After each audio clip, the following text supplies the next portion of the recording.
Heaven Official's Blessing Chapter 29 to Chapter 42.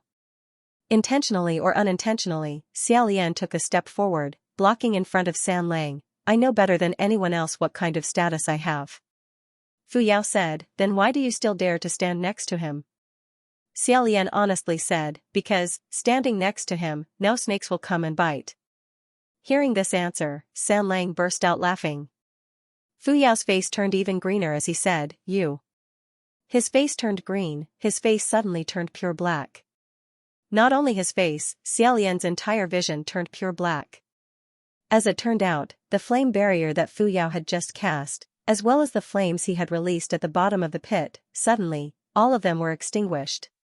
In the darkness, Xiaolian heard San Lang laugh out loud. Trash. Then, he felt San Lang grab his shoulder. Immediately, Xiaolian heard a rapid and intense pung-pung sound from above the two of them, as if a torrential rainstorm was hitting the surface of an umbrella. Needless to say, it must be that the purple rain of snakes had lost the barrier blocking them and were frantically falling down. And with an umbrella above them, it completely blocked the rain of snakes. Xiaolian smelled an extremely strong scent of blood and was about to move. San Lang said, don't move. No blind thing would dare come over. His tone was firm. The first sentence was low and gentle, but the second sentence carried a bit of arrogance. Xiaolian wasn't worried at first, but when he heard Fu Yao's angry shout, it seemed that he had been drenched by the rain of snakes. He said, San Lang. San Lang immediately said, don't. Xiaolian didn't know whether to laugh or cry. How do you know what I'm going to say? San Lang said, you can rest assured. He won't die. At this moment, a roar came from the side of the two of them. Half Moon. If they want me to die, then hurry up and let them bite me to their heart's content. What's going on? Half Moon said, it wasn't me. Presumably, the grinder had been smashed awake and found himself immersed in countless slippery streams of snakes. He was certain that it was Half Moon's doing. Xiaolian said, Fu Yao, can you still light a fire? Light another fire. Fu Yao gritted his teeth and said, that thing beside you is suppressing my magic and not letting me ignite it. Xiaolian's heart sank, but San Lang said, I didn't. Xiaolian replied, I know you didn't, but it's precisely because you didn't. Half Moon and Carve Mo are locked by Kuan and can't cast spells. I've used up all my power, and you didn't suppress him. Doesn't it mean that there is a sixth person in the pit? Fu Yao said, you must have been possessed. How could there be a sixth person? No one came down from above. At this time, Half Moon said, who? Xiaolian asked, Banyu, what's wrong? Did someone go to your place? Half Moon said, there's someone. Before she could finish, her voice disappeared. Xiaolian asked again, half a month? Fu Yao was still engaged in a chaotic battle with the group of snakes. A short burst of white light exploded wave after wave in the pitch-black darkness. He said, be careful, she's trying to lure you closer. Xiaolian replied, not necessarily. Save her first. As he said this, he was about to rush into the rain of snakes when he heard San Lang say in his ear, okay. Xiaolian only felt a hand wrap around his shoulder, and in an instant, he flew out. He suddenly realized that this youngster was actually holding an umbrella with one hand and holding him with the other as he advanced to attack. In the darkness, silver light flashed, and clanging sounds could be heard. Suddenly, the ear-piercing sound of swords clashing cut through everyone's ears. Oh? San Lang said, so there really is a sixth person. Interesting. Xiaolian didn't know how or what weapon he was controlling, but at this very moment, the weapon he was controlling was indeed clashing head-on with someone. The other party didn't say a word, but Xiaolian heard the sound of a sharp sword cutting through the wind. From time to time, dazzling sparks lit up in the darkness, but they were all fleeting, not enough to illuminate the other party's face. Xiaolian listened carefully to the battle situation as he raised his voice and said, Banyu, are you still awake? Can you reply? No one answered. Fu Yao said, maybe the person you're fighting is her. Xiaolian said, no, this definitely isn't Banyu. They were both fighting in the darkness. When they were fighting, San Lang was relaxed, as if he was toying with the other party. This time, however, he was slightly more serious. The other party's martial strength was outstanding, and he could use weapons with ease. On the other hand, Banyu had a petite figure. Just by looking at her arms, one could tell that strength and weapons weren't her forte. Thus, it definitely wasn't her. But who was the sixth person? And when did he appear?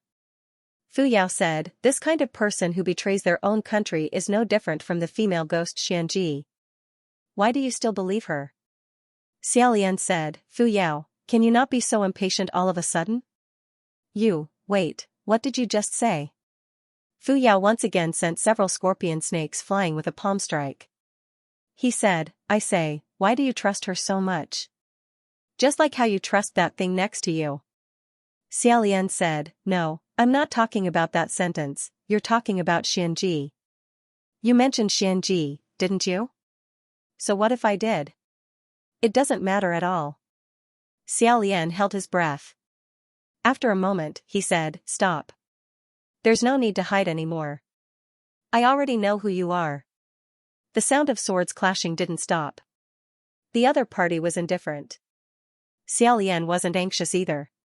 He said, do you think I'm tricking you when I say I already know who you are? Little General Pei? Fu Yao was stunned. Who are you talking to? Little General Pei?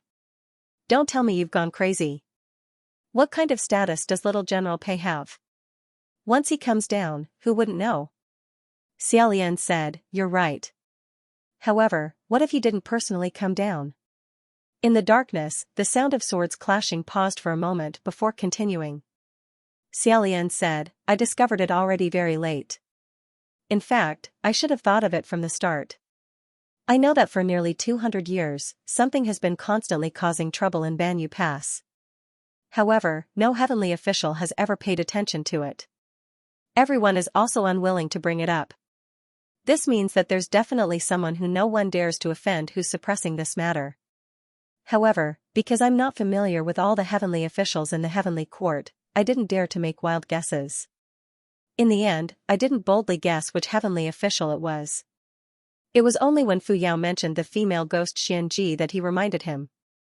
When the female ghost Xianxia was mentioned, it was hard not to think of the two generals of the Pei clan. The north was the territory of the two Pei generals, and Fu Yao had once casually mentioned that before Little General Pei ascended, he had done one thing, massacre a city. What city did he massacre? It was extremely likely that it was the ancient city of Banyu country. This kind of matter wasn't strange to the heavenly court's heavenly officials. After all, who wouldn't shed some blood in order to succeed? However, massacring a city wasn't something particularly glorious. If news of it spread too far, it would inevitably affect the recruitment of new believers. Therefore, after ascending, it was often necessary to cover up and whitewash it. Therefore, although everyone knew of this matter, they didn't investigate it in detail. After all, if there wasn't some deep hatred or malicious intent, who would want to dig up someone else's past and offend their backer? Xiaolian slowly said, that buried face said that among our group, there's someone who's been here for 50 or 60 years. I originally suspected that he was lying in order to lure others closer, but it's also very likely to be true. Previously, among this group of people, I was most suspicious of you. The caravan followed you, and you could take them anywhere you wanted. I've lived in Banyu country for a few years, but I've never seen a scorpion.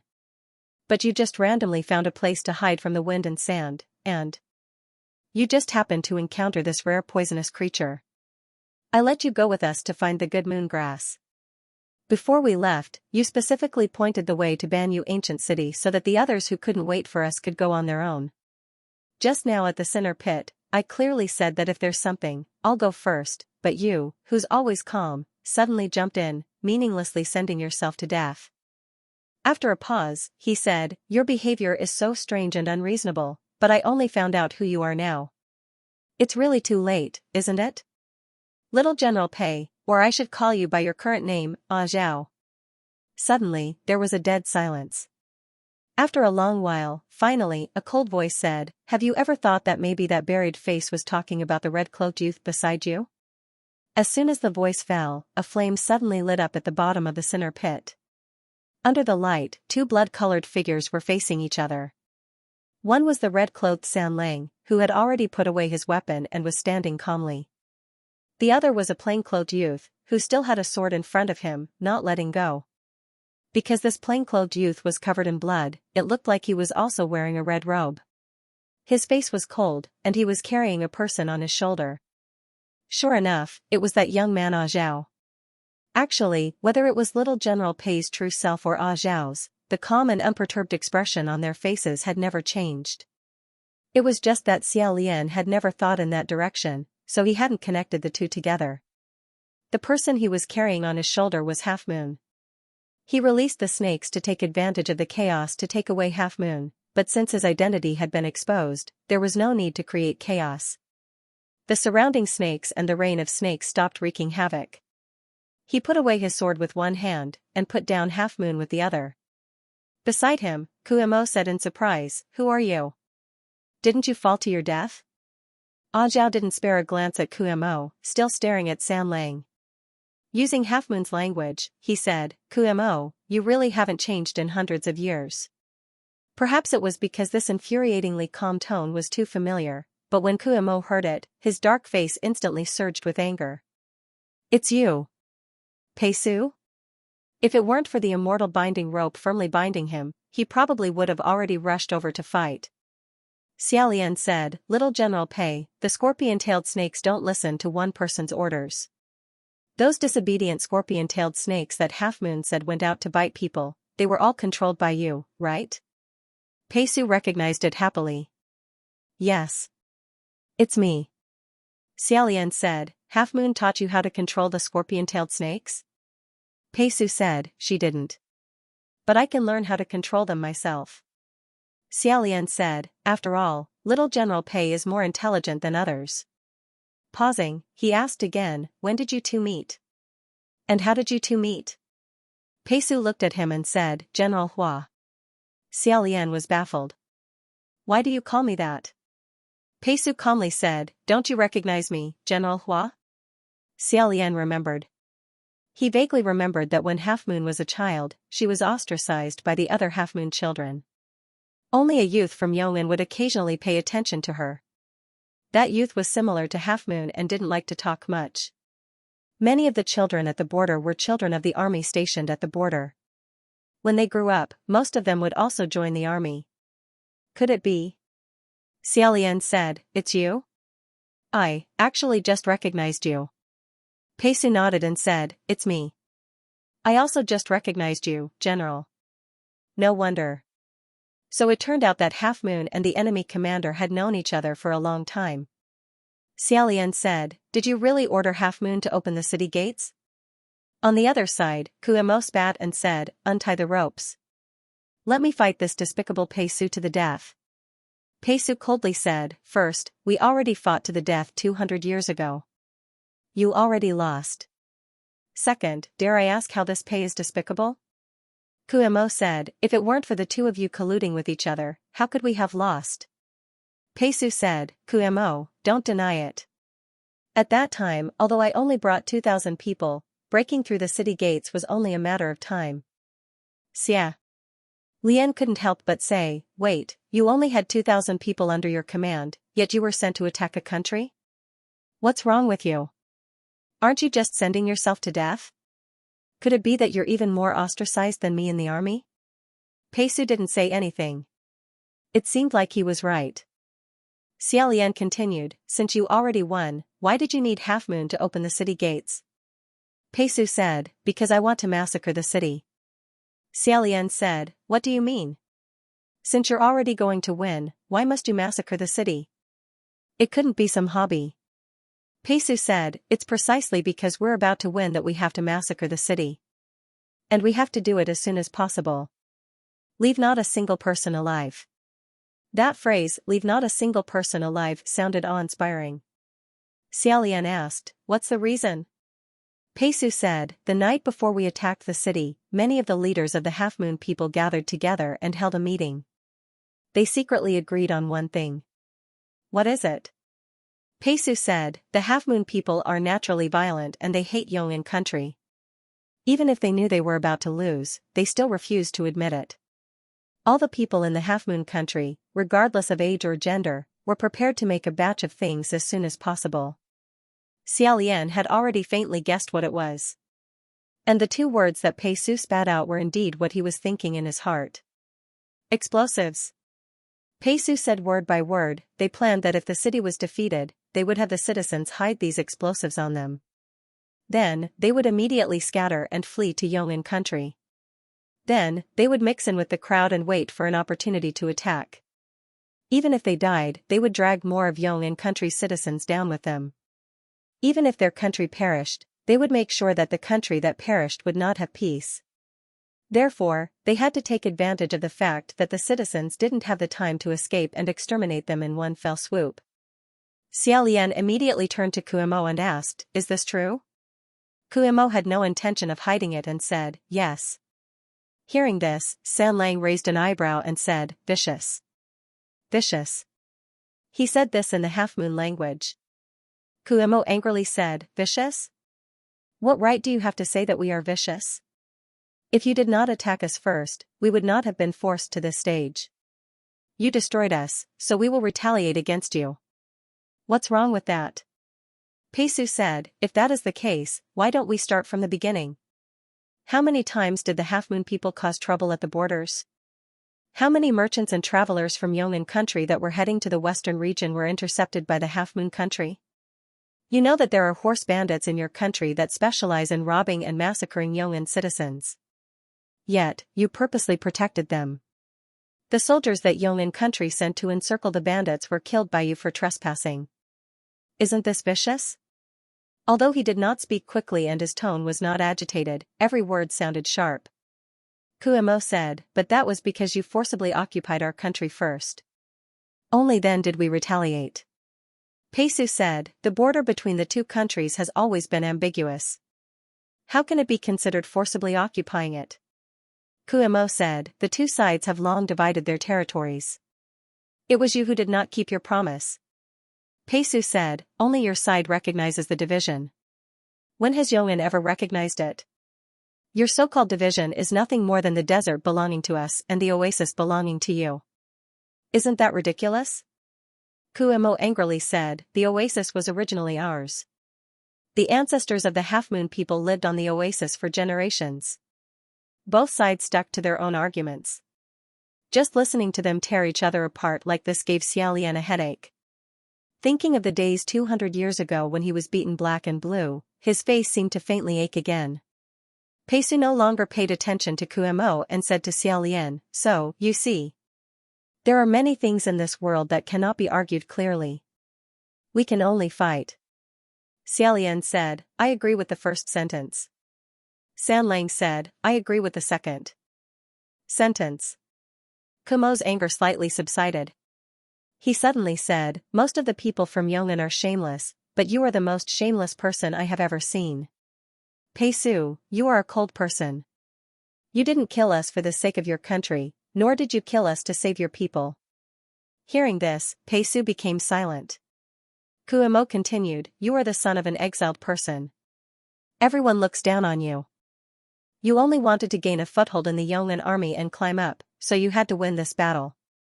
The sad thing is that Half Moon thought you were very good and was used by you because people like you sold us out."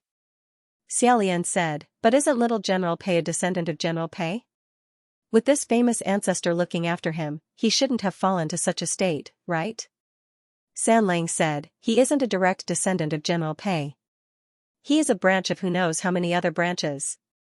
So it was like this. It meant that if he hadn't ascended, he probably wouldn't have had the opportunity to receive the protection of his ancestor." Pei Su faintly said, "Half Moon was originally my subordinate. She only received my orders to hide in the Half Moon country. She is a Half Moon person, but also a Yong'an person. After choosing one side, she was loyal to the other. There was no betrayal. Half Moon people have ulterior motives. I will kill them without regrets." Suddenly, a voice rang out from above, "What a good kill without regrets. Then do you dare to say no regrets to the people who have been lured into this pit by you for so many years and lost their lives?" That voice came from above everyone's heads. Xiaolian immediately looked up and asked, "Which expert is here?" There was no answer. Instead, a strange sound rang out. Whoosh whoosh whoosh whoosh, as if a gale was howling. When the sound came closer, Xiaolian finally confirmed this was indeed the sound of a gale howling. This gale came too suddenly, too fiercely. Before Xiaolian could figure out what was going on, his body had already tilted and his entire body floated up. This sudden gale poured into the bottom of the sinner's pit from above, unexpectedly sweeping everyone up into the sky. Xiaolian immediately grabbed San Lang, who was closest to him, and said, "Be careful." San Lang also grabbed him, his expression unchanging. Xiaolian only felt the world spin as his body rapidly rose into the sky. After a pause, he suddenly began to fall. He hurriedly tossed Xianxia out, coaxing, all right, everything's fine now. Hurry, Xianxia, come out and save us." After touching twice, Xianxia finally flew out. However, his surroundings were completely empty and bare. Aside from the enormous sinner's pit, he couldn't find anything else he could grab onto. Xianxia came out and flew in a circle before shrinking back. Helpless, Xiaolian could only adjust his landing posture in midair. If it was in the past, he would most likely fall headfirst 3 feet into the ground again. But this time, just as he was about to hit the ground, San Lang casually grabbed him and he actually landed straight on. When his boots firmly landed on the ground, he was still a little incredulous. But this incredulity was quickly diluted. As soon as he landed, he saw a black-cloaked figure stumbling over in front of him. Xiaolian fixed his eyes on him and exclaimed with slight delight, "Nan Feng." It really was Nan Feng. Only, it was Nan Feng who was already in a sorry state. It was as if he had rolled a dozen times in the dust, and then was thrown into a mess and ravaged by animals for a night. His clothes were torn and tattered, and he cut a sorry figure. When he heard Xiaolian calling him, he only raised his hand and silently wiped his face. He couldn't even speak. Xiaolian helped him up and said, "What happened to you? Did you get beaten up by those 2 girls?" Before he finished speaking, he saw 2 figures following behind Nan Feng and walking over. One was the white-cloaked female crown prince. Her horsetail whisk rested in the crook of her arm and she greeted him with a smile, saying, "Hello, Your Highness the Crown Prince." Although he didn't know who the other person was, Xiaolian still had to return the courtesy. But he didn't know how to address her, so he could only smile and raise his hand in greeting, saying, "Hello, fellow Taoist." The black-cloaked female crown prince only glanced over coldly and didn't pay much attention to him. When her eyes swept over San Lang, she slightly paused, seeming to feel that this person was very suspicious and stopped walking for a moment. The gust of wind just now had sent the people at the bottom of the pit up. The 2 people passed by Xiaolian and walked straight towards Pei Su. Pei Su looked at the newcomers and wasn't surprised. After all, when he was disguised as A Zhao, he had already seen these 2 people once in the city. He knelt where he was and bowed his head to the white-cloaked female crown prince. In a low voice, he said, "Master Feng." Hearing these 4 words, Xiaolian froze. He had always thought that these were demons and ghosts. How could he have known that they were actually heavenly officials of the heavenly court? Moreover, they were Master Feng, the Master Feng who had scattered 100,000 merits in the spirit communication array. But thinking about it carefully, there wasn't anything wrong. At that time, the white-cloaked female crown prince had said something like, "Where are those people hiding? Don't tell me you want me to find them one by one and kill them," which made him think that they weren't good people. But in reality, this people didn't necessarily refer to them. It could also be referring to the half-moon person. It was just that his first impression was strong, so he felt that the other person's every move carried a strange and evil aura. Towards a heavenly official who could give out 100,000 merits in one move, Xiaolian couldn't help but hold an indescribable sense of reverence. He said to Nan Feng, "Why didn't you tell me earlier that this was Master Feng? I even guessed that it might be a snake spirit or a scorpion spirit. This is really a bit rude." Nan Feng's expression was a bit dark. "How would I know that was Master Feng? I've never seen Master Feng like this before. Master Feng has always been." "Forget it." Xiaolian understood that this was probably Master Feng's disguise. He didn't think too much about it and asked, "Why did Master Feng come to the Half Moon Pass?" Nan Feng said, "To help." They were wandering around the Half Moon City to find the Half Moon Pass soldiers. Xiaolian immediately recalled the first time he inquired about the Half Moon Pass in the spirit communication array. Amidst the awkwardness, this Wind Master had suddenly scattered 100,000 merit points, diverting the attention of others. Perhaps at that time, he had already noticed what he was asking about. On this side, he was deep in thought. On the other side, Master Feng squatted down in front of Pei Su and said, "Little Pei, I heard everything."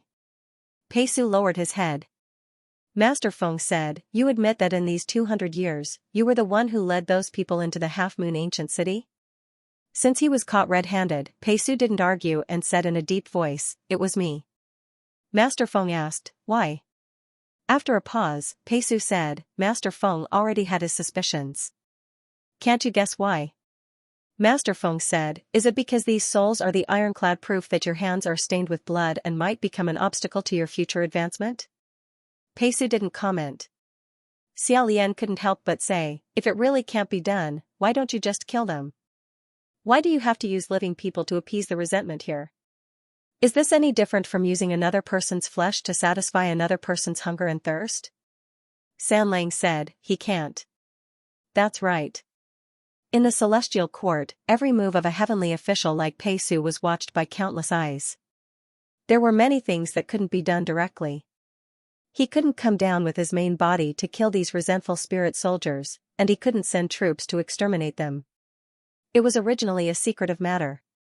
If the commotion was too big, wouldn't it attract everyone's attention? At most, he could only send a clone like Ah Zhao down secretly. Using the scorpion tail snake of the Half Moon Pass to bite people and lure people in to feed the resentful spirits, dissipating their resentment, it was undoubtedly the perfect way to kill someone with a borrowed knife. Master Feng said, "Your General Pei wouldn't do such a thing. This time, I'm afraid you've gone a little overboard." As a heavenly official of the celestial court, he had released a clone to cause chaos in Half Moon Pass for nearly 200 years, leading countless passers-by astray and becoming the souls of the Half Moon Pass soldiers. No matter what, it wasn't a small matter. Pei Su lowered his head and said, "This junior understands." Master Feng flicked his horsetail whisk and said, "It's good that you understand. Sort things out in your heart and go up first." Pei Su said in a low voice, "Yes." After Master Feng finished explaining, he inserted his horsetail whisk into the collar of his Taoist robe and stood up. He cupped his hands towards Xiaolian and said with a smile, "Your Highness, it's an honor to meet you." This was considered a formal greeting. To Xiaolian, "It's an honor to meet you" wasn't a nice thing to say, but in any case, it was just a formality. Xiaolian also smiled and said, "Not at all. Master Feng, it's an honor to meet you." Master Feng said, "I'm really sorry about before." Xiaolian was startled and said, "Before? What happened before?" Master Feng said, "Didn't you guys encounter a sandstorm in the desert?" Xiaolian thought about it and felt that his mouth was full of sand. He said, "Yes." Master Feng said, "That was caused by me." Master Feng said, "The original intention of that sandstorm was to prevent you guys from approaching Half Moon Pass. I didn't expect that you guys wouldn't be swept away. Instead, after many twists and turns, you guys still managed to find your way here." The more Xiaolian listened, the more he felt that something was wrong. A sandstorm obstructed them from going to Half Moon Pass, and then this matter suddenly appeared. What was the meaning of this? For now, he bided his time and didn't reply. He wanted to hear what the other party had to say. Master Feng then said, "However, Your Highness, it's best that you don't interfere with this matter anymore." Xiaolian glanced at Half Moon Pass curled up on the ground. A bad premonition flashed in his heart. He was originally worried that once this matter was reported to the heavenly court, the heavenly officials would casually add a few words and change their words. Then, it would become Little Pei being innocent and Half Moon Pass taking the blame. Now, a Master Feng suddenly appeared out of nowhere and told him not to interfere with this matter. Wasn't it more like he wanted to protect Little Pei? Thus, he calmly took a step forward and stood in front of Half Moon Pass. In a warm voice, he said, "However, I've already taken care of this matter. Saying that you don't want me to interfere at this time is also useless." Master Feng smiled and said, "You can be at ease. you can take the half-moon state preceptor away first. This was actually outside of Xiaolian's expectations. He was slightly startled. Master Feng then said, we've already heard about this entire matter from above.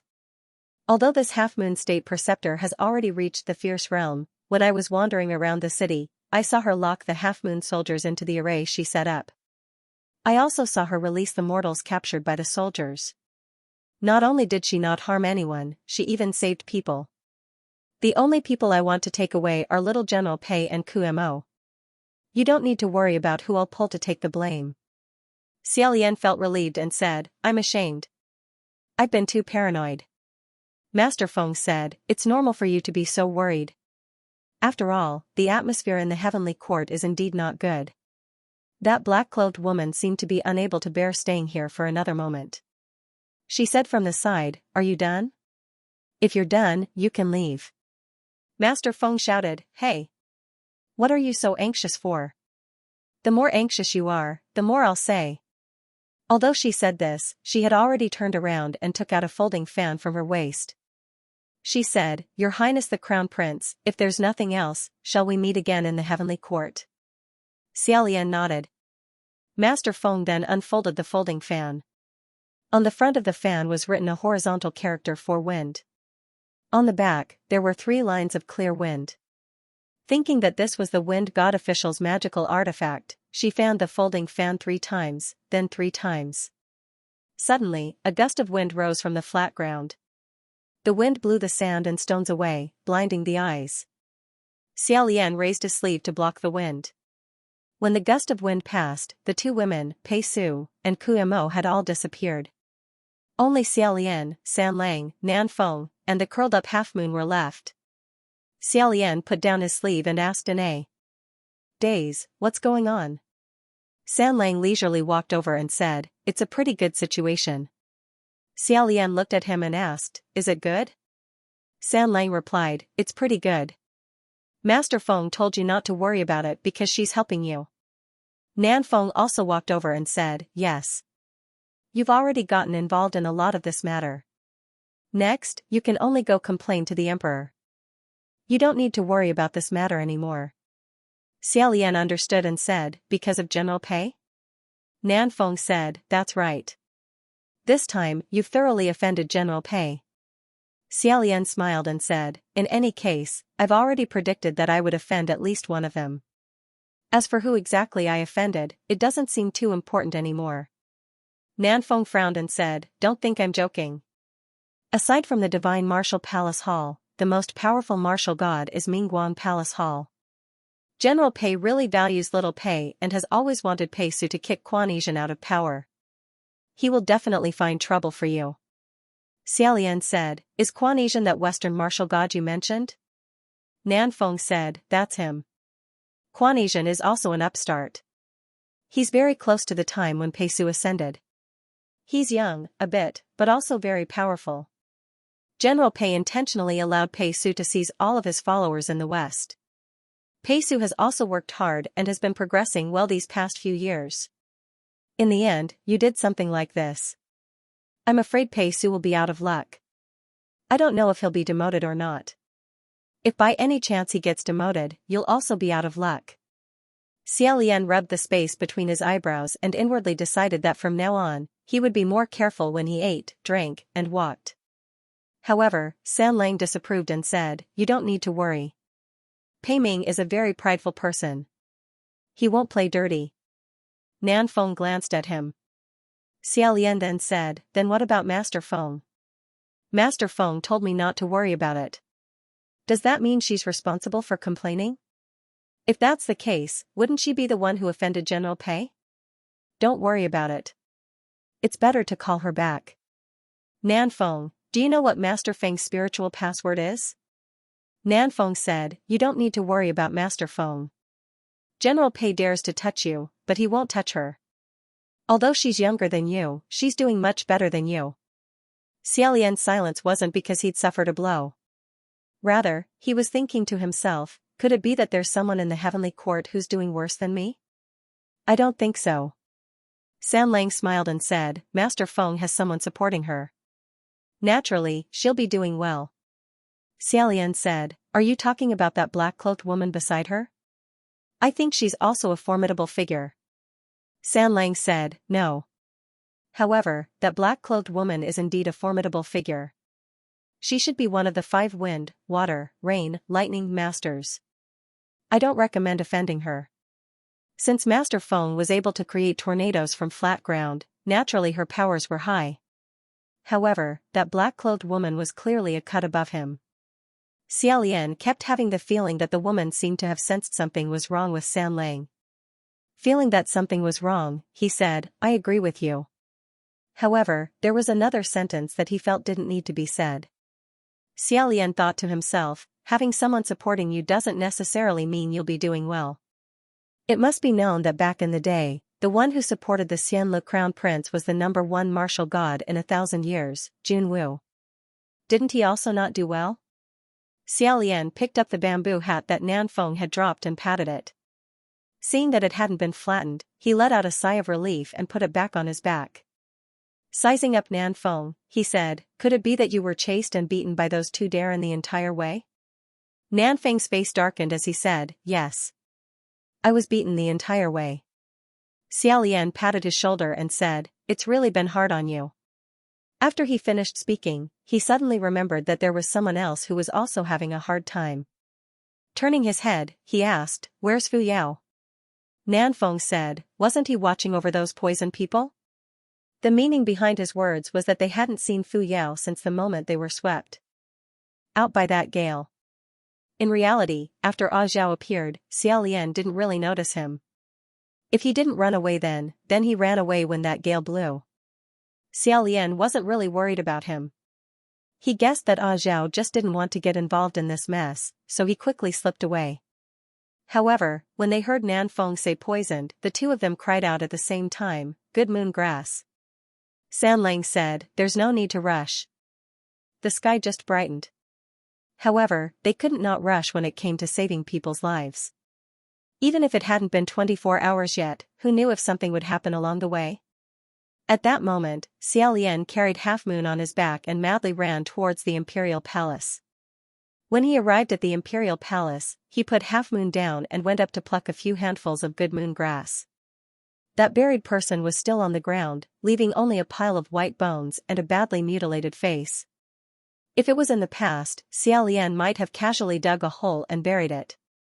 However, he was in a hurry to save people, and secondly, this person had already been buried in the ground for over 50 years. Presumably, he wouldn't want to go back. However, that merchant's skeleton had unexpectedly disappeared. Xiaolian stopped. Just as he was feeling strange, Sanlang picked up a small clay pot from the Imperial Palace. When Xiaolian saw it, he immediately said, "Good Sanlang, thank you very much." At the moment, Half Moon was weak and couldn't be woken up. Xiaolian then put her into the clay pot. The group of people picked the grass and finally rushed back. At this time only 8 hours had passed since they encountered the scorpion tail snake. When they arrived at the place where Fu Yao had drawn the circle, they still obediently stayed in the circle and didn't dare to wander around. That old uncle had taken the medicinal pill that Nanfeng had given him, so his injuries were under control. After taking the good moon grass externally and resting for a while, he would be able to walk again. However, Xiaolian felt that he didn't need to tell him what the fertilizer for the good moon grass was. After a while, everyone calmed down and started to worry, where's Tianxing? Why haven't they returned yet? Previously, Xiaolian was in a hurry to pick the grass to save people. In addition, not a single one of Half Moon's soldiers were left in the ancient city, so he didn't have the time to take care of Tianxing and the others. Just as he was about to turn back, he heard a teenager's voice shouting as he ran closer and closer. When he turned around, he saw that it was Tianxing. That teenager was holding a large amount of good moon grass in his hand. Behind him were 2 merchants, both of whom were gasping for breath.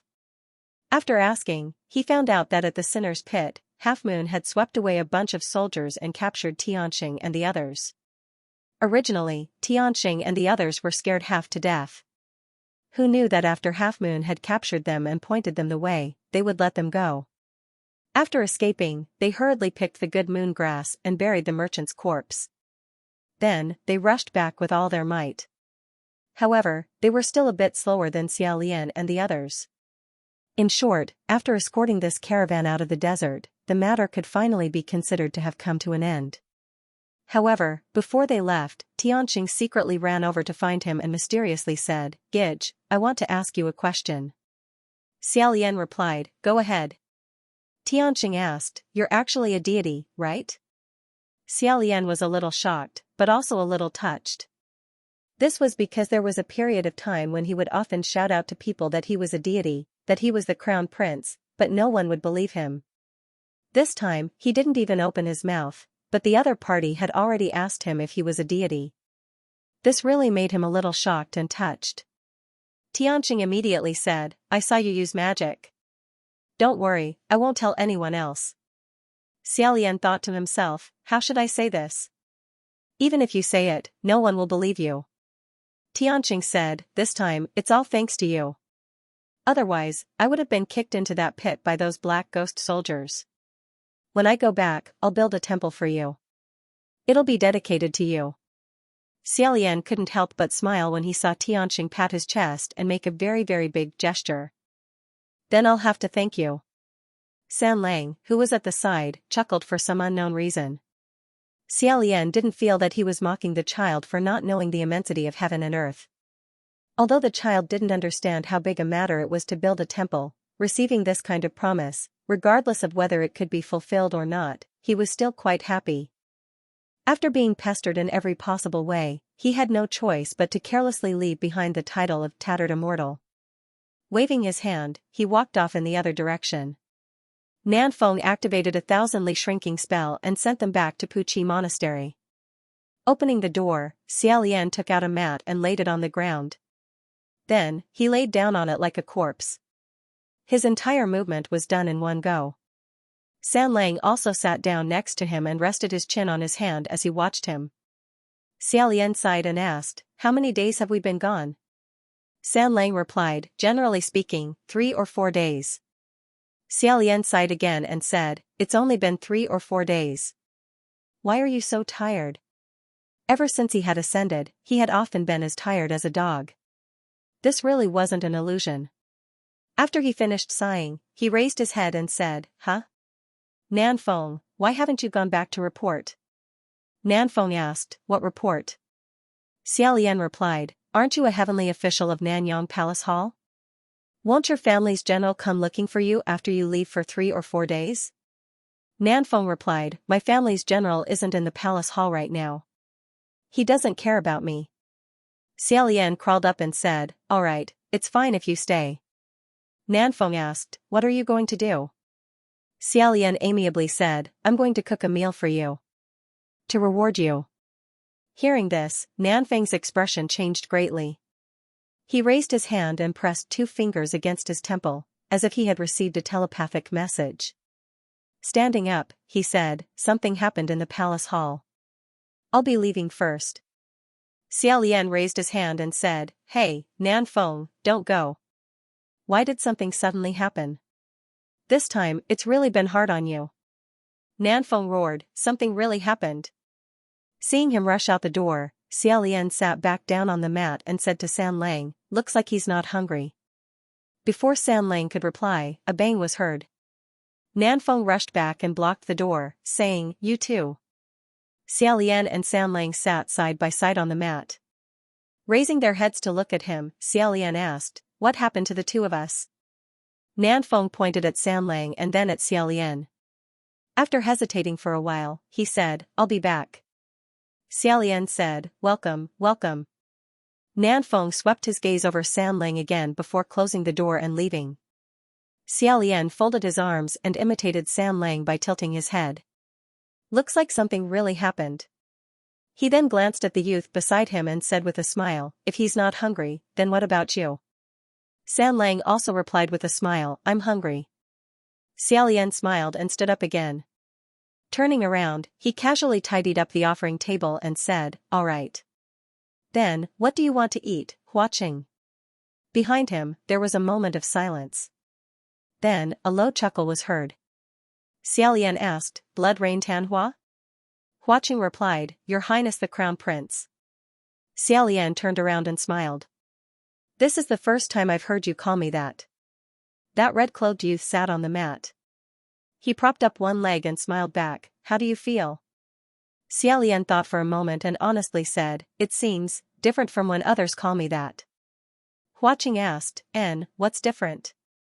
Xiaolian tilted his head, slightly narrowing his eyes. He said, it's hard for me to say. It's just. Others called him Your Highness, or they called him without emotion and in a businesslike manner. For example, Ling Wen. And even more people called him Your Highness, but it carried a sense of squeezing, as if they were calling an ugly beauty. It was done on purpose, slightly sarcastic. But when Hua Qing called him Your Highness, this word was extremely precious. Thus, although he couldn't describe it, Xiaolian felt that when Hua Qing called him Your Highness, and other people called him Your Highness, the feeling was different. Xiaolian said, on Mount Jujun, the groom who took me away was you. Right? The smile on Hua Qing's lips deepened. Only then did Xiaolian realize that this sentence seemed to have an ambiguous meaning. He hurriedly changed it. I mean, the one who pretended to be a groom and took me away was you, right? Hua Qing said, I didn't pretend to be a groom. If he really said it like that, then it was true.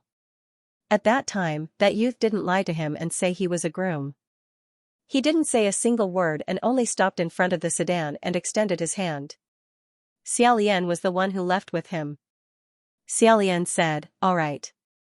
Then, why did you appear on Mount Jujun at that time? Hua Qing said, there are only two answers to this question. First, I specifically went for you, Your Highness. Second, I was just passing by and had a lot of free time. Which do you think is more believable? Calculating the number of days Hua Qing had spent by his side, Xiaolian said, I don't dare say which is more believable, but you really do seem to have a lot of free time. His entire person and gaze circled Hua Qing back and forth. After a long time, he nodded and said, you are a bit different from the rumors. Hua Qing changed his posture, but he was still supporting his chin with his hand. He looked at him and said, oh? Then how did Your Highness know that I was the blood rain Tanhua? Xiaolian's mind was filled with that umbrella under the rain of blood, that clanking silver chain, and that ice-cold silver wrist guard. He thought to himself, it's not like you're hiding it very seriously. He said, no matter how I probe, you're watertight. You're definitely in a desperate state. Your red robes are as red as maple leaves and blood, as if you are omniscient, omnipotent, and fearless. With such a bearing, I can't think of anyone else other than the blood rain Tanhua, who causes all the immortals and gods to turn pale at the mention of his name. Hua Qing smiled and said, if that's the case, can I take that as a compliment? Xiaolian thought, don't tell me you didn't hear it? Hua Qing's smile faded and he continued, after saying so much, why didn't Your Highness ask me why I approached you? Xiaolian replied, if you don't want to tell me, then even if I asked you, you wouldn't tell me, right? Or perhaps what you tell me isn't the truth. However, Hua Qing said, that's not necessarily true. Furthermore, you could have just driven me away. Xiaolian said, you're so resourceful. Even if I drove you away now, if you really wanted to do something bad, can't you just change your skin and come back? The two of them looked at each other and laughed. Suddenly, a rolling sound broke the brief silence in Puqi Monastery. The two of them looked in the direction of the sound. There was no one there, only a small black clay pot rolling on the ground. That was the small clay pot that Xiaolian had kept for Half Moon. It had originally been placed by Xiaolian on the mat, but at some point, it had fallen down on its own and rolled to the door. It was blocked by the wooden door that Hua Qing had made, so it kept bumping against the door. Xiaolian was worried that it would smash itself into pieces, so he went up to open the door. That small clay pot rolled all the way to the grass outside the door. Xiaolian followed behind it. The small clay pot rolled onto a patch of grass and stood upright. It was clearly just a pot, but it gave people the illusion that it was looking up at the starry sky. Hua Qing also walked out of Puqi Monastery. Xiaolian faced the clay pot and said, Half Moon, are you awake? Fortunately, it was already late at night when they returned from the desert. Otherwise, if people saw Xiaolian standing outside in the middle of the night asking a pot what happened, they would most likely make a fuss over nothing. After a while, that small pot let out a muffled voice, General Hua. Xiaolian sat down next to it and said, Half Moon, did you come out to look at the stars? Do you want to come out and see? Huaqing stood to the side and leaned against a tree. He said, she just left Half Moon City. It's better for her to stay here for a while. After all, Half Moon had stayed in Half Moon Country for 200 years. Suddenly changing places would probably be difficult for her to adapt. Xiaolian said, then you should stay here for a while and recuperate. This is where I cultivate, you don't have to worry about anything else. That pot swayed a few times. It was unknown what it was trying to express. After considering for a moment, Xiaolian said, Half Moon, actually, this time it had nothing to do with you. Your scorpion was. Half Moon said, General Hua, at that time I couldn't move, but I heard everything.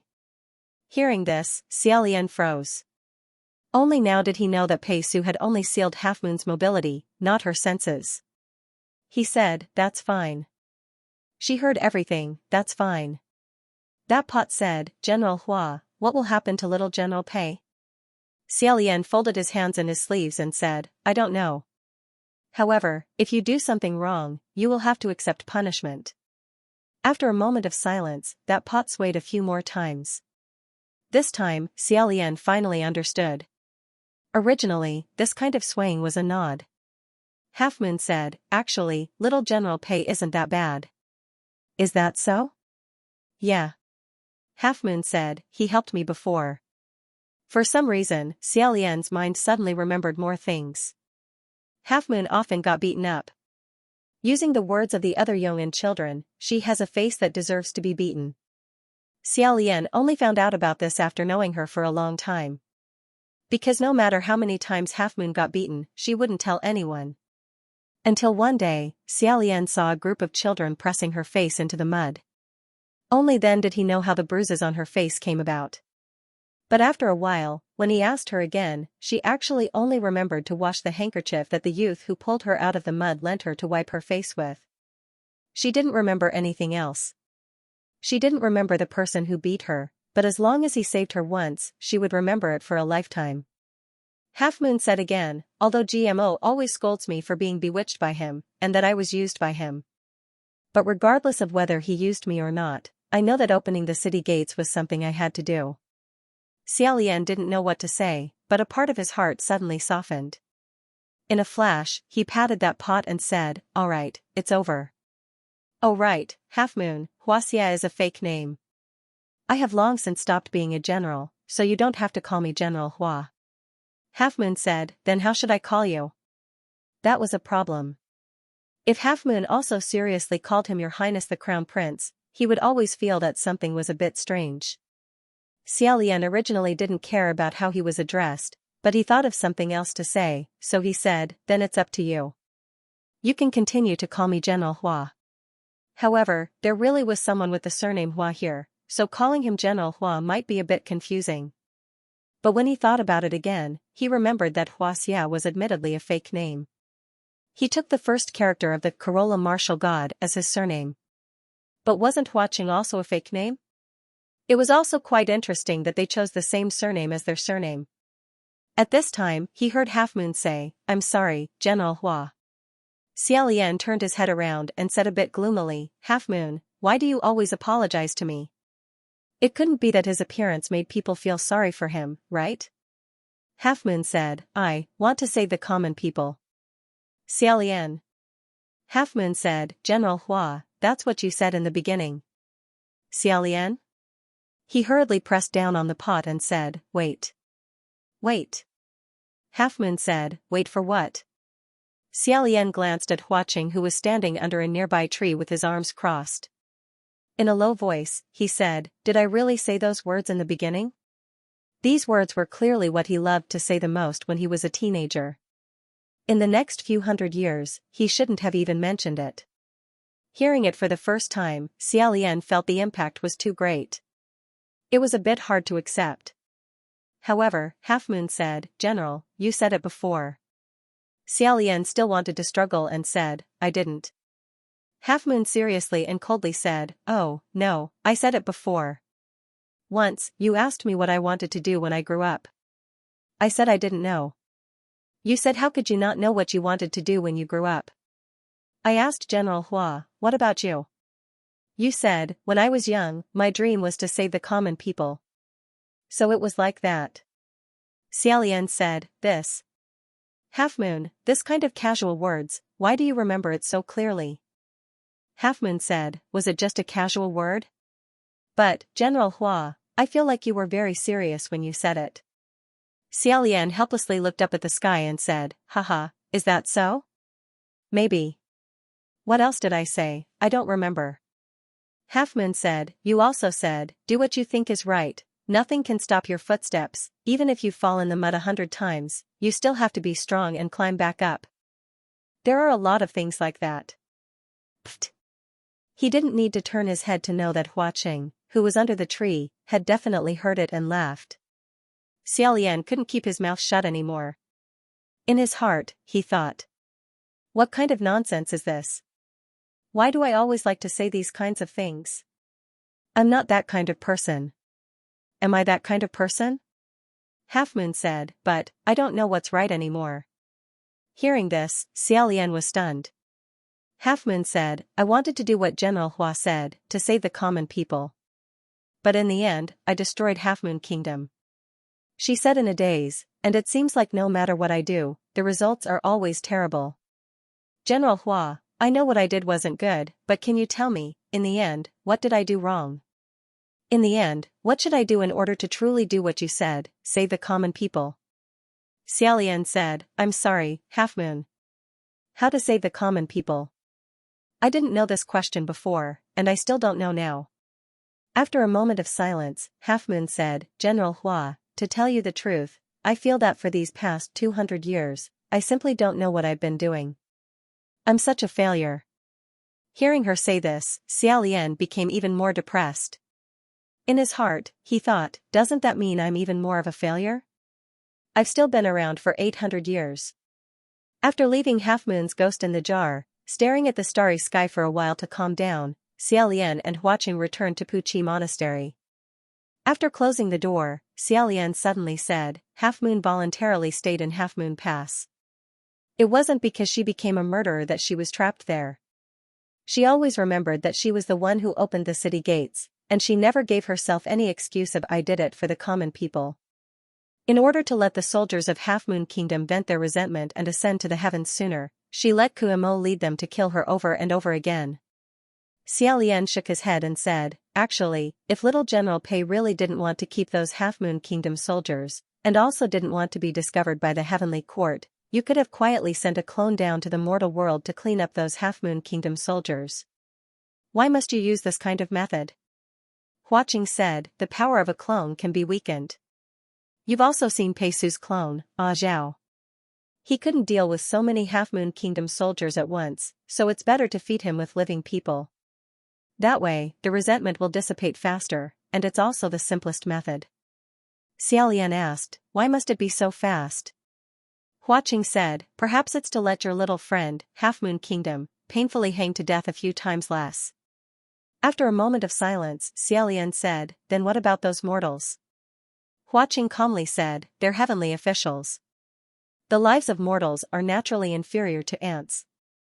Pei Su is a typical high-level heavenly official. As long as he isn't discovered, killing a few hundred people is no different to crushing a few hundred bugs to him. Xiaolian glanced at him and recalled how San Lang had instantly killed all the Half Moon Kingdom soldiers at the bottom of the sinner's pit. Turning around, he said, the power of a clone can be weakened? From what I see, your clone is quite powerful. Hua Qing raised an eyebrow at him and said, of course. However, this is my main body. Xiaolian turned his head and was slightly astonished. Huh? You're the main body? Hua Qing said, I'm the real deal. If he wanted to blame someone, he could only blame the expression on his face after saying that. It seemed as if he was asking Xiaolian to personally test it. Thus, before Xiaolian could even realize what he had done, he had already raised a finger and poked Hua Qing's cheek. After poking Hua Qing, Xiaolian suddenly woke up with a start. In his heart, he repeatedly cursed oh no. He had only been curious about how the impassible Ghost King's ghost skin felt. He hadn't expected that his body would be faster than his mind. He raised his hand and poked Hua Cheng's cheek. This was truly outrageous. Having his face suddenly poked, Hua Cheng also seemed to be slightly shocked. However, he had always been calm and his expression quickly calmed down. He didn't say anything, but one of his eyebrows raised even higher, as if he was waiting for Xiaolian's explanation. However, the smile in his eyes was obvious. Of course, Xiaolian couldn't come up with any explanation. Looking at that finger, he hid it without leaving a trace and said, "Not bad." Hua Cheng finally laughed out loud. Crossing his arms, he tilted his head and asked, "What's not bad? Do you think this skin of mine is not bad?" Xiaolian said sincerely, "Yes, it's very not bad. However." Hua Cheng said, "However what?" Xiaolian stared at his face and looked carefully for a while. Finally, he said, "However, can I see your original appearance?" Since he had said this skin just now, it meant that although this was his main body, the appearance was not his original appearance. This appearance of a youth was not his real appearance. As long as the air condensed at this moment, Xiaolian would know. This sentence might not have been a good question. Although the two of them had gotten along quite happily these days, it did not mean that they were close enough to make such a request. Without waiting for him to answer, Xiaolian immediately smiled and said, "I was just saying casually, don't take it too seriously." Hua Cheng closed his eyes. After a short while, he smiled and said, "I'll show you when I have the chance in the future." If someone else said this, it would naturally be a perfunctory reply. "When I have the chance in the future" was equivalent to "don't think about it, forget about it." But since it was Hua Cheng who said it, Xiaolian felt that, if he said in the future, then in the future, he would definitely do it. Instead, he became a bit more interested. He smiled and said, "Okay. Then when you feel it's okay, you can show me again. Let's rest first." Tossing and turning until the middle of the night, he had long thrown the idea of cooking to the back of his mind and lay down on the mat again. Hua Cheng also lay down. No one bothered about it. Why, after each of them had revealed their identities, a heavenly priest and a ghost could still lie on the same tattered mat. They joked and joked, they chatted randomly. There was no pillow on the straw mat, so Hua Cheng used his arm as a pillow. Xiaolian also used his arm as a pillow. He casually said, "Your ghost realm seems to be really idle, don't you need to report?" Not only did Hua Cheng use his arm as a pillow, he also propped up his leg and said, "What report? I'm the biggest. Furthermore, everyone does their own thing, no one can control anyone else." It turned out that the ghost realm was a group of chaotic and disorganized wandering ghosts. Xiaolian said, "So that's how it is. I thought you guys were unified like the heavenly court. If that's the case, have you seen the other ghost kings?" Hua Cheng said, "I have." Xiaolian said, "Green ghost Qi Rong has also seen them?" Hua Cheng said, "Are you talking about that low-class trash?" Xiaolian thought to himself, "How am I supposed to answer this? Is it?" Fortunately, he didn't need to answer it. Hua Cheng said, "I said hello," then he ran away. Xiaolian's intuition told him that this greeting was definitely not a normal greeting. Sure enough, Hua Cheng leisurely said, "I also got the title of Blood Rain Tanhua." So when he said that he destroyed another ghost's lair, he was referring to the green ghost, Qi Rong. And this greeting meant a bloodbath. In his heart, Xiaolian thought that this greeting was truly out of the ordinary. Rubbing his chin, he asked, "Does Qing Gui and Qi Rong have a grudge?" Hua Cheng replied, "Yes." "What grudge?" "He's an eyesore." Xiaolian didn't know whether to laugh or cry. "Could it be that you challenged the 33 heavenly officials because you found them an eyesore?" He said there were heavenly officials in the heavenly court who said that he has low taste and that even the world of ghosts and souls despises him. Could it be true? Hua Cheng replied, "Of course. Black water also dislikes him." Xiaolian asked, "Who's black? Water?" Then he immediately reacted. "Is it that black water sinks boat?" Hua Cheng replied, "That's right. They're also called black water ghost." Xiaolian recalled that this black water profound ghost was also an absolute, while blue ghost Qi Rong was only a near absolute to make up the numbers. He asked with great interest, "Are you very familiar with this profound ghost?" Huaqing lazily replied, I'm not familiar with him. In the world of ghosts and souls, I'm not familiar with many people. Xiaolian was a bit surprised and asked, is that so? I thought you had a lot of subordinates. Then maybe our understanding of familiar is a bit different. Huaqing raised his eyebrows and said, that's right. In the world of ghosts and souls, those who aren't absolute don't have the qualifications to talk to me. This was an extremely arrogant sentence, but he said it so confidently that it was a matter of course. Xiaolian faintly smiled and said, your world of ghosts and souls is pretty good. Generally speaking, there are only a few big ones. Unlike the heaven realm, where I can't even remember which heavenly officials there are in the heavenly court. In the middle heaven, those waiting to ascend are practically a vast ocean. Huaqing said, what's there to remember? Don't remember, it's just a waste of your brain. Xiaolian laughed, haha, if you can't always remember other people's names, it's quite offensive. It should be known that heavenly officials cared a lot about face. Huaqing sneered, if you can be offended over such a small matter, you must be a narrow-minded piece of trash. After chatting for a while, Xiaolian was afraid that the topic would delve into sensitive areas, so he no longer talked about the difference between the two realms. Glancing at the tightly shut wooden door, he said, that child, I wonder when he will return. When he thought of that deafening sentence, I want to save the common people, many chaotic images surged up in his mind, but he forcefully suppressed them. At this time, he heard Huaqing say, that sentence was really good.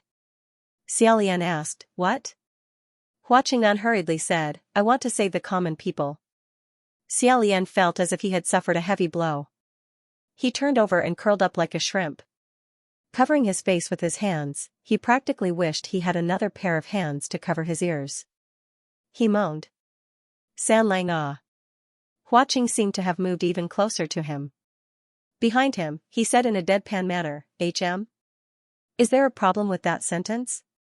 He kept asking, but Xiaolian couldn't change his mind. He turned back and helplessly said, silly. However, Huaqing said, what are you afraid of? Daring to speak of the common people, whether it's to save the common people or to slaughter the common people, I sincerely admire them.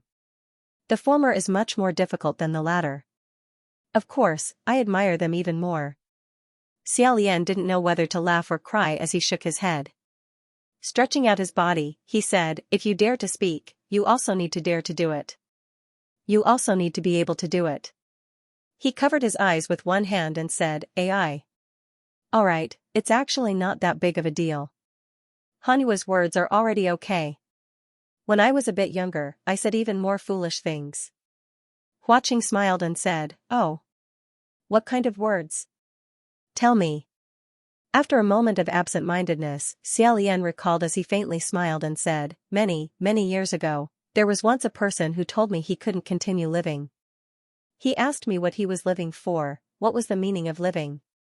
He glanced at Huaqing and said, do you know what I answered? He didn't know if it was an illusion, but there seemed to be a glimmer in Huaqing's eyes. He softly asked, how did you answer? Xiaolian said, I said to him, if you don't know how to continue living, then you should continue living for me.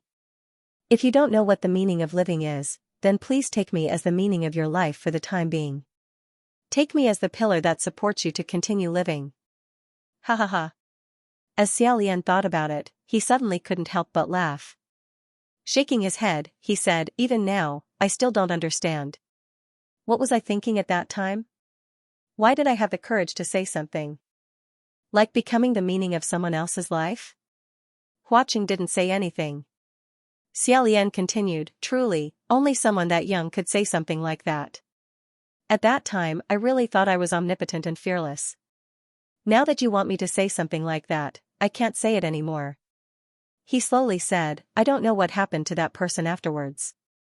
Becoming the meaning of someone's life is already an extremely heavy matter, let alone saving the common people. Inside Puqi Monastery, there was a long period of silence. After a while, Huaqing faintly said, something like saving the common people, it doesn't matter. To dare say something like that at such a young age, although it's brave, it's also very foolish. Xiaolian said, yes. However, Huaqing added another sentence, although it's foolish, it's very brave. Xiaolian smiled and said, I really have to thank you. Huaqing said, you're welcome. The two of them stared at the broken roof of Puqi Monastery for a while before Huaqing said, however, Your Highness the Crown Prince, we've only known each other for a few days. Is it all right for you to say so much to me? Xiaolian let out a sigh and said, what's the problem? Just do whatever you want. Even if you've known each other for dozens of years, it would only take a day for them to become strangers. If you want to say it, then say it. Strangers meeting by chance, meeting and then separating. If you don't, then separating. In the end, all good things must come to an end. Everyone, just do whatever you want. Huaqing seemed to chuckle softly. Suddenly, he said, if. Xiaolian turned his head and asked, if what? Huaqing wasn't looking at him. Instead, he was looking at the broken roof of Puqi Monastery. Xiaolian could only see the handsome left side of the youth's face. He calmly said, I'm not good-looking.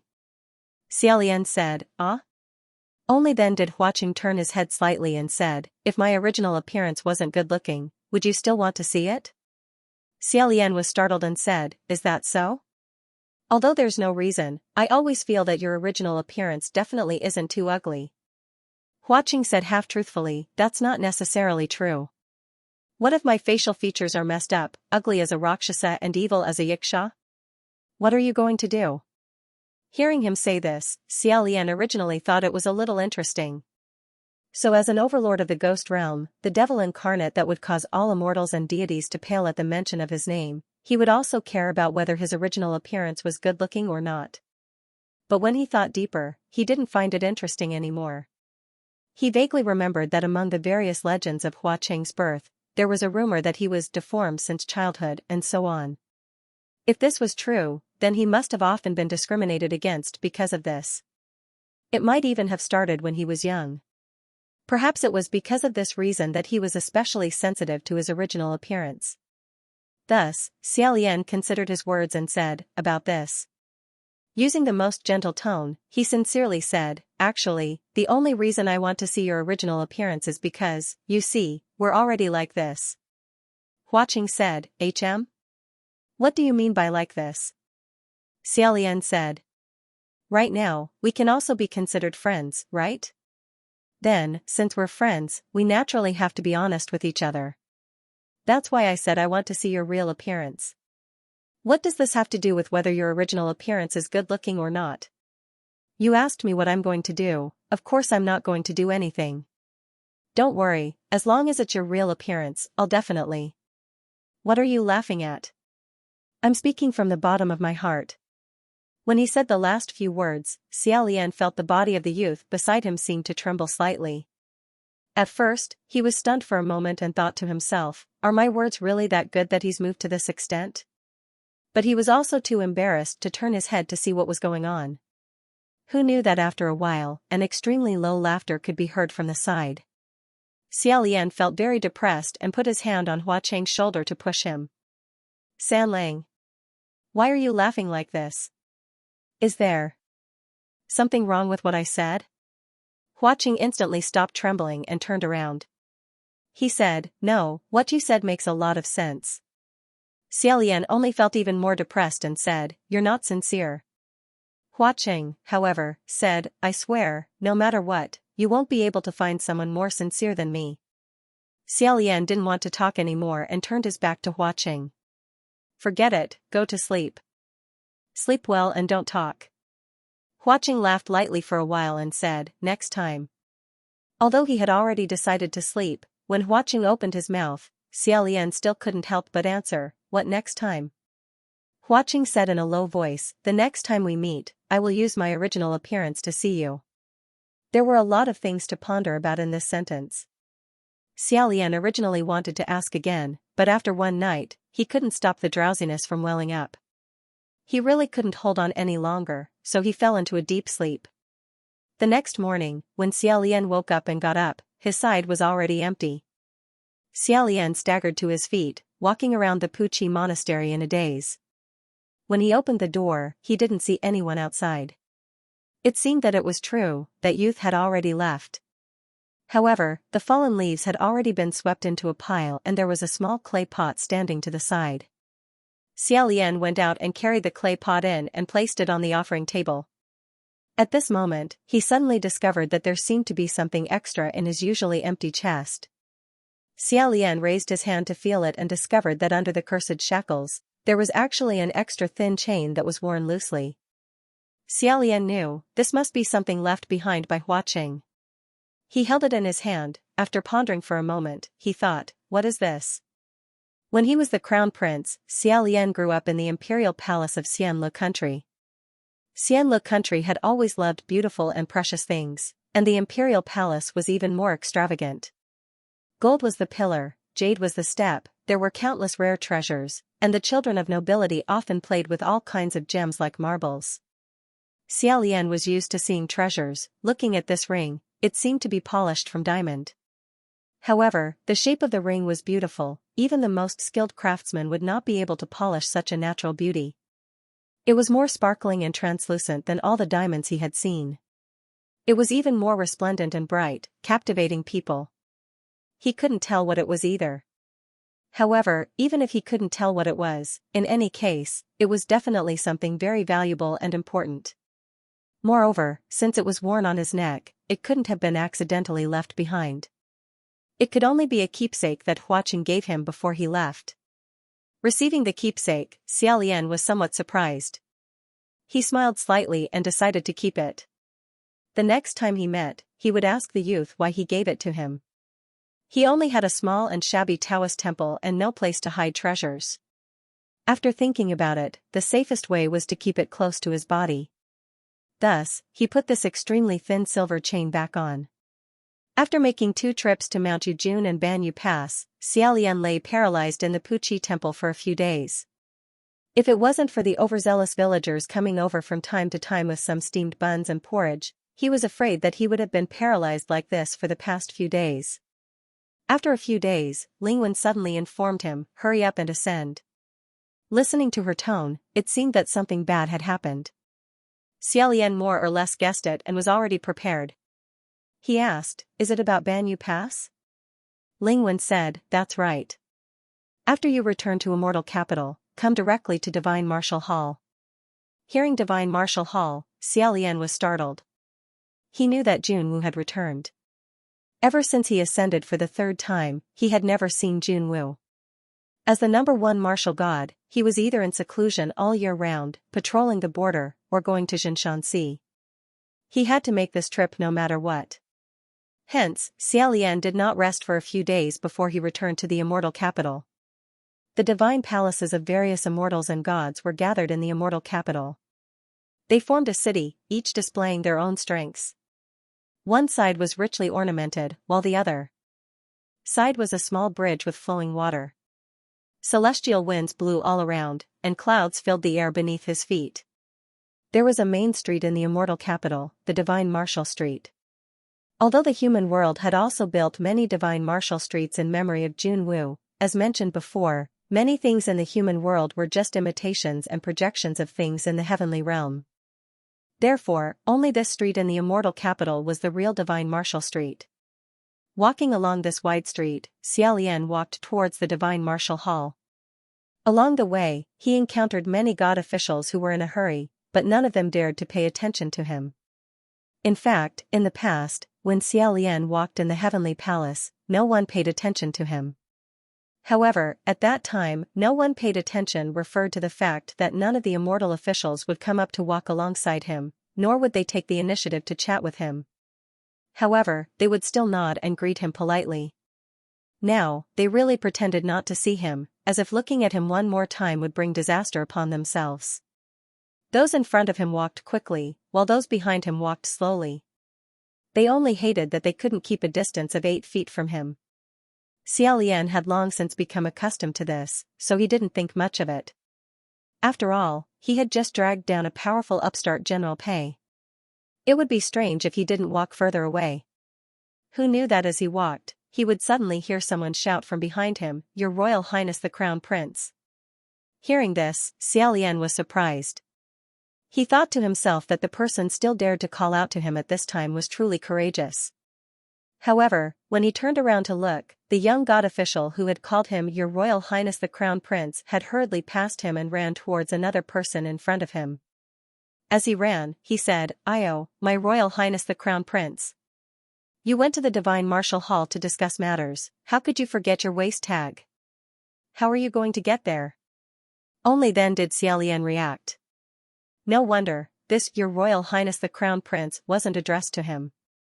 In the heavenly court, there were originally quite a few crown princes, so calling them out wasn't anything strange.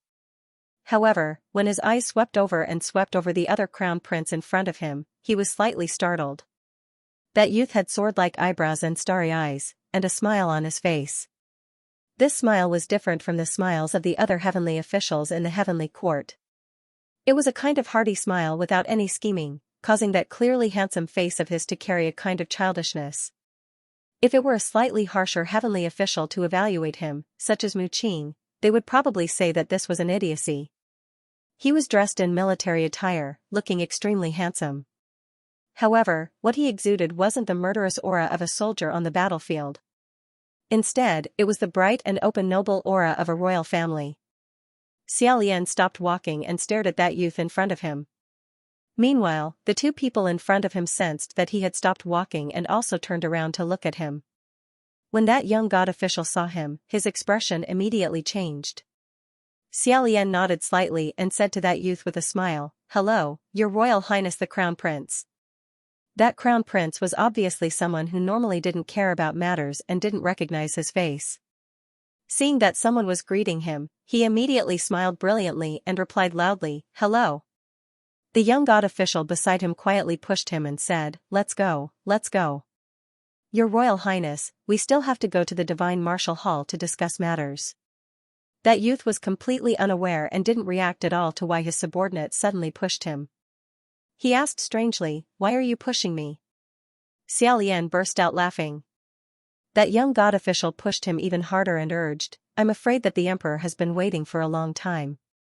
Your Royal Highness, let's go." That crown prince could only look back at Xiaolian in confusion as he walked forward. After they left, Xiaolian remained in the same place. Not long after, the whispers of a few heavenly officials drifted into his ears from afar. "This is really awkward. It's a small world, We're all in the heavenly court, this day will come sooner or later. In my opinion, General Nanyang and General Xianxia are more interesting to watch. Haha, what's the rush? Aren't we going to fight soon?" They're all waiting for him in the Divine Martial Hall. Suddenly, someone said, "It's a small world, it's not a big deal." It's true that comparing oneself to others is infuriating. Everyone is different. They are all crown princes.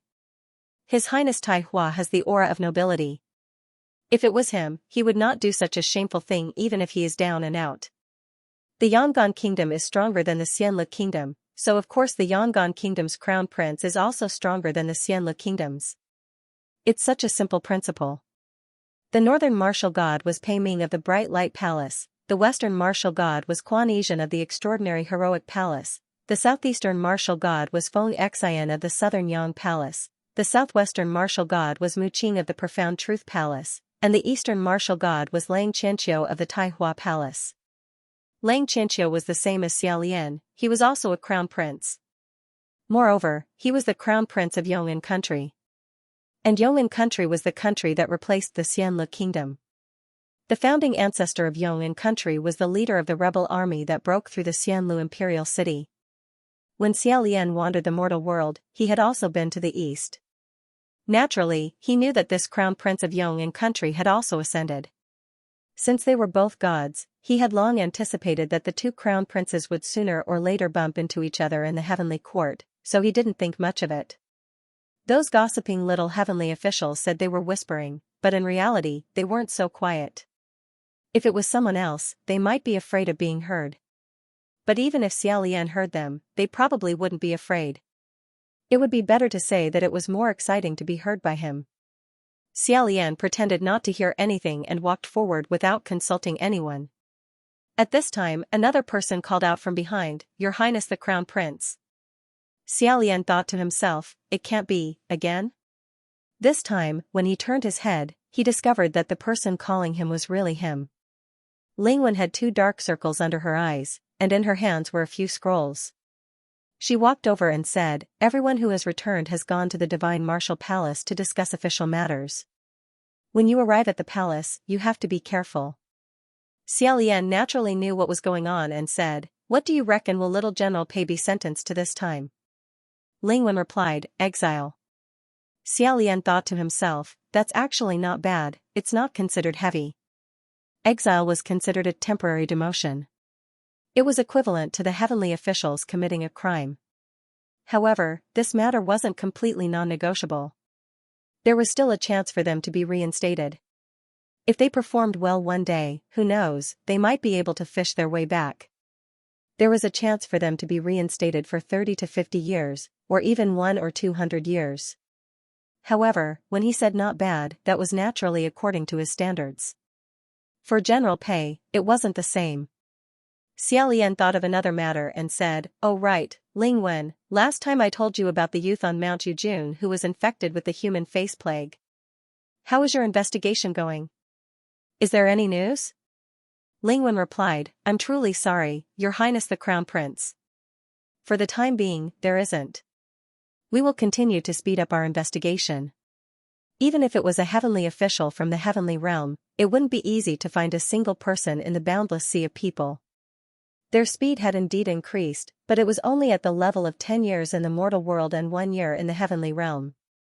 Xiaolian said, "It's been hard on you." At this moment, he just happened to reach the end of the path. A majestic palace appeared in front of him. This palace had been tempered by the passage of time. However, one could only see the vicissitudes of time, yet one couldn't see any signs of age. The glazed golden roof of the palace flickered with a dazzling radiance. Xiaolian raised his head to take a look. Under the golden roof, the 3 words "Divine Martial Palace" were bold and forceful. They were still the same as they were several hundred years ago, without the slightest bit of change. Lowering his head again, he lifted his foot and entered. Inside the main hall, several heavenly officials had already gathered. Some stood in 2s and 3s, while others stood alone without speaking. Those who were able to stand in this hall were all heavenly officials who had experienced ascension. Not a single one of them wasn't a proud son of heaven, an overlord of a region. Each and every one of them was brimming with spiritual energy, looking down on others with disdain and disdain. Xiaolian was dazzled by the sight of them. At this very moment, all of them were concentrating their attention, not daring to raise their voices. A white-armored martial god sat on a throne at the end of the hall. This martial god had a handsome face. His eyes were closed and he didn't speak, appearing extremely solemn and serene. Behind him was the brilliant divine martial palace, and beneath his feet was the summit of pure white clouds. After Xiaolian entered the palace, he seemed to have sensed the martial god's arrival and opened his eyes. Those eyes were extremely black and extremely clear, as if they were formed from the snow of a 10,000-year cold pond. After opening his eyes, this martial god faintly smiled and said, "Xian Lu, you've come." Xiaolian slightly bowed his head towards him, not saying a single word. When Junwu opened his mouth, he didn't make any sound, yet his deep voice resounded throughout the entire divine martial palace. The gazes of the other heavenly officials in the palace all converged on him. He was well aware of what was going on. 33:4782, at the side, Lingwen had already walked up.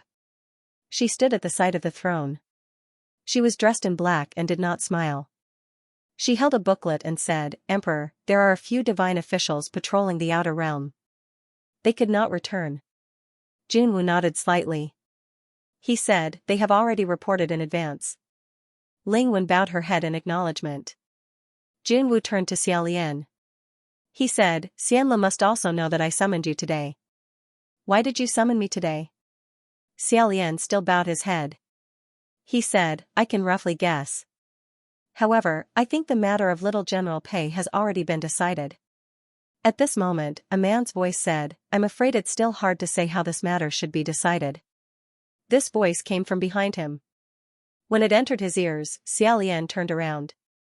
He saw a martial god step in from outside the hall, holding a sword as he walked. He walked towards the front of the hall. When he passed by him, he stopped and curled the corners of his mouth. He said, "Your Highness the Crown Prince, it's an honor to meet you."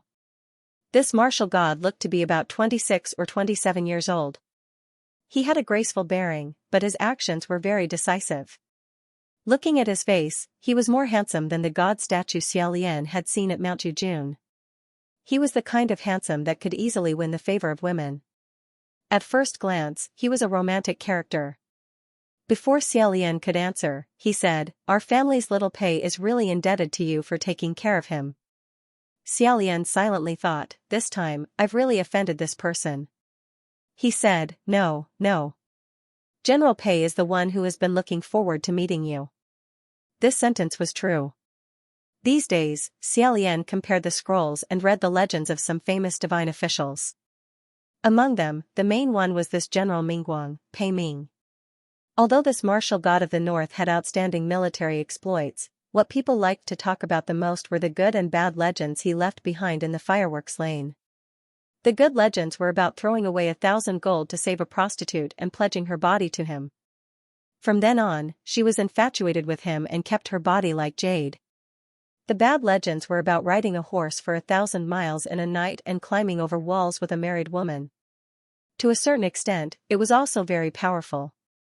After reading it, Xiaolian felt that it was unreasonable for this person to only provoke Xianxia after so many years. Because of his success both in the field of battle and in the field of love, many of his rivals and colleagues were fond of cursing him to die, or better yet to die of a venereal disease.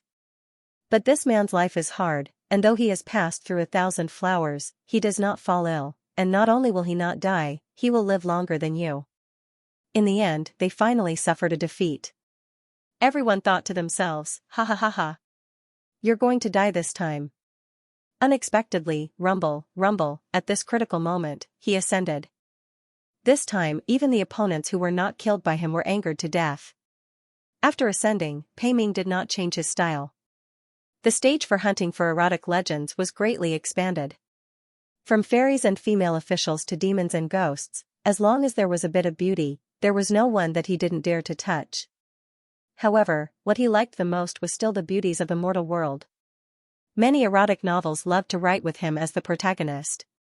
If Xiaolian's path of cultivation did not require a pure heart and few desires, he might have gotten a few out of curiosity to read. Therefore, in addition to the title of the northern martial god, the common people often worshipped him as the god of men's romantic luck. Even many heavenly officials who met him in the heavenly court, brushed shoulders with him, and walked past him. They would also secretly turn their heads and worship him, wanting to get some of his romantic luck. It had to be said that although there were subtle similarities, he was much luckier than Feng Xian, who had innocently obtained the title of Giant Sunday. All the heavenly officials were well aware of what these two peoples long awaited were, and secretly held their bellies. After being polite, Xiaolian asked, "What does General Pei mean by 'it's not easy to say'?" Pei Ming snapped his fingers, and a suspended corpse suddenly appeared in the middle of the hall. Strictly speaking, it was an empty shell lying down. This human figure did not have a primordial spirit, and its insides were completely empty. In addition, it was dripping with blood from head to toe, so it was no different from a corpse. Looking at the face again, both eyes were tightly shut, and the facial features were clean and handsome.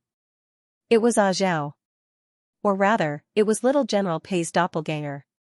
In the divine martial hall, such a thing suddenly appeared in the middle of all the heavenly officials. The scene was slightly shocking. In a moment, Pei Su was also brought up. Although his body was shackled, he still had an indifferent appearance. He lowered his head and did not speak. Xiaolian asked, "What does General Pei mean by this?" Pei Su knelt in the divine martial hall. Pei Ming said, "During the interrogation of little Pei, he mentioned something that I thought was very strange." He walked a small circle around Xiaolian and said, "I am very clear about little Pei's ability.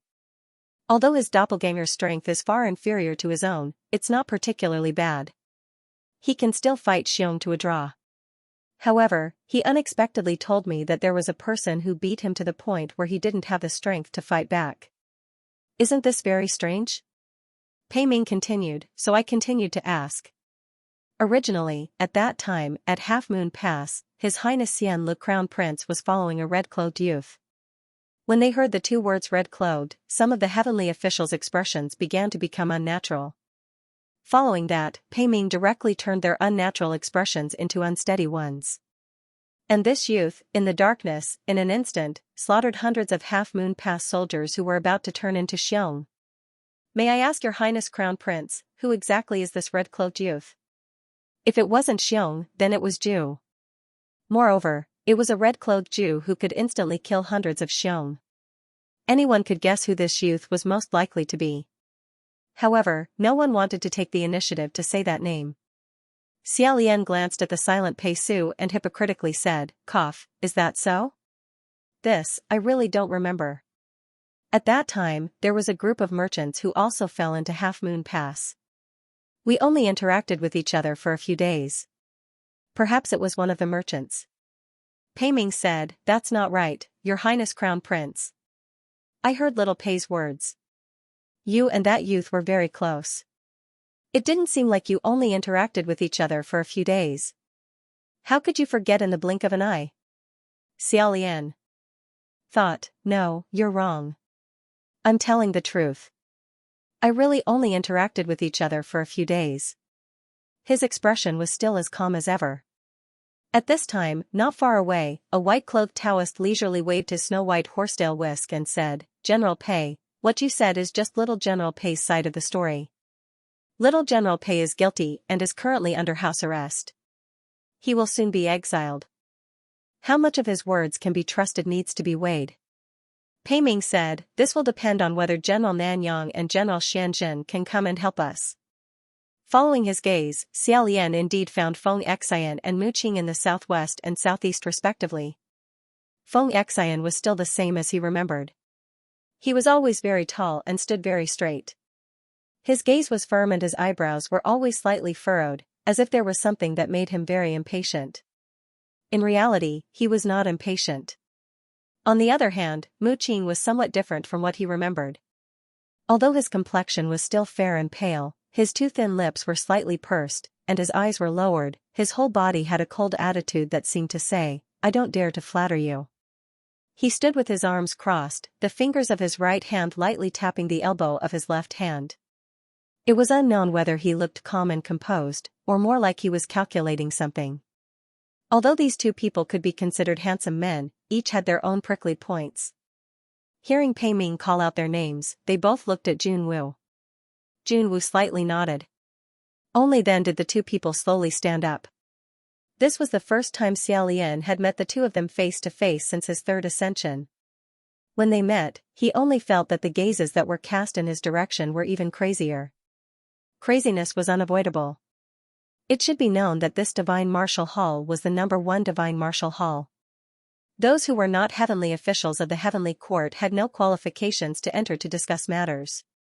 When Crown Prince Xianlu first ascended, he appointed Feng Xian and Mu Qing as his generals. At that time, these two were low-level heavenly officials of the heavenly court. They didn't even have the qualifications to enter and wipe the floor. But now, not only could these two little deputy generals stand openly in the divine martial hall, their ranking was even higher than that of the previous lord. It was true that the wheel of fortune changed. 30 years to the east, 30 years to the west. The three people looked at each other in confusion for a while. They quickly pretended that nothing had happened and turned their faces away. No one could figure out what the other was thinking. However, Xia Lian more or less knew what Pei Ming wanted them to help with. Sure enough, Pei Ming said, "General Nanyang and General Xianxia have both fought with watching. Regarding that person's weapon, the two of them should have more authority." He summoned Ah Zhao's empty shell so that everyone could examine the wound. Feng Xian and Mu Qing slowly came to the side of the floating empty shell. Xia Lian also moved a few steps and took a few glances. But because there was too much blood, a lot of it had condensed into black, so he couldn't see clearly. The two people looked at it with a serious expression for a while. They then raised their heads and glanced at each other. It seemed that no one wanted to speak first. Lingwen said under Jun Wu, "Generals, what do you think?" Feng Xian was the first to speak. He said in a low voice, "It's him." Mu Qing said, "It's the curved blade misfortune." Among the heavenly officials of the divine martial hall, probably only Xiaolian didn't know what these 4 words meant. The curved blade misfortune was the strange curved blade that Huaqing used to fight against the 33 heavenly officials in his dream. It was the one that scared the wits out of several martial gods and shattered their livers and guts. In the divine martial hall, the heavenly officials began to whisper in 2s and 3s. They looked at Xiaolian with strange eyes. Pei Ming said, "Many thanks to the 2 generals for confirming this point. Then my guess is correct. If the red-clothed youth traveling with His Highness the Crown Prince is really that person, then this matter will become complicated." The white-clothed Taoist from before said again, "General Pei, are you trying to say that His Highness the Crown Prince and the Ghost King Impasse are colluding to frame little General Pei?" This Taoist had spoken twice, and both times, he had stood by his side. Xiaolian couldn't help but take a look to see who exactly this strange immortal was. He turned his head to look and saw that the Taoist had a pair of clear black and white eyes. He had a white jade belt, a horsetail whisk in the crook of his arm, a long sword on his back, and a folding fan at his waist. He looked elegant, in high spirits. Only, that face seemed vaguely familiar, but Xiaolian couldn't remember where he had seen such a fellow Taoist. Pei Ming also glanced at the Taoist, as if he was a worrisome elder who didn't want to argue with a child. He shook his head and waved his hand, dispelling the floating Zhao's empty shell. He then turned around and said, "It's not necessarily a collusion. It's just that that person is capable of covering the sky with one hand. It's unknown what kind of trick he used to deceive His Highness the Crown Prince." What he meant was that he wanted to portray Huaqing as the mastermind behind the chaos at Banyu Pass. Xiaolian said, "General Pei, even if you don't trust me, you should at least trust Fengshe Darren." Fengshe Darren heard the entire process of little General Pei admitting his guilt. Pei Ming glanced at the white-clothed Taoist again. Xiaolian continued, "Moreover, right now, we are both in the divine martial hall. You can ask Di Jun if there are any traces of deception on my body." Jun Wu, who was sitting in the front seat, had a calm expression. This meant that there was no problem with Xiaolian's body. Xiaolian continued, "These are 2 separate matters. Let's not talk about whether or not the youth who was traveling with me was from Huaqing. Even if we take 10,000 steps back and say that he was from Huaqing, this has nothing to do with what little General Pei did. Although the Ghost King of Impasse's notoriety has spread far and wide, not everything can be pinned on his head." He calmly said that name, causing the several heavenly officials in the hall to immediately feel a chill run down their backs. Pei Ming said, "No matter what, this Pei believes that this matter needs to be discussed again. It's best that the Banyu state preceptor that His Highness the Crown Prince took away can also be handed over for interrogation." "Interrogate what? Confess under torture?" Before Xiaolian could reply, another person spoke up. Peisu didn't seem to want to stay in the divine martial hall any longer. He said softly, "General, forget it." Pei Ming said, "What?" Peisu said, "There was no deception. It was my doing. I have disappointed you." Pei Ming was just about to forgive him, but he ended up doing this himself. His expression turned cold as he said, "What kind of bewitching potion did the Banyu state preceptor give you?" "Shut up." Peisu raised his head and said, "Forget it, General." Little Pei wouldn't dare to not admit what he did. Since he was caught, he isn't afraid of any consequences. Pei Ming's face was full of shock. "You were so sensible before, why did you suddenly act up today?" He was about to kick him awake when Jun Wu said, "All right." When he spoke, Pei Ming retracted his leg and bowed. Jun Wu said, "The Banyu state preceptor's matter is over. Take little Pei away and exile him within a few days." After a moment of silence, Pei Ming said, "Yes." Xiaolian was relieved when he heard him say, "But the wound on this empty shell was left by the scimitar misfortune." Jun Wu said, "N. That's another matter." Pei Ming said, "Please investigate thoroughly." Jun Wu said, "I will investigate this matter thoroughly. Everyone can rest assured. Let's disperse for today. Xian Lu, you stay." It seemed that he wanted Xiaolian to stay and personally investigate thoroughly. All the heavenly officials had nothing to say. They bowed and said, "Yes." Since they had dispersed, the people in the hall walked out in 2s and 3s. Feng Xian glanced at him as he passed by and wanted to say something. Xiaolian smiled at him. Feng Xian was startled, but he still walked away. Mu Qing walked without looking at him, as if he didn't exist. She still insisted on walking in front of him. The white-clothed Taoist walked over with his horsetail whisk and a smile on his face. Just as he was about to speak, Pei Ming, who had just lost, walked over with one hand on his sword and the other touching his nose. He helplessly said, "Qing Xian, for your brother's sake, can you stop making trouble?" The white-clothed Taoist's smile disappeared and he said, "General Pei, don't use my brother to pressure me. I'm not afraid of him." You. Pei Ming seemed to be so angry that his teeth were itching, but he couldn't do anything about it. In the end, he pointed at him and said, you, little Pei has been ruined by you this time. 200 years of exile.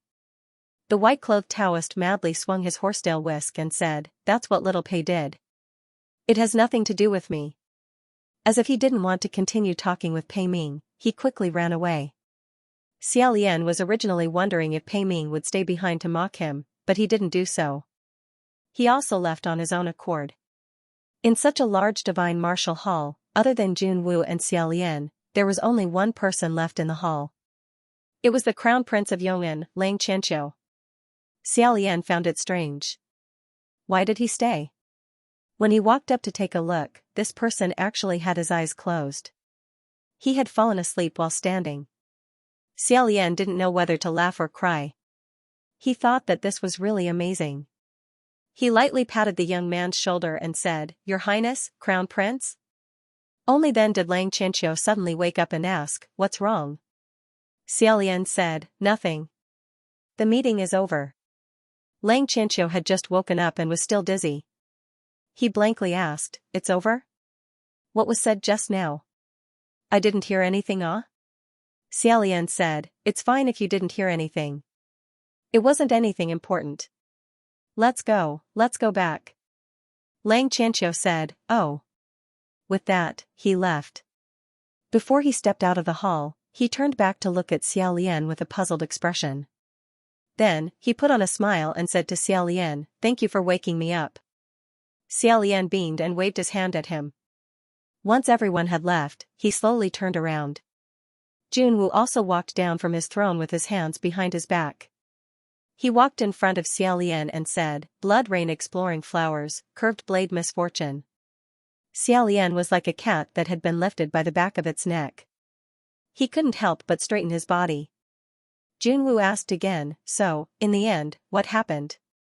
Xiaolian glanced at him and suddenly knelt down. Before his knees touched the ground, Jun Wu reached out and grabbed his elbow, not letting him kneel down. He sighed and said, "Xian Lu." Xiaolian straightened up again and bowed his head. "I'm sorry." Jun Wu looked at him and asked, "Does this count as you admitting your mistake?" Xiaolian said, "I know my mistake." Xiaolian remained silent. Jun Wu shook his head. "I don't think you know either." He tilted his head slightly. He signaled Xiaolian to follow him, and the two of them slowly walked towards the back of the divine martial hall. With his hands behind his back, Jun Wu said as he walked, "Xianla has grown up now." When he said that, Xiaolian naturally didn't dare to answer. Jun Wu continued, 800 years ago, I told you to always contact me after you went down, and not to roll around in the mud by yourself. You, on the other hand, disappeared without a trace for 800 years. He was torturing himself to death down there. They had flown up for so many days this time. He had never reported to the Divine Martial Hall even once. If it was someone else who showed such disrespect, Lingwen Palace Hall would have directly questioned them. Xiaolian's "I'm sorry just now." Of course, this was not the only thing he was referring to. Jun Wu was naturally well aware of this. He also said, "If this apology of yours is also an apology for those several stabs, then I will apologize to you." "Forget it then. You said it yourself. After stabbing me, I completely forgot about it." Xiaolian bitterly smiled. "How could I forget?" Jun Wu said indifferently, "Then look forward, there are still many things that require your help." Xiaolian rubbed his forehead. He said, "Xian Lu is just a broken celestial, she has no magic power. I can't say that I'm needed. I just hope that I don't cause any trouble. Junwoo replied, why must you belittle yourself? The two things that have happened since your return, didn't they all do well? Xiaolian lamented, it's just that I might have offended General Pei as soon as I returned. Jun. Wu said, Mingguang's side is fine. I'll keep an eye on him. Don't worry. However, Junwoo turned around. Let's talk about it. What kind of incredible person did you provoke this time? Xiaolian raised his hand and said, Emperor, I swear that I really didn't do anything. It's just that one day, I met a very interesting little friend on the road and spent some time with him. I didn't think too much about it. Junwoo nodded and said, a chance encounter, little friend, desperate ghost king. Xian Lu, do you know what the consequences would have been if General Pei had continued to pursue the matter and you had said the same thing in front of the other heavenly officials? No one will believe you. Xiaolian helplessly said, Xian Lu knows. Therefore, I have to thank the Emperor for helping me in time. Emperor, are you really going to interrogate me? I will not collude with the ghost realm. You're just worrying for nothing. Junwoo said, I naturally know that you won't collude with the ghost realm. Xiaolian replied, many thanks for Jun's trust. However, Junwoo said, but, I have an important task on hand, and I'm afraid it won't be good for you to handle it. Xiaolian asked, what is it? At this moment, the two of them had already arrived behind the Divine Martial Hall. The front hall and the back hall were separated by a tall mural. The front of the mural depicted a golden palace that stood at the peak of the sea of clouds, radiating white light. The back of the mural was a picture of mountains and rivers. Looking up, this huge map was inlaid with many fine pearls, like stars. These were the signs of the human Divine Martial Palace. There was a pearl embedded here, which meant that there was a Divine Martial Palace here. 800 years ago, when Junwoo brought Xiaolian, who had ascended for the first time, to this place, the starlight wasn't as dense as it was now. But now, on the map, the twinkling pearls seemed to cover the entire field of view. It was beautiful and shocking.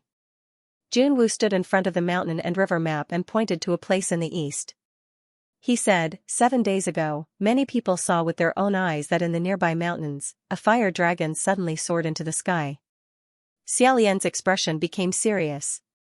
With one hand behind his back, Junwoo used the other to lightly knock on a spot on the map. He said, that fire dragon burned for 2 incense sticks before it was extinguished. During this time, countless people saw it, but not a single person was injured. Do you know what this means? Xiaolian said, the fire dragon howling to the heavens technique. Although the fire is strong, it doesn't harm people. It only shows its huge form. This is a cry for help. Junwoo said, correct. It's a cry for help. Moreover, it's a cry for help from a heavenly official from the heavenly court. Xiaolian said, moreover, it's a cry for help from a person who has been forced into a dead end. Because the flames of this fire dragon howling to the heavens technique were extremely strong and couldn't harm people, it would inevitably explode a portion of that heavenly official's magic power. If they weren't careful, it was possible that their entire magic power would explode and they would directly perish. Therefore, unless it was absolutely necessary, no one would use this method to call for help. Since it appeared, it meant that a heavenly official was already in a crisis where he had no choice but to call for help. Xiaolian said, has there been any heavenly official from the heavenly court recently gone missing? Junwoo said, this time, all the heavenly officials were summoned back not only for the matter of Banyu Pass, but more importantly, to take advantage of this opportunity to investigate the whereabouts of each heavenly official. Apart from the few that don't show themselves all year round, like the Rain Master and the Earth Master, even if the other heavenly officials couldn't rush back, they still responded. After muttering to himself for a moment, Xiaolian said, is it possible that it's not a heavenly official from this year, but a retired heavenly official from the previous years? Junwoo said, then the scope is huge. Many of the retired heavenly officials have not been heard from for many years, so it's simply impossible to deduce which one is in danger. It was likely that the various civil officials of Lingwen Palace Hall had recently been busy with this matter, so it was no wonder that they couldn't find the time to investigate the whereabouts of that human face-plagued teenager on Mount Yujun. Xiaolian said, to be able to force a heavenly official to have no choice but to explode his body to come ask for help, the background of the person who came isn't small. Are there any nests or gathering places of demons and ghosts nearby? Junwoo said, there are. It's extremely close. Do you know about the ghost city? Xiaolian pondered for a moment, then said, I've heard of it. The ghost city was the most prosperous place in the ghost realm. It was located at the border between the human realm and the ghost realm. Numerous ghosts gathered here to trade, and demons danced chaotically. Some necromancers with a bit of cultivation would also frequently enter to do some business and inquire about some news. Even some heavenly officials from the heaven realm would disguise themselves and enter for a tour out of curiosity or for some unspeakable reason. Occasionally, a living person who didn't understand anything would accidentally enter. If they weren't swallowed alive, then they would be scared half to death. The ghost city had existed since ancient times. However, Xiaolian wasn't old enough to know that there were many legends about it circulating in the human realm. For example, this classic ghost story, a person hurrying through the night saw a bustling bazaar in front of him. The bazaar was decorated with bright red lanterns, and he happily entered. However, he discovered that the people around him were either wearing masks, or had hoods draped over their heads, or were incomparably ugly. It was very strange, but he didn't think too much about it. He bought a bowl of noodles and sat down to eat. He picked up a pair of chopsticks and brought it into his mouth. As he ate, he felt something was wrong. When he looked again, he realized that this wasn't noodles at all. It was clearly a bowl of wriggling black hair. Pulling his thoughts back, Junwoo said, after I saw that pillar of fire, I immediately sent a heavenly official to search that area. However, there weren't any traces of it. It's extremely likely that it was moved into the ghost city. However, the heaven realm and the ghost realm have always been clearly separated. Without sufficient evidence, one cannot force their way into the ghost city. Therefore, this time, I need someone to secretly descend to the lower realm to investigate. Xiaolian said, we can't beat the grass and alert the snake. That's why we can't divulge this information to the various heavenly officials in the Divine Martial Hall, right? Junwoo said, that's exactly how it is. Xiaolian said, in that case, Dijun, Xianlu requests your orders. Junwoo said, the first person I thought of was also you. However, I'm afraid that it wouldn't be too convenient for you to do this. Xiaolian asked, what's inconvenient about it? Junwoo said, first of all, the east is where Xianxia is stationed. If you want to go, you'll have to cooperate with him. Xiaolian said, I'm completely fine with this. Please be at ease. Junwoo said, second, do you know whose territory the ghost city is now? Xiaolian was slightly startled. Could it be Huaqing? Junwoo slowly nodded. Xiaolian's premonition was confirmed. Suddenly, he thought of another matter. That pillar of fire asking for help had started 7 days ago. And it just so happened that Huaqing had left Puqi Monastery 7 days ago. Wasn't the timing a bit too tight? Could there be some connection between these two matters? Junwoo said, it seems that your relationship with him isn't bad. This isn't a big deal. I'm just afraid that he's involved in this matter. If it's difficult for you, I won't force you. However, if you have any other suggestions or candidates to recommend, you can tell me. Xiaolian still said, I'll go. I believe that the Blood Rain Tanhua isn't someone with ulterior motives. Junwoo looked at him and said, Xianlu, I know that you have a sense of propriety.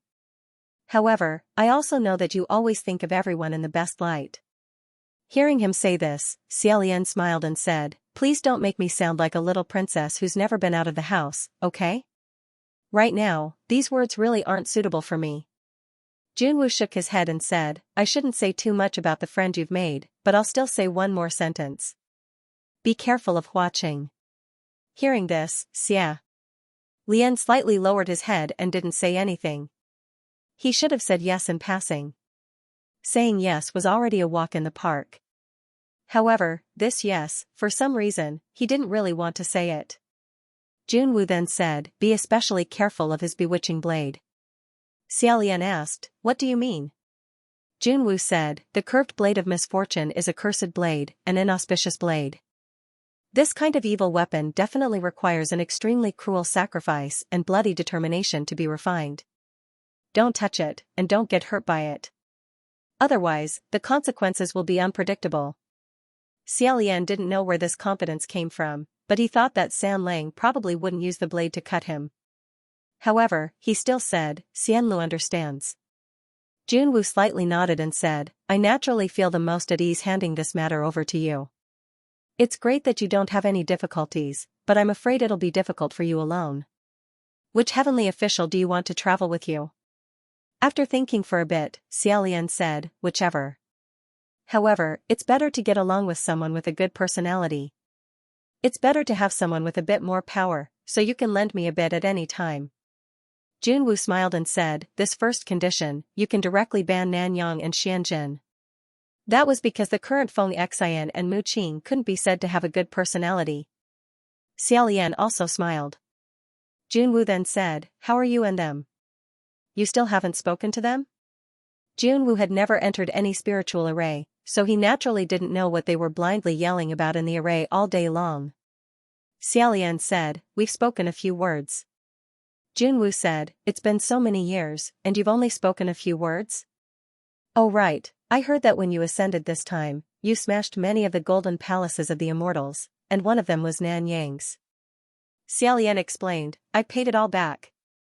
I've already paid back all 88 million merit points. For this, I also have to thank the Emperor for giving me the opportunity to go to Mount Yujun. However, Junwu said, you should thank Nanyang from the bottom of your heart. I heard Lingwen say that later on, he took the initiative to privately go to Lingwen Palace Hall and said that he didn't need you to pay him back the merit points for rebuilding the Golden Palace Hall. Xiaolian stared blankly and said, this. I didn't know at all. It was no wonder that those 88 million merit points were paid back so easily. It turned out that he had let go of such a large sum of money. At that time, the damage to Nanyang Palace Hall was the most serious. It was said that half of the golden roof had collapsed. Junwu said, Nanyang told Lingwen not to tell you, so naturally you didn't know. Since he doesn't want you to know, it's better for you to continue pretending not to know. Xiaolian didn't know what he was feeling. Sour, sweet, bitter, spicy, all melted in his heart. In the end, he could only silently sigh and think of something else. In this world, the words don't ever tell anyone are indeed all empty words. Junwu pondered for a moment before saying, if Nanyang and Xianjin can't do it, then how about Windmaster? Xiaolian said, Windmaster is very good. However, I don't know if she's willing to go on patrol with me. Junwu said, Windmaster's magic power is high, her temperament is also lively, and she loves to make friends. She fits your description of being easy to get along with. The last time she came to find me, her evaluation of you wasn't bad. In my opinion, it's fine. If you don't have any more questions, this time, you can go with Windmaster to the lower realm and explore the ghost city. Also, Xiaolian asked, what is it? Junwu slowly said, you can work hard, but don't force yourself too much. Hearing this, Xiaolian stared blankly for a long time. Then, he smiled and said, what are you saying? I'm not forcing myself. Junwu patted his shoulder and said, first go back to Xianlu Palace and rest. I'll send someone to inform Windmaster. Xiaolian stared blankly for a moment before saying, I don't have enough merits, so I don't have a temple. The previous Xianlu Palace had long been demolished, so where did this Xianlu Palace come from? Junwu said, a new one was approved for you. You can't really squeeze into such a small and rundown temple, right? Xiaolian left the Divine Martial Palace Hall and was brought to the new Xianlu Palace by the young heavenly official of Junwu Palace Hall. This Xianlu Palace was almost exactly the same as his previous one. Glazed red walls, it was rich and elegant. However, he stood at the entrance of the palace for a long time, not wanting to go in at all. It was still more suitable for a rundown immortal to live in the rundown temple. He couldn't live in such a gorgeous and arrogant immortal palace now. He loitered at the entrance, waiting for that Windmaster to come find him. Unexpectedly, after waiting for a long time, he didn't see that white-clothed female Taoist priest. Instead, a white-clothed Taoist priest came. This Taoist priest was brimming with health and vigor, his entire body fluttering like an immortal. It was the Qing Xian who had just fought with Pei Ming in the Divine Martial Palace Hall. He flicked his horsetail whisk and said with a smile, "Greetings, Your Highness the Crown Prince." Xiaolian also smiled and said, "Greetings, fellow Daoist." In reality, he really wanted to ask who this person was. However, he also felt that doing so would be too rude. Just as he was about to secretly flip through the scroll to see which heavenly official was called Xianxia, the white-clothed Daoist priest walked over and said, "Let's go. Let's go down and take a look." Xiaolian was startled and said, "Fellow Daoist, I'm waiting for someone here." When the other heard this, he inserted his horsetail whisk into the collar of his Daoist robe, turned around and asked in confusion, "Who are you waiting for?" Xiaolian said, "I'm waiting for the Windmaster." The white-cloaked Daoist priest became even more baffled and said, "Aren't I right here?" Xiaolian's eyebrows jumped and said, "You're the Windmaster?" The other person opened his folding fan and said while waving it, "I'm the Windmaster. Do you need to be suspicious? Don't tell me you don't know who I am? Haven't you heard of my name, the Windmaster Xianxia?" His tone was matter-of-fact and confident, as if it was completely impossible for Xiaolian not to know him. The word wind was written on the front of the folding fan, and the back had 3 lines of clear wind. Wasn't this the one that the white-clothed priestess had been waving that day? Xiaolian suddenly remembered, Fu Yao had said that there were some heavenly official in the heavenly court who had special needs and were experts in transformation techniques. And at that time at Banyu Pass, Nan Feng had also said half a sentence, "The Windmaster has obviously always been." Always been? What was that? A man? Xiaolian was dragged a few steps by the other person, but he still couldn't completely accept it. He said, "This Windmaster, you, why did you dress up as a priestess last time?" The Windmaster said, "Why? Was it not pretty?" Xiaolian said, "Pretty? But..." The Windmaster beamed with joy and said, "What's the but about being pretty? Isn't it fine as long as it's pretty? Of course it's because it's pretty, so I had to dress up." Speaking up to this point, he seemed to have suddenly thought of something. He closed his folding fan and looked Xiaolian up and down. After a moment, he said, "Speaking of which, this time when we go to the ghost city, we also have to conceal our identities, right?" Very ashamed, until 4 hours later, Xiaolian took the time to secretly look at the scroll. Only then did he finally roughly understand the background of this Windmaster. The 5 masters of the Heaven Realm all used titles instead of surnames. For example, before the Earth Master ascended, his real name in the human world was Ming Yi. After ascending, he was called the Earth Master Yi. And before the Wind Master ascended, his real name was Shi Qingxian. After ascending, he was called the Wind Master Qingxian. Wind Master Qingxian, he was like his name, his temperament was like the wind and he liked to make friends, and he was generous, he did not care about trifles and was very popular in the heavenly courts. It could be seen from the fact that he scattered 100,000 merit points in the spirit communication array. Speaking of which, his brother was the great priest who controlled the wealth and luck of the human world. Naturally, he was generous and did not care about trifles. That's right, Wind Master Qingxuan's brother was the Water Hengtian, the Water Master Wudu. The two of them descended to the lower realm together and walked side by side. They chatted as they walked. Xiaolian crossed his arms and said sincerely, "The 2 generals of the Pei family ascended together." This is already considered a strange story in the human world. You 2 feng shui masters ascended to the heavenly courts at the same time. This is even more strange. One had to know that out of tens of thousands of people, there might not be one person who could ascend. Pei Ming and Pei Su were separated by hundreds of years. Pei Su was not even a direct descendant of Pei Ming. He was the grandson of Pei Ming's brother for who knew how many generations. This Water Master Wudu and Wind Master Qingxian were a pair of genuine blood brothers. This was the true ascension of 1 master and 2 masters. How was it not strange? Shi Qingxian smiled and said, "What's wrong with that? My brother and I grew up in the same place, worshipped the same master, and cultivated the same Tao. Naturally, we ascended to the same world." Xiaolian had also understood this point when he was cramming on the scroll. Among the 2 feng shui masters, Shi Wudu was the first to ascend. Not many years later, Shi Qingxian also transcended the heavenly tribulation. People often worshipped these 2 divine officials together, worshipped in the same hall, and sat on equal footing. It could be seen that these two brothers really had a good relationship. Presumably, the Water Master was also the reason why San Lang and Nan Feng said that Pei Ming would not use the Wind Master. After all, he was Shui Hingtian's blood brother, so how could he easily provoke him? Speaking up to this point, Xiaolian suddenly thought of something else. After thinking about it, he still asked, "Esteemed Wind Master, in the Divine Martial Hall, I heard General Pei say that he seemed to have some friendly relations with your older brother. If you go and sue little General Pei this time, will your brother?" Xianxia said, "No, no. My brother already knew that I couldn't stand Pei Ming." Xiaolian replied, "Knowing is one thing, doing it is another. Wouldn't this cause animosity between Admiral Pei and General Pei?" However, Xianxia said, "It's good that there's enmity. I can't wait for my brother to not mix with him and get rid of the 3 malignant tumors as soon as possible." Xiaolian stared blankly for a moment before asking, "What are the 3 malignant tumors?" Xianxia exclaimed, "What? You don't even know that?" Sigh. "Okay, I know you don't know anything. It's fine if you just listen to it. These 3 cancerous tumors are the nicknames given to the few heavenly officials in the heavenly court who have a bad reputation but are on good terms with each other.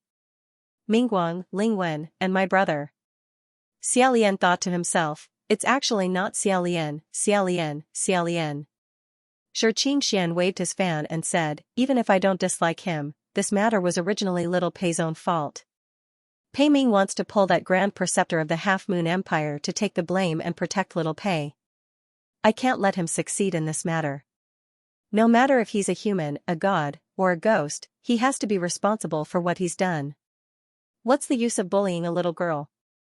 When he said the last sentence, his tone was rather disdainful. When Xiaolian heard this, he smiled and said, "Master Feng is really chivalrous." Xianxia smiled and said, "You're not bad too. I've vaguely heard some rumors about Half Moon Pass, but I've never had the time to look into it. In addition, my brother scolded me a few times, so I've forgotten about it. That day, I heard you ask in the spirit communication array and remembered that there was such a thing, so I went to take a look. Who knew that not only did you ask, you even went? I thought, sigh, this person is not bad." This Master Feng had a very straightforward and interesting personality. Xiaolian could understand very well why he was so popular in the heavenly court. He never expected that after this ascension, he would actually be able to make friends with this kind of heavenly official in the heavenly court. He couldn't help but smile. Who knew that when he turned his head and looked back, the white-clothed Taoist beside him had once again turned into a white-cloaked female Taoist priest. This change was too sudden. Xiaolian's feet almost slipped as he said, "Master Feng, why did you suddenly transform again?" Xianxia brushed his long hair and said, "Oh, Your Highness the Crown Prince, to tell you the truth, my mana is stronger this way." It turned out that as mentioned before, Master Feng and Master Feng were often worshipped together. However, because of this, a strange accident occurred. Perhaps people felt that in the same shrine, the 2 heavenly officials worshipping were both men, so there seemed to be something lacking. When men and women were paired together, work wasn't tiring. It seemed that a man and a woman didn't lack anything. Thus, later on, someone did something, and that was to carve the Master Feng statue into a female statue. Not only did they change his statue into a female statue, but they also spouted nonsense and fabricated stories, saying that the 2 heavenly officials of Feng and Water were a pair of brother and sister. There were even versions that said they were a pair of husband and wife. After several hundred years, with the spread of falsehoods, many strange stories of every description were born. The 2 heavenly officials, on a whim, found it and took a look. When they read it, they got goosebumps all over. However, this kind of nonsense was actually believed by many people. When mentioning the Master Feng, they often couldn't distinguish between a man and a woman, and kept saying, "Goddess bless me." Thus, Xianxia also had a nickname, Goddess of the Master Feng. Although it was comical, this kind of absurd story wasn't rare. Lingwen, for example, had a similar experience. Although this Lingwen was a heavenly official, she was never like the other fairies who were gorgeously dressed. She was usually dressed in black, capable and neat. All day long, she was in Lingwen Palace Hall, driving a pile of civil officials and reading scrolls as if she was crazy. Even if part of it was due to her personality, there were also other reasons. When she came to the human world, she would randomly grab a person and ask, "Is Lingwen Zhenjuan a man or a woman?" Everyone would firmly answer, "Male." Of course, the deity of literature was a man. Because of this, Lingwen suffered a lot when she first ascended. She was the deity of literature, but many people in the human world felt that how could a woman be the deity of literature? How could she ensure the prosperity of literature? It definitely wouldn't work. Thus, no matter how diligent she was, the incense offerings were cold. Later on, a few temple devotees were unhappy. In a fit of anger, they remodeled Lingwen's statue and changed it into a man's body. They forcefully turned Lingwen Zhenjuan into Lingwen Zhenjuan, and even made up a jaw-dropping legendary story about her background. With this change, the incense offerings came back. Everyone was full of praises, saying that Lingwen was really effective. In reality, the heavenly officials were still the same heavenly officials, and their mana was still the same. The stories that were passed down were all fabricated, but people still fell for it. Later on, when Lingwen went to dream or show her spirit, she could only use a man's body. Similarly, people felt that in this feng shui temple, only a man and a woman could control the situation, so it had to be a man and a woman. Who cares if you are a god or a ghost? People believed that you were what you were. Even if you were 108,000 miles away, people were still only willing to see what they wanted to see. This kind of thing, the heavenly officials of the heavenly court had long been used to it. As for Xianxia himself, according to Xiaolian's observation, he didn't really care. It would be better to say that he was completely enjoying it. Not only was he enjoying it, but he was also very keen on encouraging others to enjoy it with him. This made Xiaolian very suspicious of the true identity of the girl in black who traveled with him last time. In the 4 hours since they came down from the heaven realm, Xianxia had been trying to persuade Xiaolian to also change into a woman's appearance, and the reason was very legitimate. Women have heavy yin energy, it is easier to hide their whereabouts in the ghost city. Xiaolian thought about it, and could only tactfully refuse, "I don't have enough mana, I can't change it." Xianxia was very enthusiastic, and said, "I'll lend it to you." "Didn't the emperor let me come for this?" Xiaolian said, "Sir, it's better if you lend it to me when we fight." Xianxia couldn't persuade him, so he didn't force him. At this time, the two had already arrived at a desolate wilderness. Deep into the night, old crows cawed in the pitch-black forest, and the atmosphere was bleak and treacherous.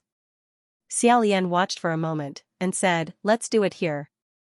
This place is full of yin energy, and there are large graveyards nearby.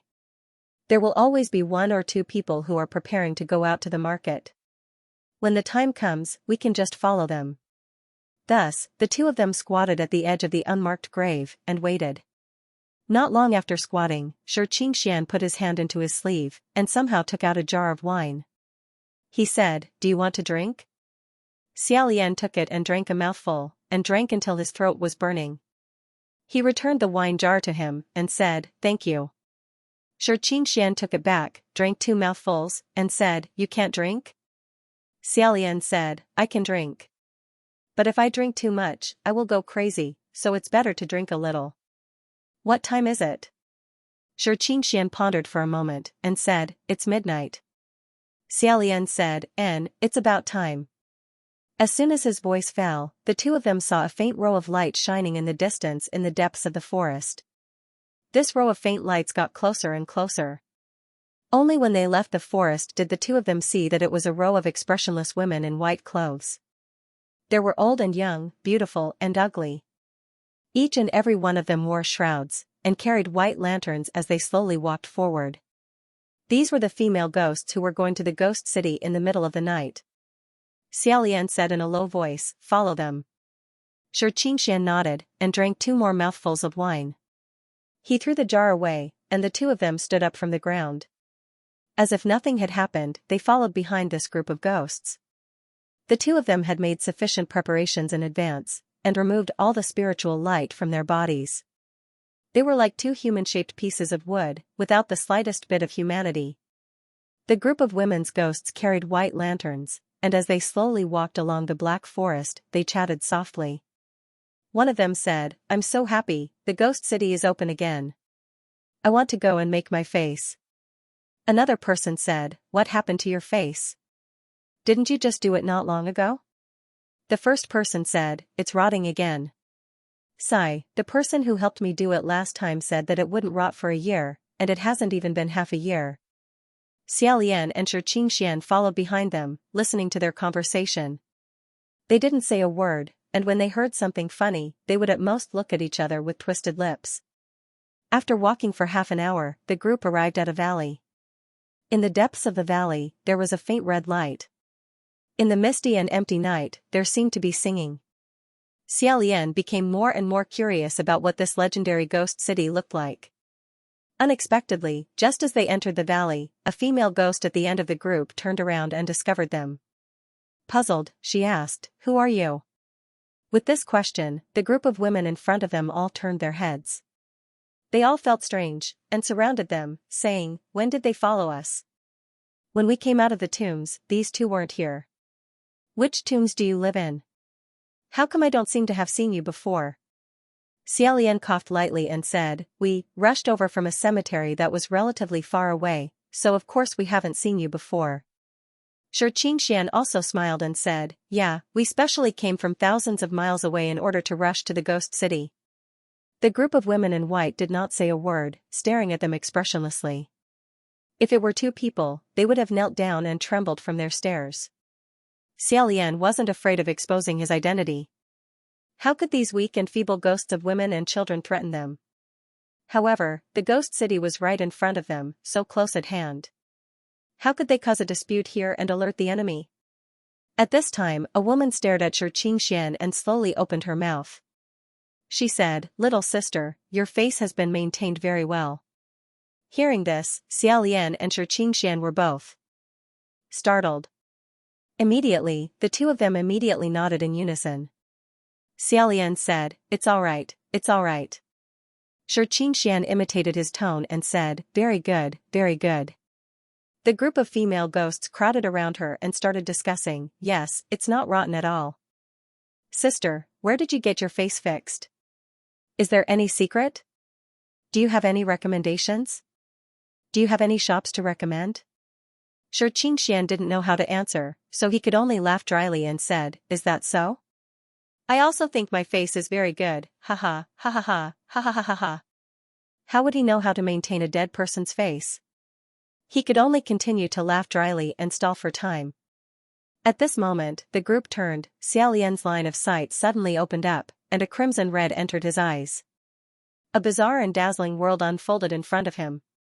This was a long street. It was so long that he couldn't see the end. On both sides of the street, it was crowded with all kinds of shops and vendors. Floating multicolored posters and big red lanterns were scattered high and low. The people on the road were coming and going, and most of them were wearing masks. Some were crying, some were laughing, some were angry, some were human, some were not. Those without masks could only be described as grotesque. Some had big heads and small bodies, some were as thin as bamboo poles, and some were flat like pancakes, sticking to the ground, complaining as they were stepped on by the pedestrians. Xiaolian was careful not to step on anything strange. When he passed by a food stall, he saw the stall owner stirring a pot of soup with a big bone stick. As he stirred, saliva leaked out from the gaps of his teeth, dripping into the soup. There were several eyeballs floating in the strange-colored soup. Xiaolian looked at it and suddenly had a sense of confidence. On the other side, some strange people were performing acrobatics. A burly man was holding a weak chick-like little ghost. As soon as he opened his mouth, a majestic fire gushed out, burning the little ghost in his hand and causing it to howl like a pig being slaughtered. It struggled incessantly, but the surrounding onlookers were clapping their hands and cheering loudly. There were even people who went crazy and threw money into the air, filling the sky with white snow. The money fluttered and landed in front of Xiaolian's eyes. He stretched out his hand and picked it up. Sure enough, it was ghost money. He continued walking and passed by a butcher shop. In front of the shop, there was a row of haggard human heads. The heads were arranged neatly from small to large, and their prices were clearly marked. A few coins for the flesh of the youngest, a few coins for the flesh of the teenager, a few coins for the flesh of the man, a few coins for the flesh of the woman, and a few coins for the bones of the crispy human beings. The one who was wearing an apron and holding a butcher knife was actually a wild boar with a long black mane. What it was chopping was a thick human leg that was still bouncing and twitching. It was truly a hell where demons danced and reveled. It was very common for people to kill pigs, but it was rare for pigs to kill people. Xiaolian couldn't help but stare a few more times, but he was discovered by the pig. It immediately said, "What are you looking at? Do you want to buy it?" Xiaolian shook his head and said, "Not buying." The butcher chopped the chopping board again, causing blood and flesh to splatter everywhere. It said gruffly, "Don't look if you don't want to buy it. Mother ****, are you looking for trouble? Quickly get lost." Xiaolian then got lost. However, after he took a few steps, he suddenly realized that something was wrong. That group of women's ghosts and Xianxia had actually disappeared without a trace. Xiaolian was startled and immediately thought of communicating with the Windmaster. He was afraid that he would really be dragged by those women's ghosts to shave and maintain his face. However, this was the ghost city. Heaven psychic techniques would also be restricted here. Since communicating with the spirits was fruitless, he could only search aimlessly on the street. As he walked, he was suddenly pulled by someone. He was originally very vigilant, so he immediately said, "Who is it?" The person who pulled him was a woman. She was startled by him, but after seeing his face clearly, she giggled and said in a charming voice, "Io, this little brother, you are really very handsome." This woman's clothes were revealing, and her makeup was so gaudy that it was scary. Her white powder wasn't evenly applied, and when she opened her mouth, it would rustle and fall. Her chest was bulging, as if something was stuffed into her flesh. It was truly frightening to look at. Xiaolian gently removed her hand that was as thin as a chicken's claw and said, "Miss, if you have something to say, we can talk it out." That woman was stunned for a moment, then immediately laughed out loud and said, "My God, you called me a miss? There are actually people who call me a miss these days? Ha ha ha ha ha." The people around them also seemed to find it very funny and roared with laughter. Xiaolian shook his head. Before he could say anything, that woman pounced on him again and said, "Don't go. Little brother, I like you. Come with me for a night, I don't want your money." She pursed her lips and threw him a coquettish look. "I'll throw myself at you, he he he he." Xiaolian inwardly thought that it was really a sin, a sin. He unobtrusively but resolutely struggled free and warmly said, "Mississippi." Unexpectedly, that woman seemed to suddenly become impatient and said, "What do you mean by miss? Who likes to hear you call me that? Alright, don't talk nonsense. How about it, are you coming or not?" As if to entice Xiaolian, she suddenly untied her originally revealing clothes. Xiaolian wasn't prepared for her to actually be so daring. He didn't think he would have to stop her, so he could only sigh lightly, avert his gaze, and take a detour. That female ghost blocked his path again and teased him in every way possible, asking, "Do you like it?" However, Xiaolian had been immersed in Huangji Temple since he was a child. He had abstained from sex for many years, so his body and mind had always been as steady as Mount Tai. No matter what he saw, his heart would be like still water, and no matter what he saw, he would automatically recite the sacred text of Taoism in his mind. He was completely indifferent. That female ghost's teasing didn't work, so her expression changed and she spat, "You're throwing yourself at me and you don't want me? Are you a man or not?" Xiaolian's gaze slanted to the side and said, "Yes." The female ghost said, "Then prove it to me." Someone on the side laughed out loud and said, "You slut, she thinks you're old and ugly and doesn't want you, so why are you still throwing yourself at her?" When Xiaolian heard this, his expression didn't change as he said, "Actually, I'm not. I have a hidden illness. I can't get it up." Everyone was startled. In an instant, a burst of ghostly wailing and wolf-howling laughter erupted, "Ha ha ha ha ha." This time, the target of ridicule was Xiaolian. They had really never seen a man who had the courage to say that he had a hidden illness in front of so many people. As it happened, Xiaolian didn't care about whether or not his sinful roots could do evil. He was used to using this as an excuse to shirk responsibility. This method could be said to have been tried and tested.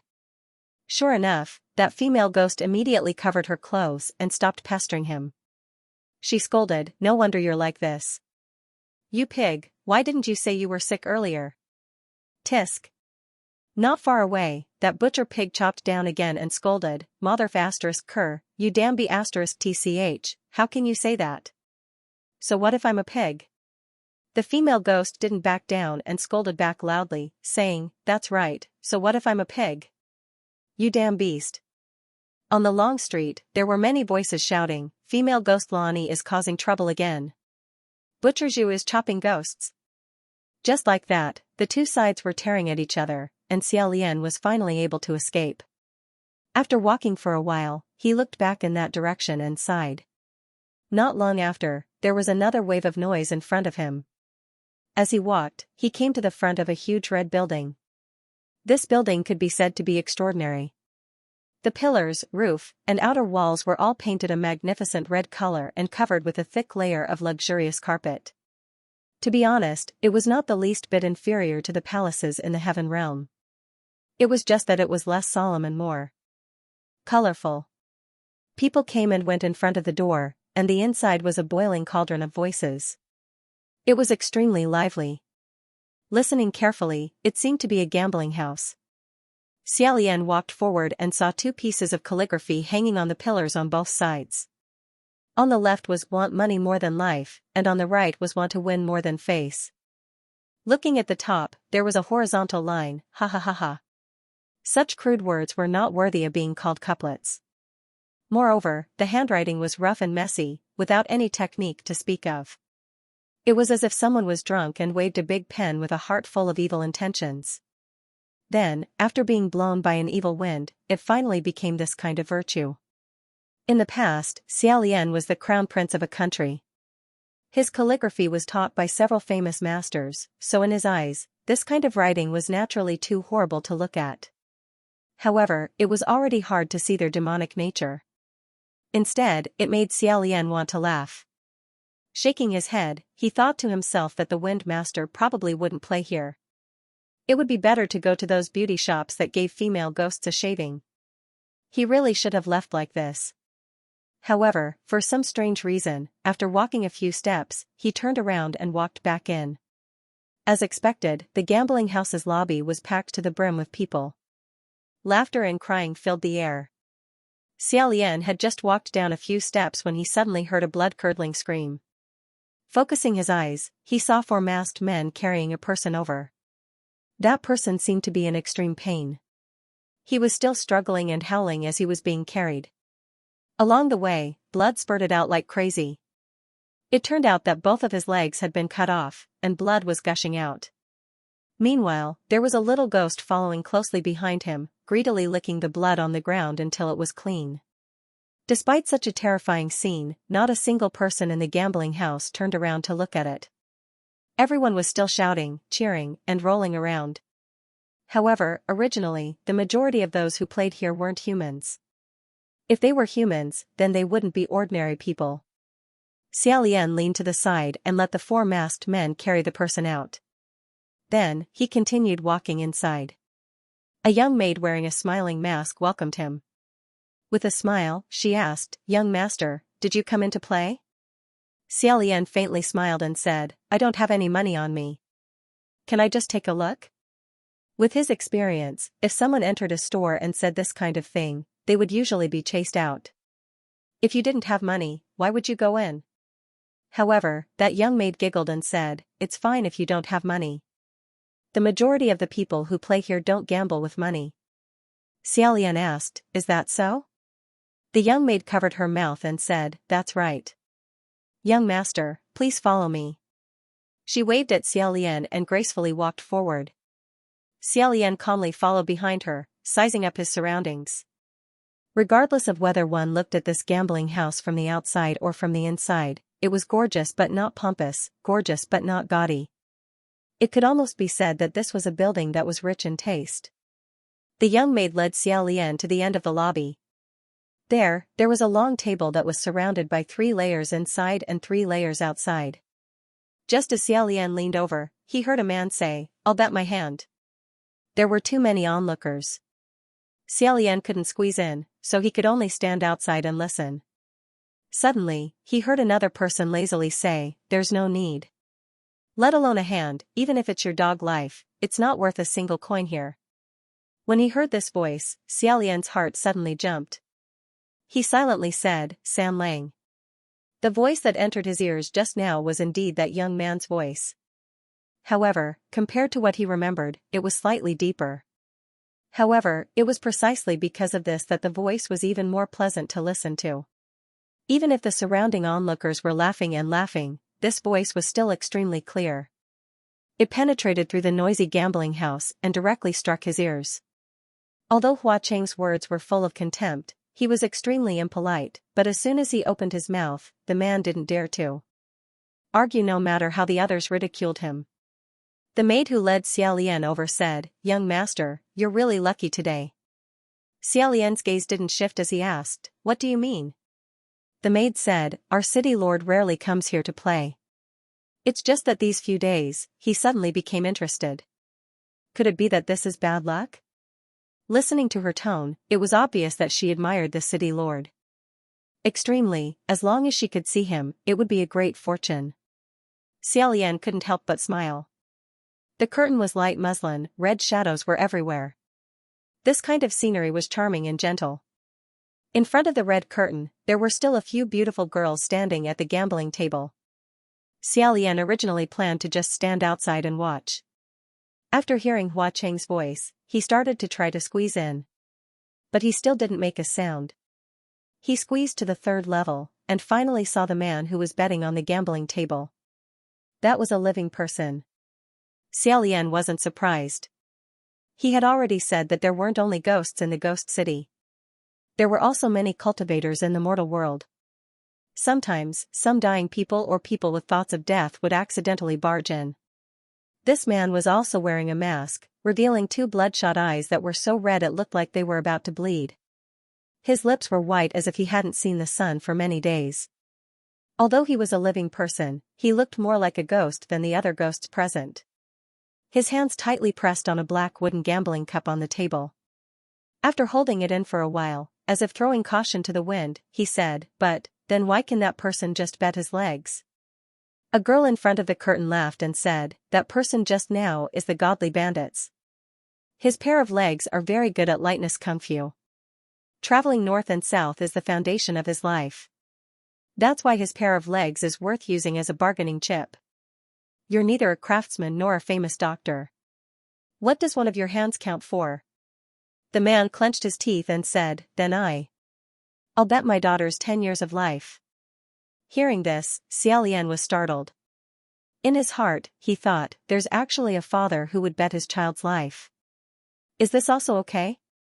Behind the curtains, Hua Cheng laughed and said, Sure. He didn't know if it was an illusion, but Xiaolian heard a trace of coldness in this yes. He thought to himself, San Lang said his luck is always good, and he always draws good lots. If he bet with this man, won't he win 10 years of his daughter's life? Just as he was thinking about this, he heard the girl at the other side of the long table shout, An even number is a loss, an odd number is a win. Once the cup was opened, there was no turning back. Please. As it turned out, Hua Cheng wasn't going to gamble at all. The man trembled violently. His hands clutched the gambling cup tightly and shook it violently. The hall quieted down a little, and the sound of the dice hitting against the cup became even clearer. After a long time, his movements came to an abrupt stop. Then, a deathly silence ensued. After a long time, the man very, very slowly pried up a corner of the gambling cup and peeked through the crack. His bloodshot eyes suddenly widened. He suddenly lifted the wooden cup and said with wild joy, Dan. Single. Single. I won. I won. Ha ha ha ha, I won. I won. This was not the result that the ghosts around the long table wanted to see. They all clapped their hands on the table and jeered in dissatisfaction. One of the girls smiled and said, Congratulations. Your business will take a turn for the better in no time. The man laughed for a while, then shouted, Wait. I still want to gamble. The girl said, Welcome. What do you want this time? The man's face darkened. I want all my competitors in the same line of business to die a violent death. Hearing this, the hall was filled with clicking of tongues. The girl covered her mouth and laughed. If it's this, then it's a bit more difficult than what you asked for just now. Why don't you consider asking for something else? For example, to make your business rise to the next level? The man's eyes were bloodshot. No. I want to bet on this. I want to bet on this. The girl said, then, if this is what you want, your daughter's 10 years of life, this bargaining chip might not be enough. The man said, if it's not enough, then add more. I bet my daughter's 20 years of life, plus her marriage. The ghosts were in an uproar. They laughed and said, this father is crazy. He's selling his daughter. Amazing, amazing. The girl said, an even number is a loss, an odd number is a win. Once the cup is opened, there's no going back on it. Please. The man started to shake the gambling cup while trembling. If he lost, his daughter would lose 20 years of life and a good marriage, which was naturally not good. But if he won, would he really let all of his peers die a violent death? However, Xiaolian felt that Huaqing would not let such a thing happen. After hesitating for a while, he still stood a little forward. He was still hesitating whether he should make a move or not. At this moment, someone pulled him back. He turned around and saw that it was Xianxia. Xianxia had already returned to his male body and said in a low voice, don't be rash. Xiaolian also said in a low voice, Lord Windmaster, why did you change back? Xianxia said, sigh, it's a long story. That group of aunties and little sisters dragged me and ran, saying that they wanted to introduce me to a good shop.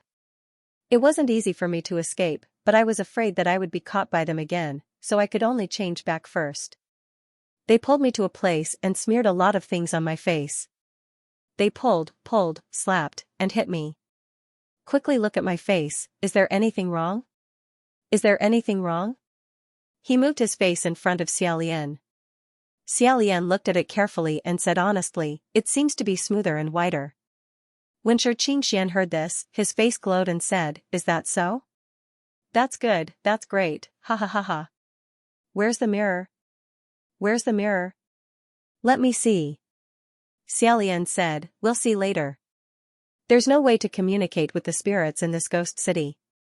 We must not get separated again. Oh right, Lord Windmaster, how did you know I was here? Xianxia said, I didn't know you were here at all. I came here because I made an appointment with Qianqiu to meet here. Just now, we got separated, so I came first. Who knew that when I came in to take a look, I just happened to see you. Xiaolian said, you made an appointment with Qianqiu? To meet here? Xianxia said, yes, Qianqiu is Lang Qianqiu. Your Highness Tai Hua, you should know this, right? He's the martial god who guards the east side. Since we came here, it's better to make an appointment with him. The ghost gambling house is one of the most lively places in the ghost city where crooks and honest folk mingle. It's a landmark building, where people come and go with ghosts. The more ghosts there are, the more people there are. It's not easy to arouse suspicion, so I told him before to meet here. Xiaolian slightly nodded. When he turned his head, that man still hadn't opened the cup. His eyes were rolled back and he was mumbling something. He was no different from the other ghosts that danced chaotically in the casino. He sighed and said, this person. Xianxia touched his face as he said, I know what you want to say, I agree. However, the ghost city is the territory of Huaqing.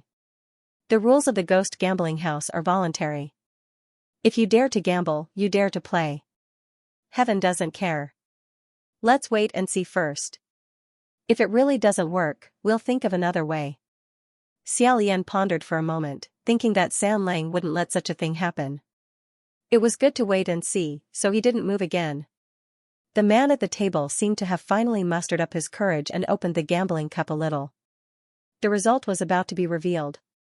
Unexpectedly, at this moment, a person suddenly rushed out. With a palm, the black wooden gambling cup was smashed into pieces. This palm not only smashed the gambling cup, but it also smashed the man's hand that was covering the gambling cup. Even the entire table was smashed, creating a crack. The masked man clutched the broken bone of his hand, rolling on the ground and shouting. The ghosts also shouted one after another, some were cheering, some were crying out in shock. And that person made a move, saying loudly, you have such a vicious heart. It's fine if you want to seek glory and wealth, but what you want is the sudden death of others. If you want to gamble, if you have the ability, use your own life to gamble, use your daughter's life and marriage too. Gamble? You're simply not worthy of being a man, not worthy of being a father. This young man had sword-like eyebrows and starry eyes. He was full of heroic spirit. Although he was only wearing a simple set of black clothes and not luxurious clothes, it did not hide his noble aura. Who else could it be but the crown prince of Yong'an country, Xianxia? Seeing him, Xiaolian and Xianxia, who were among the ghosts, covered their faces at the same time. Xiaolian moaned. Master Feng, you didn't tell him to be careful here, to keep a low profile. Xianxia also moaned. I did, but he is such a person. I can't do anything about it. If I had known earlier, we should have arranged to come down with him. Xiaolian said, I understand. I understand. At this time, Hua Qing, who was behind the curtain, chuckled. And Xiaolian's heart also hung in his throat. When this young man was with him, he often laughed. Now, Xiaolian could almost tell when he was sincere, when he was pretending to mock, and when he had killing intent. He only heard him say leisurely, coming to my place to cause trouble, you're quite bold. Xianxia turned to that side, his eyes shining as he said, you're the owner of this gambling house? The ghosts around him sneered, you don't know the immensity of heaven and earth, do you know who you're talking to? This is our city lord. Someone also sneered, it's not just this ghost gambling house. This entire ghost city is his. Hearing this, Xianxia didn't have much of a reaction, but Xianxia was shocked and said, my god, then the one behind, could it be that? Blood Rain Tanhua? Xiaolian said, yes, it's him. Xianxia said, are you sure? Xiaolian said, I'm sure. Xianxia said, dead. What should Xianxia do now? Xiaolian said. I hope he won't expose his identity. Xianxia looked around, but he was getting angrier and angrier.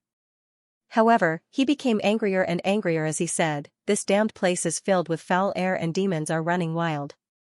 What kind of things have come here? What kind of things have they done?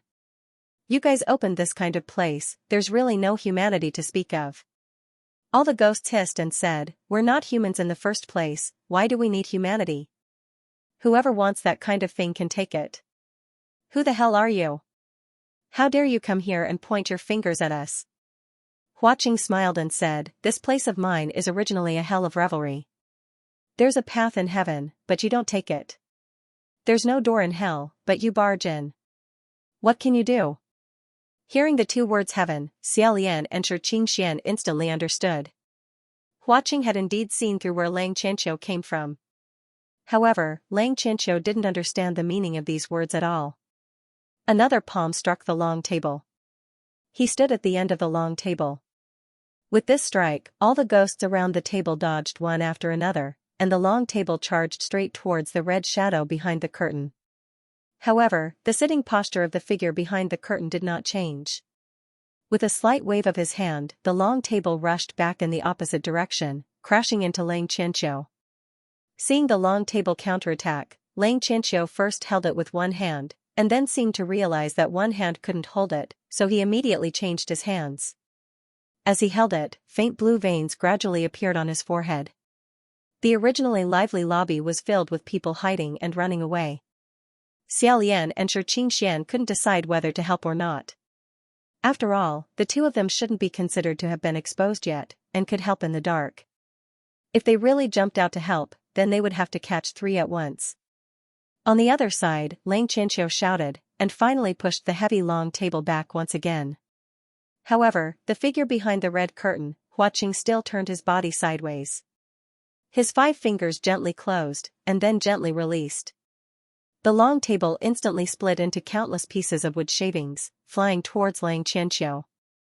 These wood shavings carried an extremely sharp blade wind, more terrifying than any hidden weapon. If Xianxia still had his mana and maintained his human body, then he wouldn't be able to dodge it no matter what. Thus, in the next moment, a faint layer of spiritual light was released from his body. Xiaolian and Xianxia immediately understood, and thought to themselves, not good, he's going to transform into a Dharmakaya. However, this layer of faint spiritual light immediately dissipated. It was probably because Xianxia finally remembered that he couldn't expose his identity on this trip, so at the critical moment, he quickly withdrew the spiritual light. However, Xianxia stopped, but Huaqing wouldn't stop. The figure in red sat behind the red curtain, and his hand gesture changed. His 5 fingers closed together, and he slightly raised them up. With this lift, Xianxia's entire body suddenly floated into the air, and he floated above the ceiling of the gambling house's lobby. After being trapped, Xianxia didn't seem to understand why he suddenly floated up, and he struggled twice with a confused look on his face.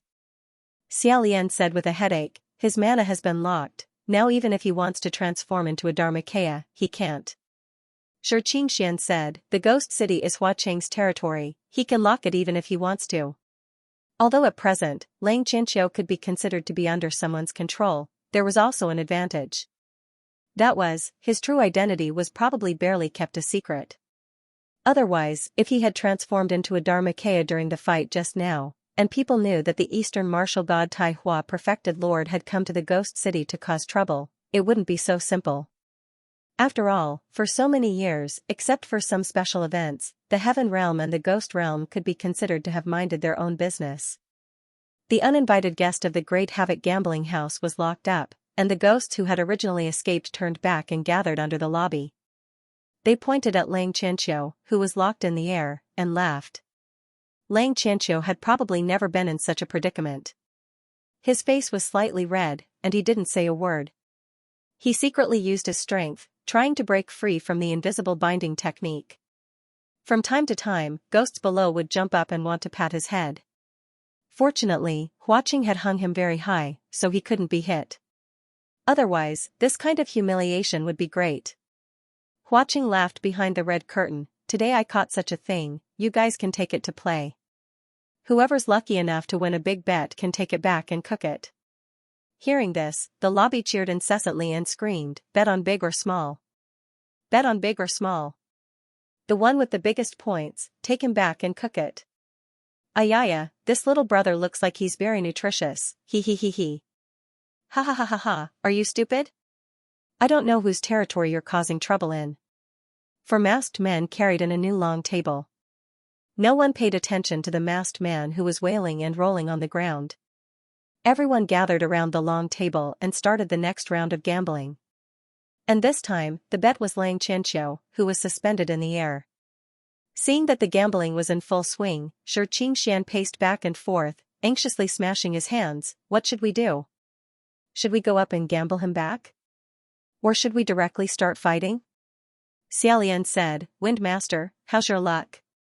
Xianxia said, of course it's sometimes good, sometimes bad. How can there be a conclusion to something like luck? Xiaolian said, there is. For example, I've never been good.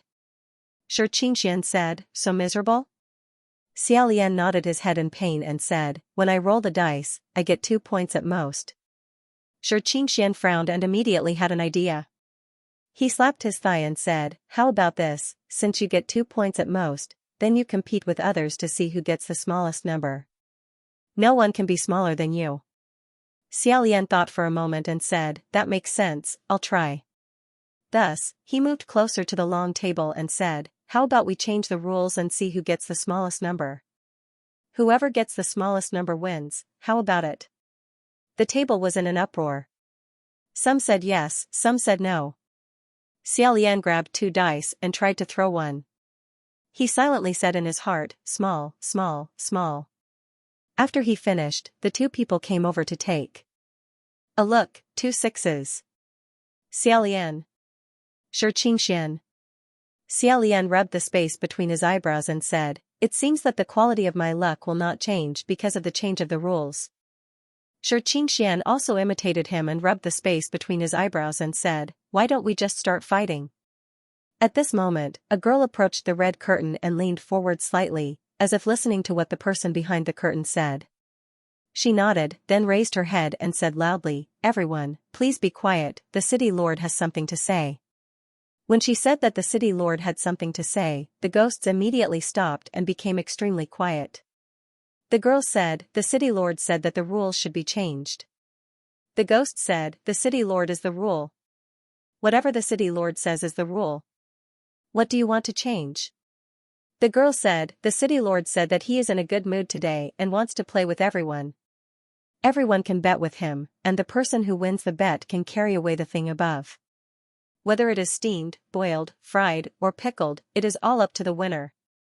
When they heard that they were going to bet with the city lord, the ghosts hesitated. It seemed that Huaqing had indeed never played in the arena. A few of them were bold and eager to give it a try. However, no one dared to be the first to come up. Xianxia continued to struggle and said angrily, what do you mean by this thing? I'm not a thing, what right do you have to use me as a wager? He said loudly, I'm not a thing. When the female ghosts heard this, they giggled and stared at Xianxia. Their red tongues swept across their lips, as if they wanted to tear him apart and devour him. Xiaolian thought to himself, AI, this child. I think you should keep your mouth shut. He sighed soundlessly, then stood up and said warmly, if that's the case, then please allow this humble one to give it a try. Hearing this, the figure behind the red curtain also paused, then slowly stood up. The girl in front of the curtain smiled and said, then, please come forward, young master. Inside the main hall, all the ghosts automatically separated to make a path for this brave warrior. Xiaolian walked forward, and the girl brought over a pitch-black gambling cup with both hands, saying, after you. Previously, when she was talking to the gamblers, she had always used the word you. Although her words were calm, her tone was not polite at all. But now, when she was talking to him, she used the word you, and her tone was also very respectful. Xiaolian took the black wooden gambling cup from her hands, said a word of thanks, and lightly coughed. He had almost never touched this kind of thing before. Holding it, he randomly shook it for a while, pretending that he was very familiar with it. As he shook it, he raised his head and glanced at Xianxia, who was suspended above. Xianxia also opened his eyes wide, looking at him impatiently. However, in the end, he didn't shout out anything.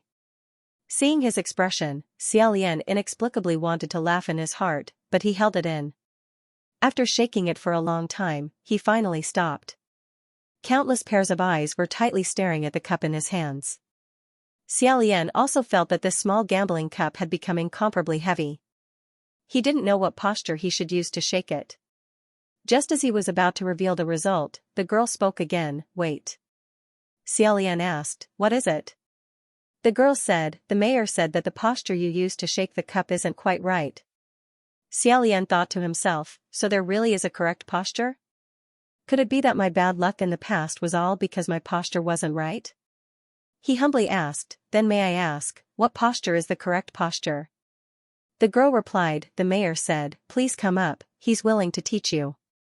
Hearing this, all the ghosts in the gambling house let out hissing sounds. Xiaolian heard a ghost mumble, the mayor wants to teach him, this is really unprecedented. Is this person going to die? What does the mayor want to do? Who is this person? Why does he want to teach him? Isn't shaking the cup like that? Is there any other correct posture? Xiaolian was also thinking about this question. The girl had already extended her hand towards the red curtain and said to him, please. And so, Xiaolian hugged the black wooden gambling cup and walked in front of the red curtain. The gauze curtain fluttered, and the red shadow flickered. The person behind the scenes was standing right in front of him. The two of them were only separated by half an arm. After holding his breath for a moment, a hand parted the heavy red curtain and stretched out from behind the curtain. Covering the back of Xiaolian's hand, it held the gambling cup. This was a right hand, slender and pale. The knuckles were distinct, and the third finger was tied with a red thread. Under the contrast of the black and glossy wooden cup, the white appeared even paler, and the red appeared even more vibrant. Slowly, Xiaolian raised his eyelids. Behind the red cloud-like gauze curtain, stood an 18 or 19-year-old youth. It was San Lang. His clothes were still as red as ever, and his skin was as white as snow. It was still that abnormally handsome face of a youth that couldn't be looked at directly. Only, the outline of his face was more distinct, and the youthfulness of a youth had faded away. To say that he was a youth was also to say that he was a man. The wild air between his brows was not extinguished, but rather arrogant. His eyes were still as bright as stars, and the light in his eyes was heavy as he stared unwaveringly at Xiaolian. Only, the one that was as bright as a star was only his left eye. The red gauze curtain parted only a little. This position. Only Xiaolian could see the person behind the scenes. The other ghosts in the hall were blocked by his body, so they couldn't see him. Of course, they didn't dare to look around. The left eye stared at Xiaolian, and Xiaolian stared back at him. He was slightly entranced. Hua Cheng's appearance. Not only did he look a few years older, he had also grown taller. In the past, when Xiaolian looked at him, he could barely look him in the eye. Look at him now. He had to raise his head high. After staring at each other for a while, Hua Cheng slowly opened his mouth. He said in a low voice, "You want to compete with me? It's still smaller than you." The voice was deep and melodious. Xiaolian finally came back to his senses. In any case, it was all the same whether it was big or small, there was no difference. Thus, he answered, "Older." Hua Cheng said, "All right. I'll go first." Xiaolian's left hand held the chassis of the black wooden gambling cup. His right hand pressed on the round lid of the cup. Hua Cheng stood in front of him, his right hand covering his left. It swayed slightly. Then, he opened the cup. There were 2 dice on the chassis. One was 6, and the other was 5. Xianxia, who was hovering above, could see it clearly. When he saw how big it was with just a shake, he couldn't help but widen his eyes. He asked in astonishment, "How could this be?" Hua Cheng slightly loosened his grip and said to Xiaolian, "Try shaking it like this." Xiaolian imitated him and shook it twice. However, Hua Cheng said, "That's not right." Although she was saying that Xiaolian was in the wrong, her tone was extremely gentle and patient. As he spoke, Hua Cheng once again propped up Xiaolian's lower hand. His left hand also stretched out, covering Xiaolian's right hand that was pressing down on the lid. In a low voice, he said, "It's like this." As such, the backs of Xiaolian's hands were covered by Hua Cheng's palms. When their skin touched, it was as cool as jade. That pair of gorgeous and exquisite silver wrist guards, on the other hand, were as cold as iron. However, Hua Cheng's movements seemed to be very careful, not letting them touch Xiaolian. Both of his hands were holding Xiaolian's hands as he leisurely shook the black wooden gambling cup. Once, twice, thrice. Dang dang, dang dang, dang dang. The 2 dice rolled around in the black wooden cup, colliding with each other and producing a crisp sound. It was only such a weak vibration, but it caused Xiaolian's palm and the back of his hand to feel slightly numb. This trace of numbness crawled up his wrist and spread out. As he shook it, Xiaolian inadvertently raised his eyes and glanced around. He discovered that Hua Cheng wasn't even looking at the gambling cup. Instead, he was staring at him without blinking. Xiaolian's lips curled up slightly. Xiaolian couldn't help but smile at him, but then he remembered that there were still many people watching from above and below. He immediately retracted his smile and lowered his head to earnestly study Hua Cheng's hand gestures. Like this? The smile on the corners of Hua Cheng's mouth grew deeper as he said, "Yes. Yes, that's it." Seeing that Xiaolian was full of hope, he said, "Should we open it and take a look?" Xiaolian opened it and saw that there were 2 white dice on the chassis. They were 2 3 dots. 2 threes was already an unprecedented and astonishing result. Xiaolian felt as if a spring breeze had brushed past his heart. He thought to himself, could it be that I've really grasped the knack? However, even if the result was astonishing, 6 points was still smaller than 11 points. He coughed softly and said, "I'm sorry, I lost." However, Hua Cheng said, "It doesn't matter, this round doesn't count. I'm teaching you now, again." When this sentence was said, both Xianxia and Xianxia were dumbfounded. The ghosts in the hall were even more dumbfounded, and they all started to mutter, "What's wrong with the city lord? I thought that the city lord was giving him a good impression, but in the end, he was really teaching him? How can this round not count? You can even play like this? If this one doesn't count, then when will it count?" It seems that the city lord is really in a good mood today. Huaqing raised his left eyebrow, and the lady outside immediately said, "Everyone, please quiet down." The hall instantly quietened down again. Although they did not speak, their gazes became even more unbridled. Huaqing smiled and encouraged him gently in his ear, "Again?" Perhaps it was because there were too many people in the gambling den. Xiaolian inexplicably felt a layer of heat on his cheeks, and said, "Okay." Rumble, rumble, he shook it again. This time, when he opened it, it was actually 4 points. Huaqing said, "How is it, isn't it a little bigger?" Although he felt that something was wrong, Xiaolian still nodded and said, "Yes, it's a little bigger." Huaqing said, "Well done, continue." He was so patient, but for some reason, there were many ambiguous chuckles coming from all around. From the sounds, it seemed that they were all female ghosts. Xiaolian also could not figure out what posture was the correct one. At first, he was still studying how to place Huaqing's hands, and how to grasp the speed, but now he was just letting Huaqing lead him and randomly shaking it. As he shook, a thought became stronger and stronger. Xiaolian thought to himself, could it be that San Lang is coaxing me? And Lang Qianqiu had been watching from above, and probably felt the same as him. He could not help but say, "You, stop shaking it. He is obviously lying to you, how can there be a correct posture? He must have cheated." He shouted so loudly that Xianxia covered his face again. The ghosts below booed loudly, and a rain of dice was thrown at Lang Qianqiu. They all shouted, "Ignorant child, don't speak.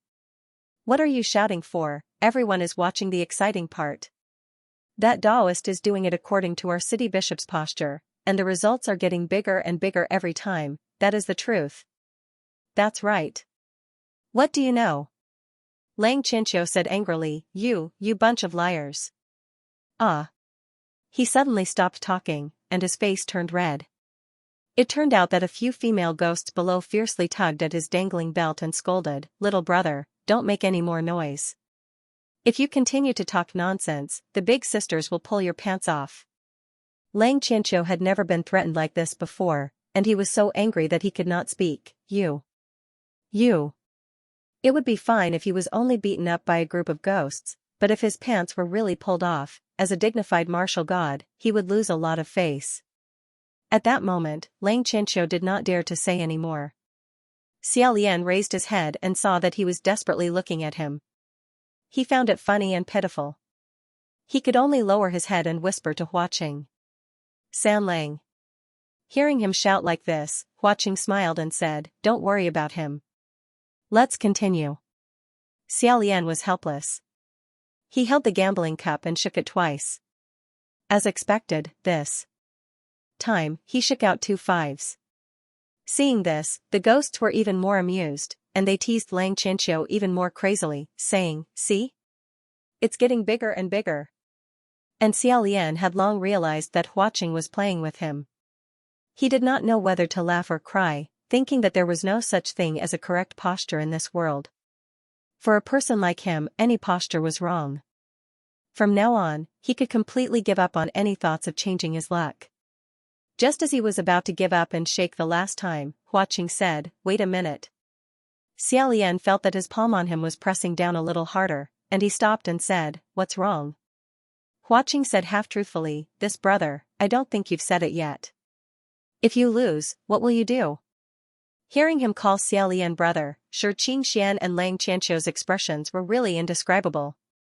The group of ghosts also felt their hair stand on end, and a few of them were so scared that their heads fell to the ground. Speaking of which, it was embarrassing. Just now, in a hurry, Xiaolian really did not think about the problem of the bet. He said, "This." He originally wanted to bet 10 years of his lifespan, but the lifespan of a divine officer was too long. 10 years was probably nothing at all. Money and treasures? No way. Magic power and spiritual power? No way. For a moment, Xiaolian could not think of anything that could be bet, so he could only ask the owner of the gambling house. He said, "What do you think I have on me that is worth betting?" Hearing this, Huaqing laughed. He said, "I don't care. What did you bring on you?" Xiao Lian thought for a moment, coughed lightly, and said honestly, this time, I only brought an unfinished steamed bun with me. Hearing this, Huaqing burst out laughing. He laughed, but the others wanted to laugh but did not dare to. After laughing, Huaqing nodded and said, okay. That steamed bun. When these words came out, not only the group of ghosts, but even the girls in charge of the gambling table were shocked. Since the opening of this gambling house, there had been countless kinds of incredible bets. There were internal organs, lifespan, emotions, and abilities. However, no bet was as incredible as today's, an unfinished steamed bun. Even Xianxia could not help but say in shock, what do you mean?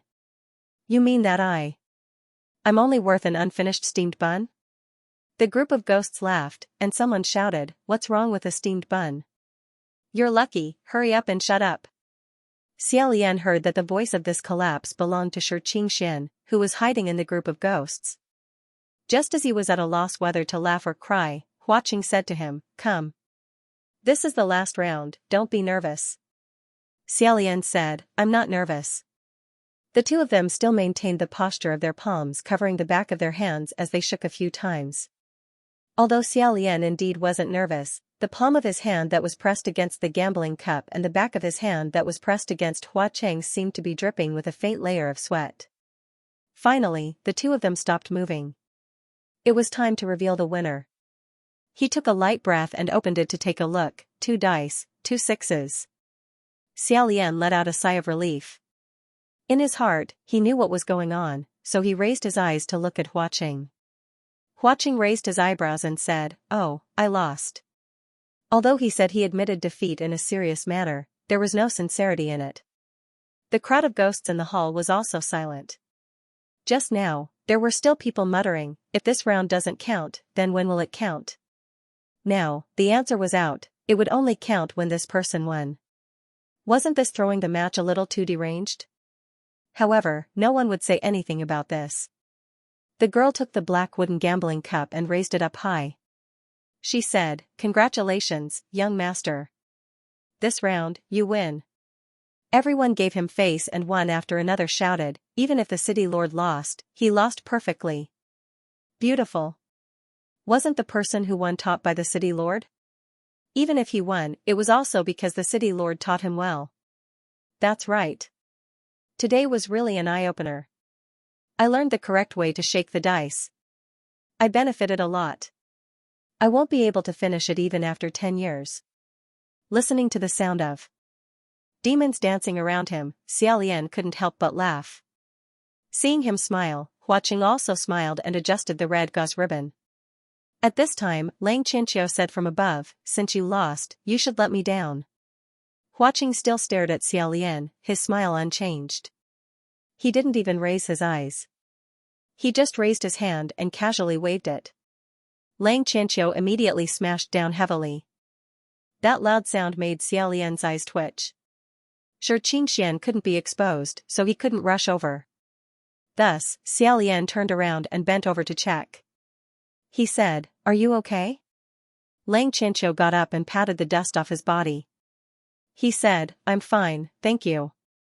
He definitely let you go up to cheat and make you lose. Fortunately, you won the bet. Xiao Lian thought, you're completely wrong about this. If he didn't go easy on me, I wouldn't be able to win you back even if I gambled until the end of time. Just as he was thinking, he suddenly heard a few ding-ding sounds. Following that, there were low exclamations from the surroundings. Xiao Lian turned around and saw that it was Huaqing who had finally walked out from behind the red gauze. Previously, when he was in his youth form, Huaqing's long hair was tied up in a crooked manner. At this moment, his red clothes were hidden and his black hair was loose. His handsomeness was overflowing with demonic aura. Only the right side of his hair was tied up in an extremely thin braid with red coral beads hanging at the corner. However, it looked a little mischievous. The bracers were silver, the boots were silver, and the belt was also silver. There was a slender curved blade hanging from his waist. The arc was smooth and treacherous. It was also silver. The blade was slender and so was the person. He leaned against the half-opened red gauze and crossed his arms. He said with a smile that was not a smile, "Brother, you won against me." Xiaolian naturally knew what was going on just now. He said helplessly, "Don't laugh at me." Huaqing raised his eyebrows and said, "No. How could that be?" As for the group of ghosts below, they were extremely excited. They were rolling non-stop like boiling water. They were all extremely excited and whispered, "Why did the city lord change his skin again today? I'm going to die. The city lord's new skin is so handsome that I'm going to die. It's fresh and energetic." "Die what die? Didn't you die a long time ago?" Xiaolian stared at the red-clothed youth. "You." He wanted to say something. However, now that countless eyes were looking at him, Huaqing's attitude was very ambiguous. It was as if he knew him, but at the same time, he didn't know him. Xiaolian didn't know if he couldn't show that he knew him in the ghost city. He did it on purpose. He didn't say much. He only said, "Thank you." Xianxia said, "Why thank him? This place was owned by him. He had bad intentions from the beginning." Xiaolian said in a low voice, "Your Highness, don't say any more. Let's go." If he stayed any longer, he didn't know what Xianxia was going to say. Moreover, he still had matters to attend to. Xiaolian couldn't stay any longer. He looked at Huaqing a few times. He pushed Xianxia out. At this time, Huaqing said from behind him, "Wait." Hearing this, Xiaolian stopped again. He turned around. A voice among the ghosts said, "City Lord, we can't let them go just like that. This person's movements are suspicious and he has extraordinary strength. His background is probably not simple. In my opinion, we should keep him and interrogate him." "That's right. Who knows, he might be a spy sent by someone to deliberately cause trouble in our territory." This last sentence was heart-wrenching. They were indeed from the heaven realm. However, their original intention was not to cause trouble. They were only here to investigate the situation. Xiaolian wasn't sure if Huaqing had seen the trace of spiritual light that Xianxia had revealed in a moment of desperation. He wasn't completely confident that he would let them go if he had seen it. His heart was slightly in his throat. However, he heard Huaqing say leisurely, "Aren't you going to leave the bet?" Xiaolian was slightly startled. "Bet?" Xianxia blocked in front of him and said warily, "Are you going back on your word again?" Xiaolian thought to himself, San Lang won't go back on his word if he promised someone. He probably has other intentions? Thus, he stood out from behind Xianxia and said, "But, didn't I already win the bet just now?" Huaqing said, "Brother did win against me just now." "That's right. However, don't forget that you still lost before." Xiaolian stared blankly for a moment, then said, "But you said it's fine, it doesn't count." Although it didn't count if he lost the bet, it only counted if he won the bet. This sounded rather shameless, but Xiaolian still asked shamelessly. Huaqing said, "Of course the bet you made with me didn't count. What I'm talking about is the first bet you'll make below." Only then did Xiaolian remember that Huaqing was talking about the time when he tried to compete with Xiao and threw 2 6s. Xianxia said in a low voice, "I already said that he had ill intentions and did not intend to let us leave so easily. I won't be locked this time." Hearing that he was ready to fight another round and was eager to try, Xiaolian hurriedly pulled him back and said, "It's nothing, don't be nervous. There's no need to fight again." On the other side, Huaqing tilted his head and asked, "What do you think? Brother, do you admit it?" Since he was willing to bet, he had to accept his loss. What else could he do other than obediently admit it? Thus, Xiaolian nodded his head and said, "I admit it." Huaqing spread out his left hand and said, "Then, give me the stake we agreed on." "The stake we agreed on?" After hesitating for a moment, Xiaolian reached his right hand into his left sleeve and felt around. He fished out half a steamed bun. Unable to look at it directly, he braced himself and handed it over. "You're talking about this?"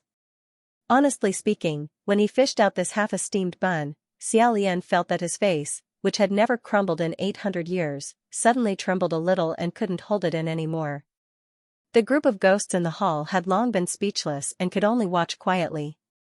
This was the first time the city lord had made a bet with someone, and the steak they agreed on was an unfinished steamed bun.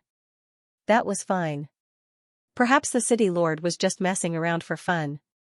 However, the city lord had actually asked someone to take back this half-a-steamed bun with a deadpan expression. Speechless, truly speechless. Some of the ghosts couldn't help but have a bold thought: either this half-a-steamed bun hid a shocking secret, or this person really was the city lord's older brother. Hua Cheng, on the other hand, accepted it with a smile. He lifted it up and gave it a glance before shaking it in his hand. I received the steak. Seeing that he really accepted it, Xiaolian didn't know what to say. After a long time, he finally said that, "It's cold. It seems, it's a little hard." Hua Cheng said, "It's fine. I don't mind." With his reply, Xiaolian didn't have any leeway to continue. He had already said all he could say, so he turned around and walked out. Just now, the group of ghosts in the gambling house had made way for him because they saw that he was the first one to step forward. He was a brave warrior. But this time, when they made way for him, they were all looking at him with reverence and curiosity. Xiaolian had only taken a few steps when he heard the ghosts behind him say, City Lord, where are you going next?" Hua Cheng lazily replied, "I'm in a good mood today, so I'm going to the Extreme Happiness Square." Hearing this, the entire hall erupted in cheers, as if it was a festive occasion. Xiaolian couldn't help but turn around to take a look. Coincidentally, he saw Hua Cheng also turn around. In his hand, he was holding the half-a-steamed bun. He tossed it up and down before casually lowering his head to take a bite. Seeing this scene, the soles of Xiaolian's feet slightly paused. He didn't know why, but he felt that he really couldn't stay in this place for a moment longer. He quickened his pace, pulling Xianxia along as he ran out at lightning speed. The two of them left the gambling house and madly ran for a long distance. On the way, they almost knocked down all kinds of peddler stalls. With great difficulty, they arrived at a slightly more secluded alley. Xianxia immediately emerged and met up with them. Xianxia fanned his fan wildly, causing his hair to fly in disarray. He said, "That was close, that was close.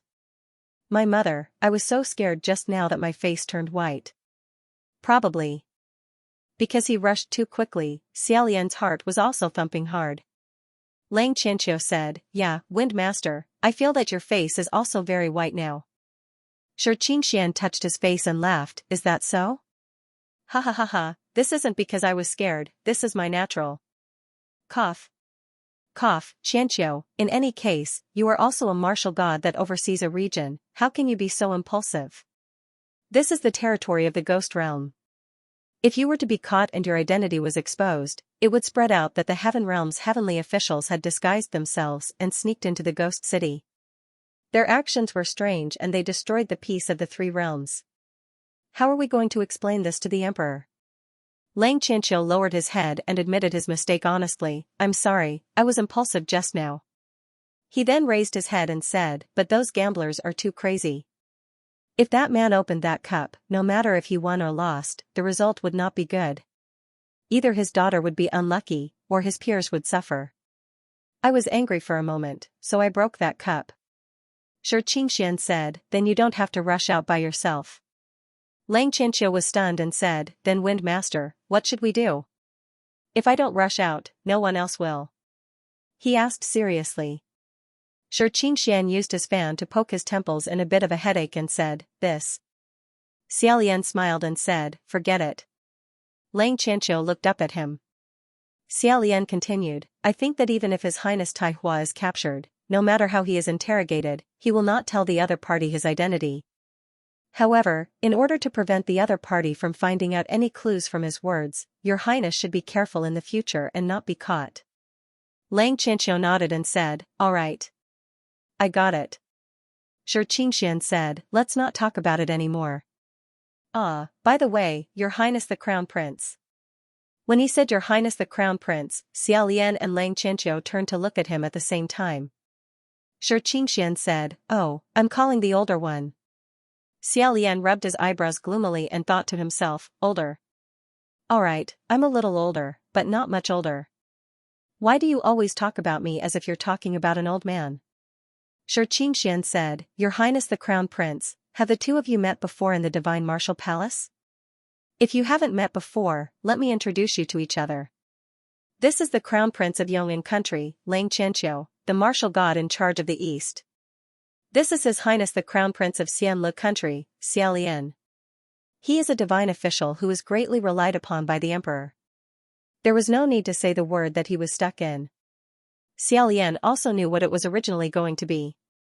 However, he forcefully changed his words halfway and did not even care about the flaws in his sentence. When Xianxia heard this, he looked at Xiaolian and asked curiously, "You are the Crown Prince who has ascended 3 times?" It seemed that Xianxia had really slept from the beginning to the end in the Divine Martial Palace and did not even remember who he was. If it was anyone else who said this in front of Xiaolian, it would undoubtedly be a mockery. However, these words came out of Xianxia's mouth. Xiaolian completely believed that this child really only felt that it was very strange to have ascended 3 times. He smiled and said, "Yes, it's me." Xianxia said, "Thank you so much just now. Otherwise." He thought of something and hurriedly lowered his head to put away his belt. He tied it tightly with a face full of lingering fear. He obviously did not think too much about the relationship between Xianlu Country and Yong'an Country. Xianxia also felt that this introduction was more or less enough. He said to Xiaolian, "Your Highness, doesn't this Blood Rain Tanhua know you? Why did I pretend to be unfamiliar with you just now?" Xianxia tied his belt and said, "Is that really Blood Rain Tanhua? Is it his original body?" Before Xiaolian could open his mouth, he heard Xianxia say, "How could it be his original body? Huaqing must have changed more than 100 skins. No one knows what his original body looks like. The last time I went to Banyu Pass and saw him, he seemed to be more or less like this. It must be a fake skin. Fake. However, Xiaolian always remembered the words that Huaqing had said to him in Puqi Monastery, "The next time we meet, I will use my original appearance to see you."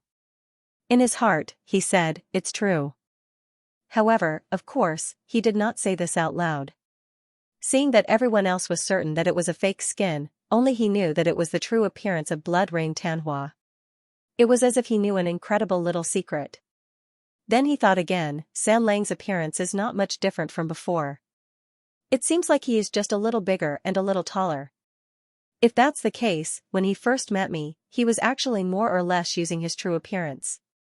Inexplicably, he felt a little happy. On the other side, Xianxia said again, "Everyone says that Huaqing has a strange temper. It seems that he really is strange. He was obviously throwing the game for you, yet he still pretended to not know you with a straight face. I don't know what he's up to. Could it be to make us lower our guard?" Hearing this, Xiaolian coughed a few times. Sure enough, everyone could see that Huaqing had thrown the game for them in the gambling house just now. It was no wonder. Rather than saying that he had thrown the game, it would be better to say that he had opened the floodgates. Only Xianxia could not see it. He frowned and said, "Did he throw the game? Why?" The other two patted his shoulder and tacitly chose not to explain more to him. They left Xianxia standing alone in the same place, thinking about why Huaqing had thrown the game for Xiaolian. Was it because they knew each other? The two of them turned around and walked away. Xiaolian said, "Now that our whereabouts have been exposed, what should we do next? Change our skin and come again?" "I don't recommend changing our skin, but it's useless. With His Highness Taihua's palm strike, the ghost city should strengthen its vigilance." Xianxia said, "To be honest, I thought that we would be exposed, but I didn't think that we would be exposed so quickly." Xiaolian sighed and said, I understand. Xianxia said, "If you've been exposed, then so be it. Since you've been exposed, why don't you just come out in the open?" Xiaolian faintly guessed in his heart what was meant by "in the open." Sure enough, Xianxia said again, "Right now, if you still want to cover up your lie, you can only go to Huaqing in the open and tell him that you specially came to see him this time. He knows that you are a heavenly official from the heavenly realm, right? If he knew, it would make sense that you brought a few heavenly realm subordinates." Unexpectedly, before Xiaolian could answer, Xianxia heard it and said, "No." Xianxia said, "Why not?" Xianxia said seriously, "Your Highness Xianlu, Do you know Blood Rain Tanhua? From what I heard, you and him can be considered friends. Xiaolian nodded. Lang Qianqiu said, of course not. Although I don't think that this Ghost King is a good person, he let you off because he treats you as a friend. Since that's the case, you can't lie and deceive your friends. Xianxian said with a headache, hey, Qianqiu, you're really stubborn. Xiaolian smiled and nodded, saying, it's pretty good. His Highness Taihua said so. Lang Qianqiu smiled and said, you also agree with me, right? Xianxian said, what's good about it? At least we have 3 heavenly officials. If we come out and return empty-handed, they will definitely say that we are less efficient than Lingwen Palace Hall. It would be so shameful. Xiaolian smiled. Just as he was about to speak, he heard a burst of ghostly wails and wolf howls coming from behind him. The 3 of them couldn't help but turn their heads to look. They saw that outside the alley, a group of demons and ghosts were chasing and fighting as they ran over, shouting, where's that little masked guy? Where's that little masked guy? Xiaolian saw the other 2 people's vigilant expressions and said, it's okay, they're not looking for us. Suddenly, he heard the scream. Xiaolian's heart suddenly trembled. Before his thoughts could react, his body had already rushed out. Outside the alley, a group of strange-looking demons and ghosts formed a circle and shouted, caught him. Kill him again. Motherf asterisk cur, how many things did this little scum steal from me? I must scrape them off his body one by one. Xianxian said, Your Highness the Crown Prince, what's wrong? Xiaolian did not answer. Step by step, he walked in that direction. He walked faster and faster. Finally, he started running, forcefully pushing aside the few people outside. He suddenly took a look, the one who was pressed in the middle and beaten up. It was a young man in ragged clothes. Looking at his body, he was only about 15 or 16 years old, curled up into a ball, curled up on the ground, shivering. Although he was tightly holding his head, it could still be seen that this youth's head was messily wrapped with several bandages. These bandages had become as dirty as his hair. Wasn't this the Xiaolian that he had met in a hurry on Mount Yujun? The bandaged youth who disappeared without a trace and was searched for without results. No wonder for the past few days, Lingwen Palace Hall had said that their search for his whereabouts had been fruitless. If this youth had escaped into the territory of the ghost realm, how could the Lingwen Palace Hall of the Heaven Realm be found in the human world? The few ghosts that were pulled away by Xiaolian were furious and pulled him away again. One of the ghosts pulled the bandages on the youth's head and said, This little bastard is probably uglier than me. He's so afraid of people pulling off these things on his face. Lang Qianqiu angrily said, What are you guys doing? Lang Qianqiu angrily said, What are you doing? He came up and threw those people away again. Xianxian had no time to stop him. He could only throw his fan and said, Qianqiu, didn't you say you wouldn't be impulsive again? This time, many people were angered by Lang Qianqiu. They scolded, What kind of thing did you come out of nowhere again, and rushed towards him. Lang Qianqiu said, Wind Master, I'm sorry. This is the last time. Then, he started fighting with them. Xianxian had no choice but to shout, Hey! I won't go on patrol with you anymore. Next, he naturally had to join the battle. Unfortunately, it wasn't good for them to cast spells and reveal their spiritual light, so they could only punch and kick. There was also a small portion that was beating the youth, but Xiaolian pushed it away.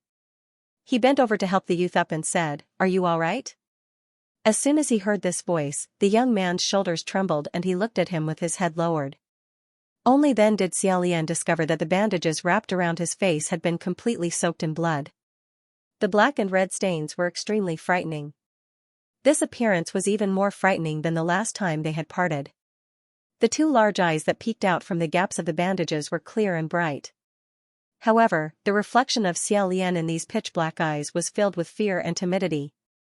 Xiaolian held the youth's arm and said, Come, stand up. Everything's fine now. Suddenly, he let out a loud ah. And pushed Xiaolian away, jumping up and running. Because this youth was once infected with the human immunity disease, there was no doubt that he was related to the country of Xianlu. When Xiaolian saw him, his heart was greatly shaken, and he couldn't help but be a bit absent-minded. Caught off guard, he was pushed away, and even his bamboo hat fell to the ground. He was startled and said, "Wait." Xiaolian was about to chase after him, but the few evil spirits that he had pushed away just now began to tangle with him again. The youth fled towards the long street. The street was bustling with activity, and he ducked into the crowd of ghosts a few times before he almost disappeared. It would be difficult for Xianxia to catch someone in this kind of place. In a moment of desperation, Xiaolian said, "To Darren, I'll leave this side to you.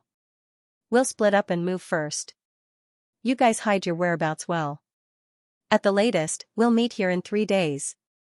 Xianxia lashed out and sent several evil spirits flying towards the two people. He then crouched down and grabbed his bamboo hat before dashing in the direction that the youth had fled. He squeezed his way through the streets with great difficulty, shouting all the way, "Excuse me. Excuse me." As for that youth, he had been hiding in the human world all year round. Naturally, escaping was a walk in the park. One moment, he could see his head, the next moment, he could see his back, and the next moment, he couldn't be seen anymore. Unexpectedly, he was getting further and further away. Moreover, Xiaolian didn't know if it was an illusion, but he felt that the streets in this direction were getting more and more lively. Everyone was rubbing shoulders with each other, making it more and more difficult to squeeze through. Due to his chaotic state of mind, he accidentally knocked over a few stalls. Xiaolian promptly said, "I'm sorry. I'm sorry." Ghosts weren't people to be trifled with. They scolded, "What's the use of apologizing? Catch him." Xiaolian suddenly felt a chill run down his back, as if a hand was trying to grab him. With a backhand slap, he asked, "Who is it?" The one grabbing him was a tentacle that had appeared out of nowhere. A group of ghosts surrounded him, and voices of varying heights and loudness surrounded him. "Hey! Hurry up and teach this pretty boy a lesson. He actually dares to cause trouble in the ghost city." A large wave of black demons and ghosts surged out. Just as they were about to separate him and the youth, Xiaolian grabbed onto the tentacle and pulled it away with great effort. He said, "Everyone. I'm really sorry, I really didn't mean it. Can you let me find someone first? Later, we can discuss how to compensate each other." The group of ghosts were unwilling to let him go. "In your dreams." After pushing and shoving, the youth finally completely disappeared. Xiaolian stared blankly. Honestly speaking, he didn't know what he was feeling. Was it because he was disappointed that he didn't manage to catch the other person, or was it because a nightmare had once again left him? Suddenly, the group of ghosts became restless and automatically parted to the sides. It was as if someone extraordinary had arrived. Xiaolian regained his senses and saw a tall and slender man dressed in black walking straight towards him from the parting crowd. He said, "Everyone, don't cause trouble. Hurry and let go." Like many of the demons and ghosts on the streets, the man in black wore a ghost mask.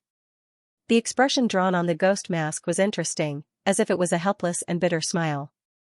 The group of ghosts shouted, "The lower crescent moon envoy is here," and finally let go of Xiaolian.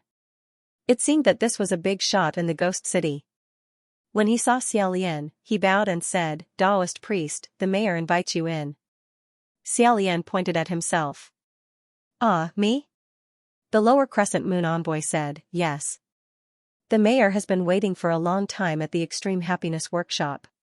Everyone around him sucked in a breath. "The mayor invites you in?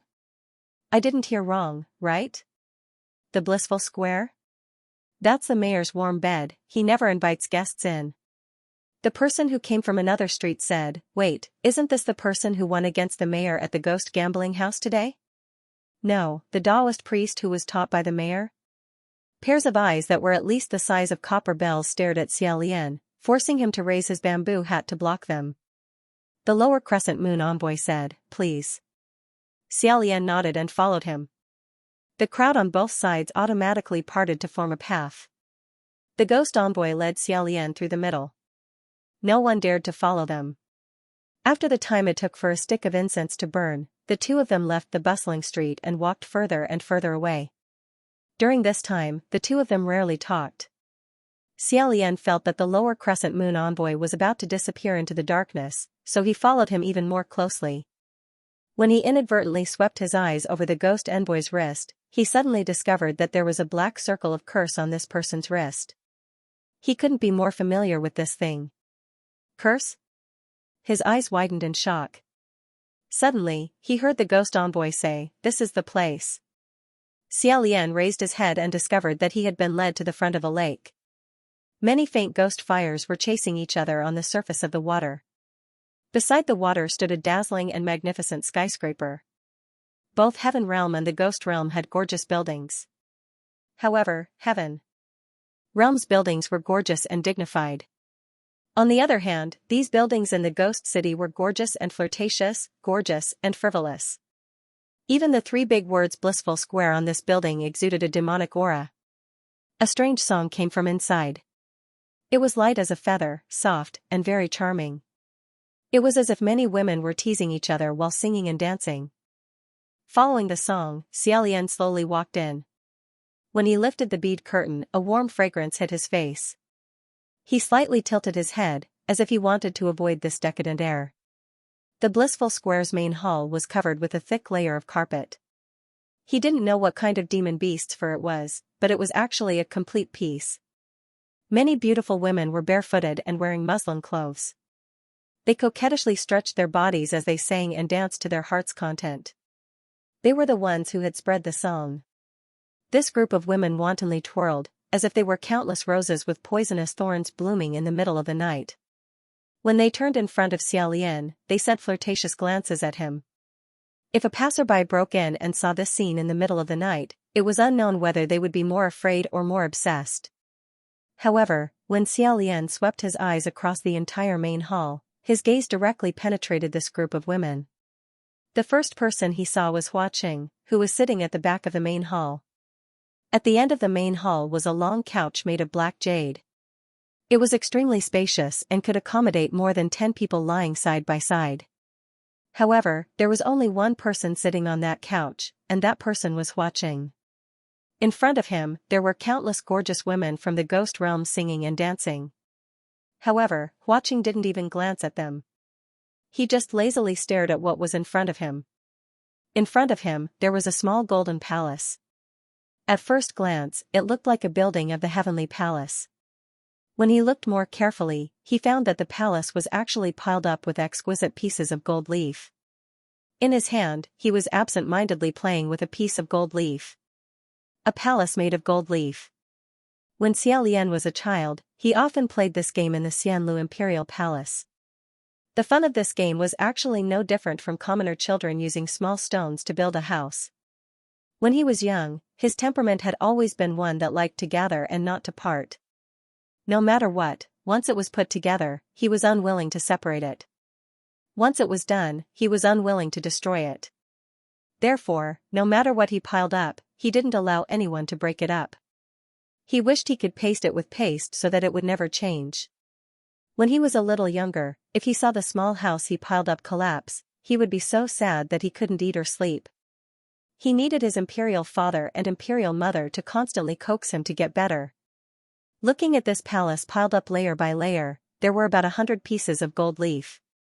Looking at it, it made people think of a phrase, as precarious as a pile of eggs. As if a breeze was blowing, it was about to collapse. Xiaolian couldn't help but silently say in his heart, "Don't collapse, don't collapse." Unexpectedly, after a while, Huaqing stared at that palace for a while, suddenly smiled brightly. He stretched out a finger and lightly flicked the top of the small golden palace. Crash, the entire golden palace collapsed. The gold leaf scattered all over the ground. After destroying such a small golden palace, Huaqing's expression was a little joyful, like the joy of a child who had pushed down his toy. He threw away the piece of gold leaf that he was playing with in his hand and jumped off the couch. The group of dancing girls quickly retreated to the sides, covering their mouths and not singing. Huaqing stepped on the golden shards on the ground and walked towards the door, saying, "Since brother is here, why didn't you come up? Could it be that after leaving for a few days, you have already become estranged from Sanlang?" Hearing this, Xiaolian put down the bead curtain and said, "Just now at the gambling house, it was Sanlang who first pretended not to know me." Huaqing had already walked to his side and said, "Lang Xianxia was also here. If I didn't do it perfunctorily, I'm afraid I would have caused trouble for brother." Xiaolian thought to himself that it was indeed perfunctory. Maybe Huaqing also knew about Xianxia who was mixed in with the group of ghosts. Xiaolian didn't hide anything and said, San Lang is still so knowledgeable. Huaqing smiled and said, of course. Brother, this time, did you specially come to see me?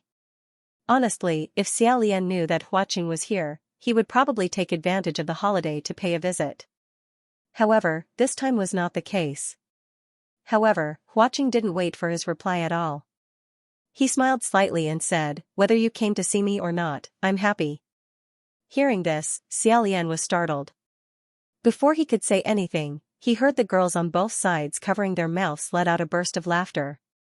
On one side of Huaqing, they all bowed their heads and in an instant, retreated cleanly.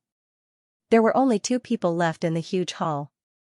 Huaqing said, brother, come sit here. Xiaolian followed him and looked at him at the same time. He smiled and said, this is your real appearance, right? He didn't know if it was an illusion or not. Xiaolian felt Huaqing's shoulders stiffen for a moment. In a flash, his expression was normal as he said, I've said it before. The next time I see you, I'll use my original appearance. Xiaolian smiled and sincerely said, that's pretty good. He didn't tease or comfort him. Naturally, he just smiled. Huaqing smiled. This time, his expression had returned to normal. The 2 of them walked a few steps. Xiaolian suddenly thought of something very important. He took off the silver chain on his chest and said, that's right. Are these left behind by you? Huaqing glanced at the ring and smiled. It's a gift for you. Xiaolian asked, what is this? Huaqing replied, it's not anything valuable. Just bring it along and have fun. Although he said this, Xiaolian knew that this thing was definitely frighteningly valuable. Then I'll have to thank you, San Lang. Seeing him put the ring back on, Huaqing's eyes flashed. Xiaolian looked around. When I heard you say you wanted to come to Extreme Happiness, I thought Extreme Happiness was some kind of place for entertainment. From the looks of it, it seems like a place for singing and dancing. Huaqing raised his eyebrows. What are you saying, brother? I never go to places for entertainment. This made Xiaolian curious as he asked, really? Huaqing replied, of course. The 2 of them walked to the black jade couch and sat side by side.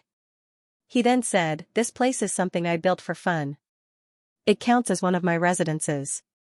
When I have time, I come and stroll around. When I don't care. Xiaolian said, so it's your home.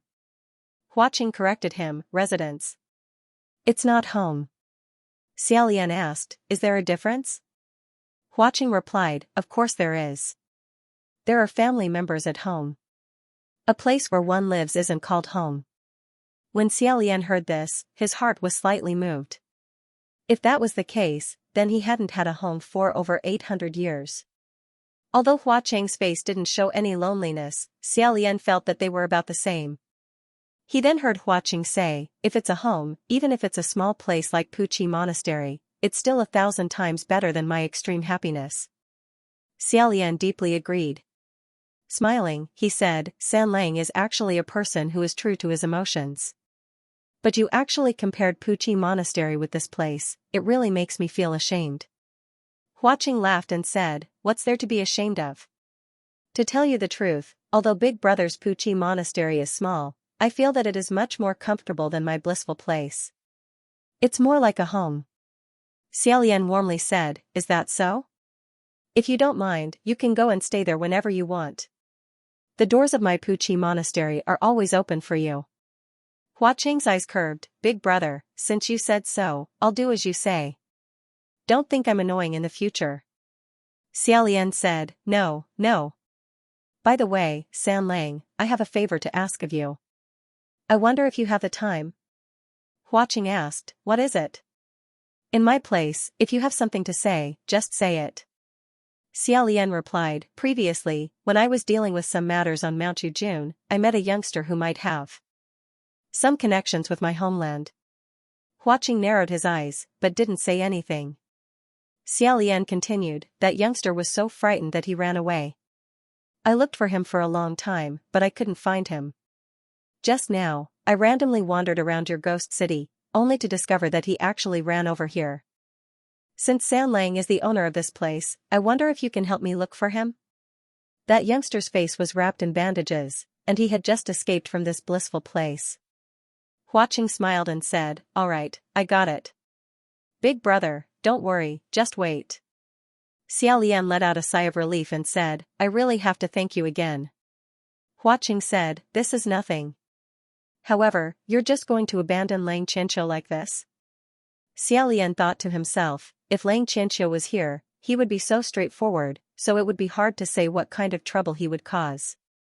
It would be better to meet up later. He casually said, "Just now at the gambling house, His Highness Tai Hua caused you trouble." "I'm sorry." Huaqing's face once again revealed that slightly disdainful smile as he said, "What are you saying? He's qualified, how could he be considered trouble?" Xiaolian said, "The things he smashed." Huaqing smiled and said, "For Big Brother's sake, I won't settle the accounts with him for the things he smashed. Don't wander around in front of me, let him wander around by himself." Xiaolian curiously asked, "San Lang, there's a heavenly official wandering around your territory, and you're not going to do anything about it? Could it be that Huaqing really had nothing to fear?" Huaqing smiled and said, "You don't know about this. Big brother, although this place of mine is said to be a turbid hell, where demons run amok, in reality, everyone wants to wander around. Even those heavenly officials of yours who pretend to be disdainful on the surface, secretly come here in disguise to do their shady business. I've seen many of them. If they don't cause trouble, I'm too lazy to care. If they cause trouble, I'll just wipe them all out." Xiaolian said, "His Highness Tai Hua didn't intentionally cause trouble. It's just that when he saw that gambling house, he felt that he had to stop it, so he acted on impulse." Huaqing indifferently said, "That's because he's too inexperienced. Between letting himself live another 10 years or letting his enemies live 10 years less, he unhesitatingly chose the latter. This is human." After he finished speaking, he crossed his arms and said, "Even a fool like Lang Qianqiu could ascend. It's really that there's no one capable in the heaven realm."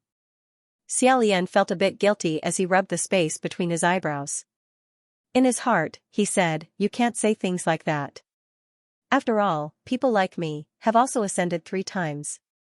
After hesitating for a moment, he continued, "San Lang, what I'm going to say next might be a bit overboard, but I'll still say one more thing. That gambling house of yours is extremely dangerous. Will something happen to it? This kind of gambling house that gambled on men, women, and people's lifespans and sudden deaths was truly sinful. Moreover, it was fine if it was just a small fight, but if one day the gambling house became too big, sooner or later, the heaven realm wouldn't just stand by and watch." Hearing this, Huaqing looked at him and said, "Your Highness, have you asked Lang Qianqiu why he wanted to rush out?" Xiaolian was slightly startled. He didn't know why Huaqing suddenly asked this. Huaqing continued, "I'm guessing that he definitely told you that if he didn't do it, then no one else would." His guess was actually extremely accurate. It was clear that he had seen through Lang Qianqiu. Xiaolian said, "That's indeed what he said." Huaqing continued, "Then, I'm in the complete opposite situation. If I don't control this kind of place, there will still be someone else who will. Rather than being in someone else's hands, it would be better for it to be in my hands." Xiaolian had always understood the propriety of getting along with people. He nodded and said, "I understand." It seemed that although Huaqing was an emotional person, he cared more about the power in his hands than he had imagined. Then, he heard Huaqing say, "However, I still have to thank Big Brother for your concern." At this moment, someone outside the door said, "Master of the city, I've found him and brought him here." Xiaolian looked towards the door and saw the crescent moon envoy standing outside the bead curtain. He was currently bowing slightly. In his hand, he was holding the ragged and bandaged teenager. Huaqing didn't even turn his head as he said, "Bring him here." The crescent moon envoy walked in with the teenager in his hand and gently placed him on the ground. Xiaolian couldn't help but look at the teenager's wrist to confirm if there really was a shackle on him. However, the other person bowed and retreated. Right now, there was someone else that needed his attention. Xiaolian rushed to speak to the teenager first, "Don't be afraid. Last time was my fault, but I won't do it again." The teenager's large eyes were filled with bewilderment. Perhaps it was because he didn't have the strength to run anymore, or perhaps it was because he knew he wouldn't be able to escape. He glanced at Xiaolian, then glanced at the small table on the black jade couch. Xiaolian followed his gaze and saw a plate of brightly colored fruits on the small table. Presumably, this teenager had been hiding for a long time and hadn't eaten for many days. Xiaolian turned towards Huaqing. Before he could say anything, Huaqing said, "Do as you please. You don't need to ask me." Xiaolian couldn't be bothered to be polite anymore and said, "Many thanks." He took the plate of fruits and handed it to the bandaged teenager. The teenager immediately snatched the plate and began stuffing the fruits into his mouth. It seemed like he really was very hungry. Even when Xiaolian was at his lowest and starving like a wild dog, he might not have been able to eat as ravenously as this teenager. Xiaolian said, "Slow down." After a pause, he tried asking, "What's your name?" As the teenager ate, he vaguely looked as if he wanted to speak, but he couldn't speak clearly. Huaqing said, "He probably hasn't spoken to anyone for many years, so he doesn't really know how to speak." Indeed, this teenager didn't seem to have spoken more than a few words with little Ing. He was afraid that this had happened a long time ago. Xiaolian sighed and said, "Let's take it slowly." The plate of fruits had already been completely devoured by him like a tornado sweeping away clouds. Xiaolian looked at the bloodstains on the bandages on his face. After thinking for a moment, he warmly said, You have an injury on your face. It seems to be very serious. Let me help you take a look." When he mentioned this, the teenager's eyes once again revealed fear. However, Xiaolian continued to gently persuade him, so he obediently sat down. Xiaolian took out a bottle of medicinal powder from his sleeve. Slowly, he untied the messily tied bandages. Sure enough, although the teenager's face was badly mangled, those terrifying human faces had all disappeared. All that was left was a series of bright red scars. The last time they met at Mount Yujun. Although his face had been burned, there weren't so many bloodstains on the bandages. Sure enough, this teenager later used a knife to cut or scratch the human faces left behind by the human face plague. As Xiaolian applied the medicinal powder on the teenager's face, his hands trembled slightly. At this time, Huaqing grabbed his wrist and said, "Let me do it." Xiaolian shook his head and gently shook off his hand. He said in a low voice, "No need. I'll do it myself." 800 years ago in Xianlu Imperial City, many people who were infected by the human face plague would choose to do this when they had no other way out. That scene was truly hell on earth. Some made mistakes, and the knife cut where it shouldn't have been, causing them to bleed to death. Although some had their human faces removed, their wounds would never heal. As Xiaolian wrapped new layers of bandages around him, he discovered more and more that the shape of this youth's face and facial features were actually extremely regular. The bridge of his nose was elegant and straight, and his eyes were even more distinct black and white. Originally, he should have been a handsome youth, but now, he had such a suffocating appearance. He was the same as those people. Even if he cut off those deformed human faces, this was still a face that would cause people to have nightmares. Afterwards, he would never be able to restore his original appearance. With great difficulty, Xiaolian wrapped new bandages around the teenager's face. Only then did he ask in a trembling voice, Are you from Xianlu country?" The teenager's pair of big eyes looked over. Xiaolian asked again, but the teenager shook his head. Xiaolian asked, "Then who are you?" The teenager struggled to answer. Yong'an. The human face plague had only broken out in Xianlu country. But this teenager was actually someone from Yong'an country. Xiaolian's vision darkened. He blurted out, "Have you ever seen Bai Yi bringing disaster to the world?" Bai Yi bringing disaster to the world. The source of the plague. An ominous sign. Before the birth of Blood Rain Tanhua, he was the nightmare of the previous generation of immortals and gods. If Junwu hadn't personally exterminated him, it was likely that this nightmare would have continued to this day. This absolute wore snow-white mourning clothes all year round. His large sleeves fluttered in the wind, and his face wore a sad and happy mask. The so-called sad and happy mask was a mask. The right half of the face was crying, while the left half was smiling. It seemed both happy and sad. As long as he was seen anywhere, it meant that this place was about to fall into chaos. In the final battle, Xiaolian stood on top of Xianlu Imperial City's city gate tower. With a face full of black ash and tears, he blankly looked down. In his blurry vision, there was only a white silhouette standing outside the city amidst corpses. His large sleeves fluttered in the wind, extremely clear. Xiaolian lowered his head to look at him. That white specter also raised his head to look at Xiaolian, waving at him. The young man didn't seem to know what white robes wreaking havoc was. He could only stare at Xiaolian in confusion. Suddenly, he let out a loud "ah." It turned out that Xiaolian had unknowingly grabbed his shoulder and gripped it too tightly. Xiaolian came back to his senses when he called out to him. He quickly let go. "I'm sorry." Hua Qing said solemnly, "You're too tired. Let's rest first." Just as he finished speaking, two girls gracefully walked in from a small door at the side of the main hall. He brought the youth away. He kept looking back. Xiaolian replied, "It's all right, I'll come find you later." Hua Qing turned towards him. "Sit down and rest first. Don't see him for the time being. If he wants to ask anything, I'll pry his mouth open." Pry his mouth open was a dreadful phrase. Xiaolian hurriedly said, "No need. If he couldn't say anything, then so be it.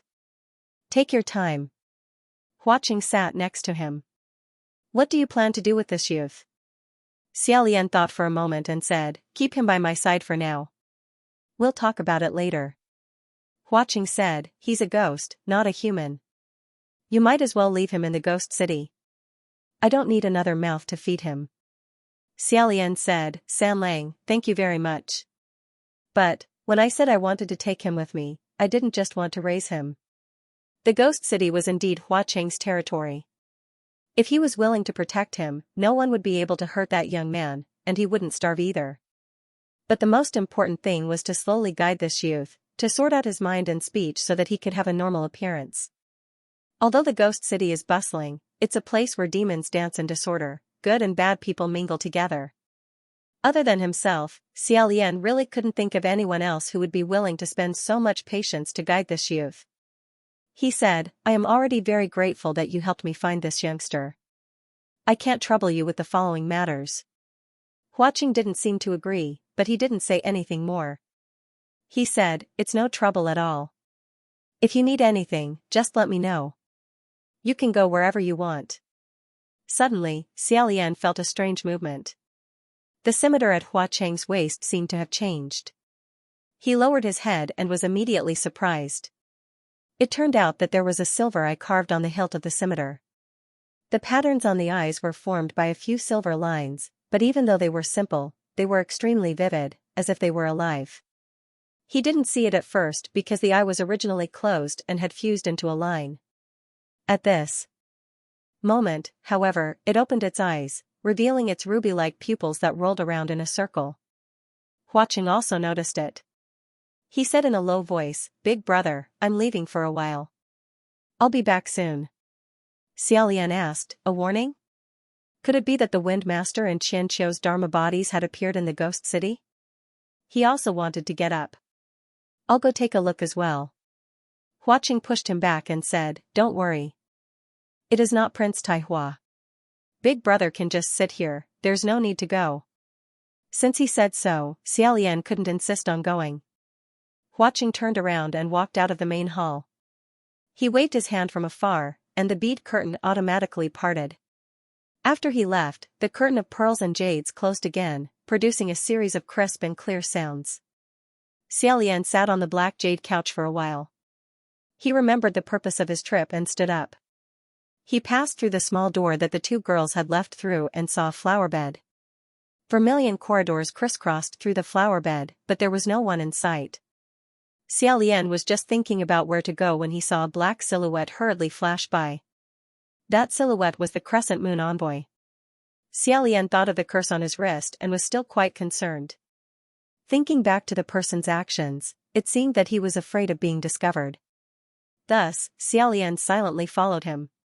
Circling around the corner that the person disappeared from, Xiaolian stuck to the corner of the wall and quietly watched. Sure enough, that person's movements were extremely fast. Moreover, he paid attention to his surroundings. It seemed that he was very vigilant, afraid of being discovered. Xiaolian thought to himself, this Crescent Moon envoy should be San Lang's subordinate, so why was he acting so sneakily in San Lang's territory? He suspected that this person might have bad intentions, so he also hid his body and followed him. The Crescent Moon emissary made 7 or 8 turns, while Xiaolian held his breath and focused his attention as he followed behind him about 30-40 feet behind him. They turned into a long corridor, and at the end of the corridor was a magnificent door. Xiaolian thought to himself, if he turned around now, there would be no place to hide. Who knew that just as he was thinking this, he saw the Crescent Moon envoy stop in his tracks and look back. When that person stopped, Xiaolian felt that something was wrong. In a moment of desperation, Ruoxi flew out and circled around the wooden beam several times, hanging him high up and sticking to the top. The Crescent Moon envoy turned around and didn't see anyone. He didn't think to raise his head to take a closer look, so he finally turned around and continued forward. However, Xiaolian still didn't dare to put himself down so quickly. Maintaining his posture of sticking to the ceiling, he nimbly and silently moved forward. As he moved, he felt that he was like a lizard. Luckily, the other person didn't walk for too long before he stopped in front of the magnificent door. He didn't move anymore and quietly observed the situation. In front of the door of this small building, there was a stone statue of a woman, graceful and beautiful. Of course, from Xiaolian's angle, he could clearly see her round head and the round jade plate in her hands. The Crescent Moon envoy didn't open the door first. Instead, he turned towards the statue and threw something into the jade plate. Hearing 2 ding-dang sounds, Xiaolian secretly guessed, dice?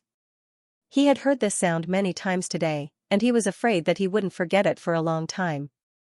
As expected, when the Crescent Moon envoy moved his hand away, there were 2 dice on the jade plate. Both of them were bright red Sixs. Only then did the Crescent Moon envoy put away the dice and open the door. The door was actually not locked. After he entered, he closed the door behind him. Xiaolian didn't hear the sound of the door being locked or bolted. After waiting for a while, he floated to the ground like a piece of paper. He hugged his arms and examined the door. Logically speaking, this room didn't look big, and whatever he was doing inside, there should be some sound coming out. However, after the Crescent Moon envoy closed the door and entered, there wasn't a single sound coming from the room. Xiaolian decisively raised his hand and pushed. Indeed, after opening the door, there was no one in the room. Looking at it was an ordinary but gorgeous little room. The furnishings in the room could be seen at a glance, so there was no possibility of a secret passage being hidden. Xiaolian closed the door and thoughtfully looked at the maid statue beside him, as well as the jade plate in her hands. It seemed that the mystery lay in the 2 dice on the jade plate. This room was locked, but it wasn't a real lock. Instead, it was a magic lock. In order to open this lock, he needed a key or a password. He needed to use the dice to throw 2 Sixs on the plate. Only after opening the door would he be able to see the real destination. However, for him to throw out 2 Sixs on the spot, this was absolutely impossible. Xiaolian could only look at the room and sigh. After walking around the door for a while, he pulled himself out and walked back. After walking for a while, he suddenly stopped in his tracks. Walking towards him was a tall man dressed in red with a slender silver scimitar hanging from his waist. It was Huaqing. He hugged his arms and said as he walked, "Gidge, you really made it hard for me to find you." Just like when he went out, he came back the same way. However, the scimitar hanging from his waist had already been unsheathed. Together with the scabbard, it hung from the hem of his bright red clothes. When he walked, the scimitar jingled, making him look extremely arrogant. Furthermore, the silver eye on the hilt of the misfortune blade had already closed. Xiaolian calmly said, "I originally wanted to go see that child, but who knew that your room was too big, so I took a wrong turn." He originally wanted to tell Huaqing about what happened just now, but when the words reached the tip of his tongue, he changed his mind and swallowed them back down. The reason he came to the ghost city this time was to investigate the whereabouts of the missing heavenly official. He couldn't let go of any strange clues. Perhaps the missing heavenly official was locked in this room. It was better to first think of a way to enter this door and take a look. If these two matters were unrelated, then he should immediately inform Huaqing of his subordinate's strange movements. But if they were related. As Huaqing led him back, he said, "If you still want to see him, I will send someone to send him over. There's no need to personally look for him." Probably because he had a guilty conscience, Xiaolian's tone towards Huaqing involuntarily softened. He said, You finished dealing with the matter so quickly?" Huaqing said, "I finished dealing with it. It's just another group of trash making a fool of themselves." When he heard him say trash in a very familiar tone, Xiaolian guessed, is it Green Ghost Qi Rong who came to cause trouble? Huaqing smiled and said, "That's right.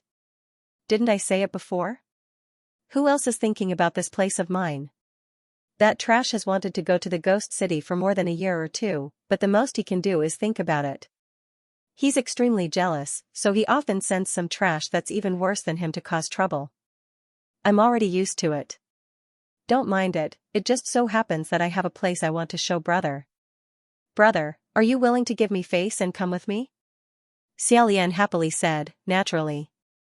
The two of them passed through several long corridors before Huaqing led him to the front of a majestic main hall. The main hall's door seems to be made of fine steel, carved with ferocious and evil beasts, making people tremble in fear. Huaqing walked in, and the beasts automatically parted to open the door. Xiaolian hadn't even entered when he felt a murderous aura hitting him in the face. Blue veins popped on the back of his hand. Ruaxia was ready to go. However, after seeing the situation inside the room, he blinked and instantly dropped his defensive stance. His legs automatically brought him inside. Inside the main hall, all kinds of weapons were displayed on the four walls. There were sabers, swords, spears, shields, whips, hammers. It was actually an armory. No matter who it was, as long as they were a man, being in such an armory, surrounded by all kinds of weapons on all sides, they would certainly feel as if they were in heaven, their blood boiling. Xiaolian was no exception. His eyes widened, his face shining. The last time he showed such an expression was in Junwu's armory. His face was as calm as before, but his heart was already surging to the point that he choked. On his words, Can I touch it?" Huaqing smiled and said, "Brother, feel free." Xiaolian's hand touched it, lingering between the various weapons and treasures. As if intoxicated, he said, "These are all treasures. This sword is good. In a battle against many, it will definitely be able to display a godly skill. This sword is also good. Wait, this saber is also very." Huaqing leaned against the door and stared at his flushed face, unable to let go of the weapons. He said, "Brother, what do you think?" Xiaolian looked at those weapons and was reluctant to turn his head. He asked, "What do you think?" Huaqing asked, "Do you like it?" Xiaolian replied, "I like it." Huaqing asked, "Do you like it a lot?" Xiaolian replied, "I like it a lot." Huaqing seemed to be snickering, but Xiaolian didn't notice. His entire heartbeat sped up as he pulled out a 4-foot-long sword from its scabbard, endlessly exclaiming in admiration. Huaqing asked, "Brother, is there anything that catches your eye?" Xiaolian's face glowed as he praised without end, "I like it, I like it. I like all of them." Huaqing said, "I originally wanted to say that brother doesn't have any suitable weapons on hand. If there's anything here that catches your eye, you can pick one to play with. But since brother said so, how about I give them all to you?" Xiaolian hurriedly said, No, there's no need. I don't need any suitable weapons." Huaqing said, "Is that so? But from what I see, brother, you clearly like swords." Xiaolian said, "Liking doesn't mean you have to get your hands on it. I haven't used it for many years. Just looking at it makes me happy. Besides, if you give them all to me, I won't have anywhere to put them." Huaqing said, "That's simple. Wouldn't it be better if I give this house to you as well?" Xiaolian only thought he was joking. He smiled and said, "I can't take such a big house." Huaqing said, "You don't need to take it. I'll also give you the land. When you have time, come and see them." Xiaolian said, Forget it. The armory still needs people to frequently clean and take care of it. I'm afraid I'll mistreat them." He carefully put the swords back on the shelf and said with nostalgia, I used to have an armory like this, but it was later burned down. These weapons are all rare treasures. San Lang, you have to cherish them. Hua Qing said, that's simple. When I have time, I'll come and help brother clean the armory. Isn't that enough? Xiaolian smiled and said, then I can't afford to invite you. How could I dare let your excellency Ghost King do odd jobs for me?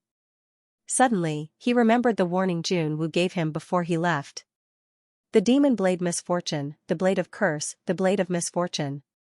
This kind of demonic weapon definitely required extremely cruel sacrifices and bloody determination to be refined.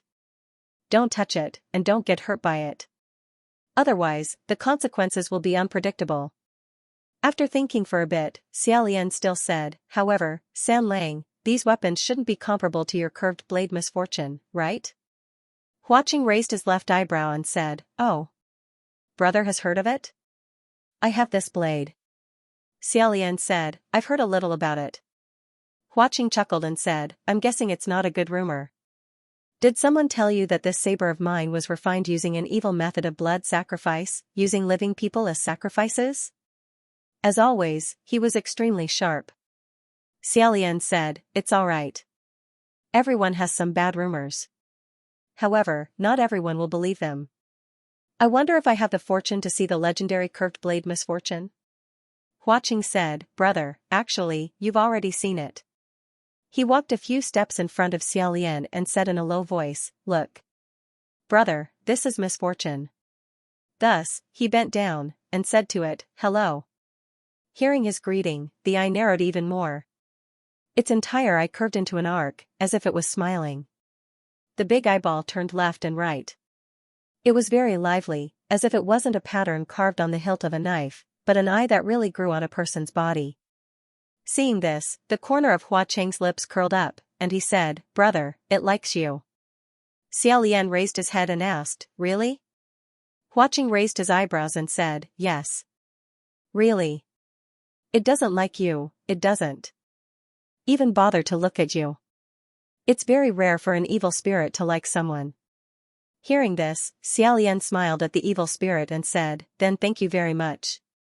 He then turned to Hua Qing and said, I quite like it too. Hearing this, the eye blinked a few times in a row. Hanging on Hua Qing's waist, it suddenly trembled. Hua Qing righteously said, no.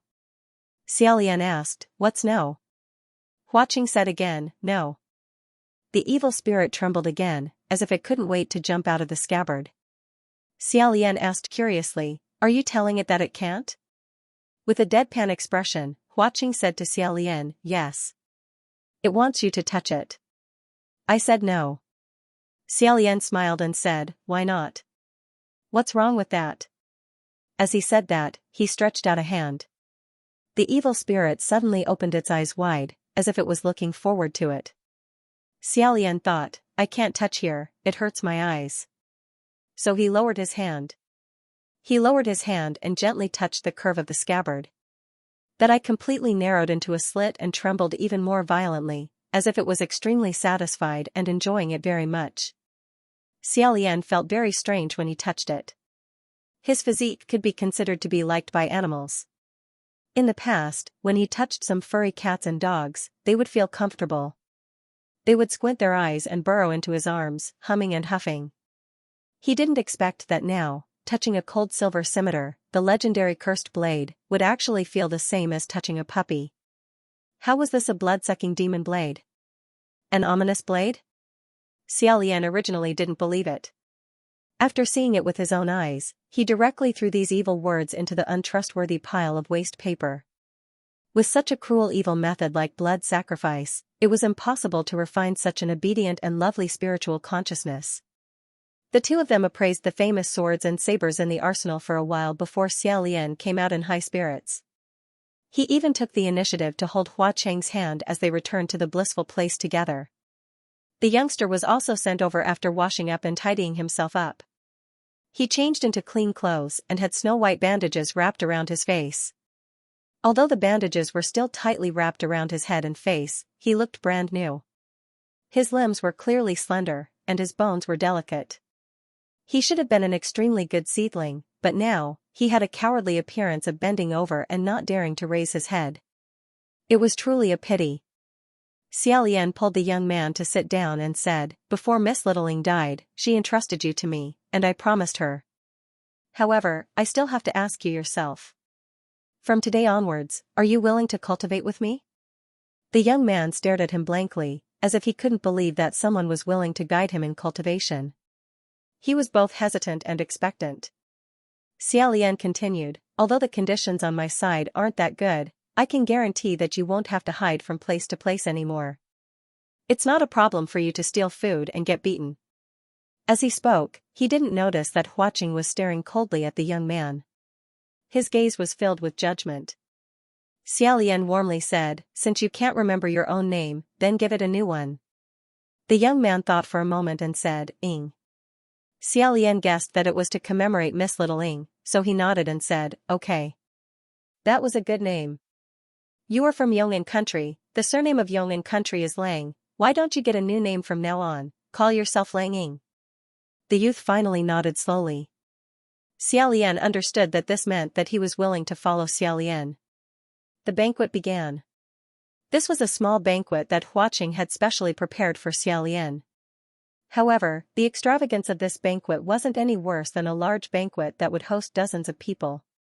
Dozens of graceful maidens each held a jade plate in their hands, and the plate was filled with all kinds of delicacies, fine wine, fresh fruits, and snacks.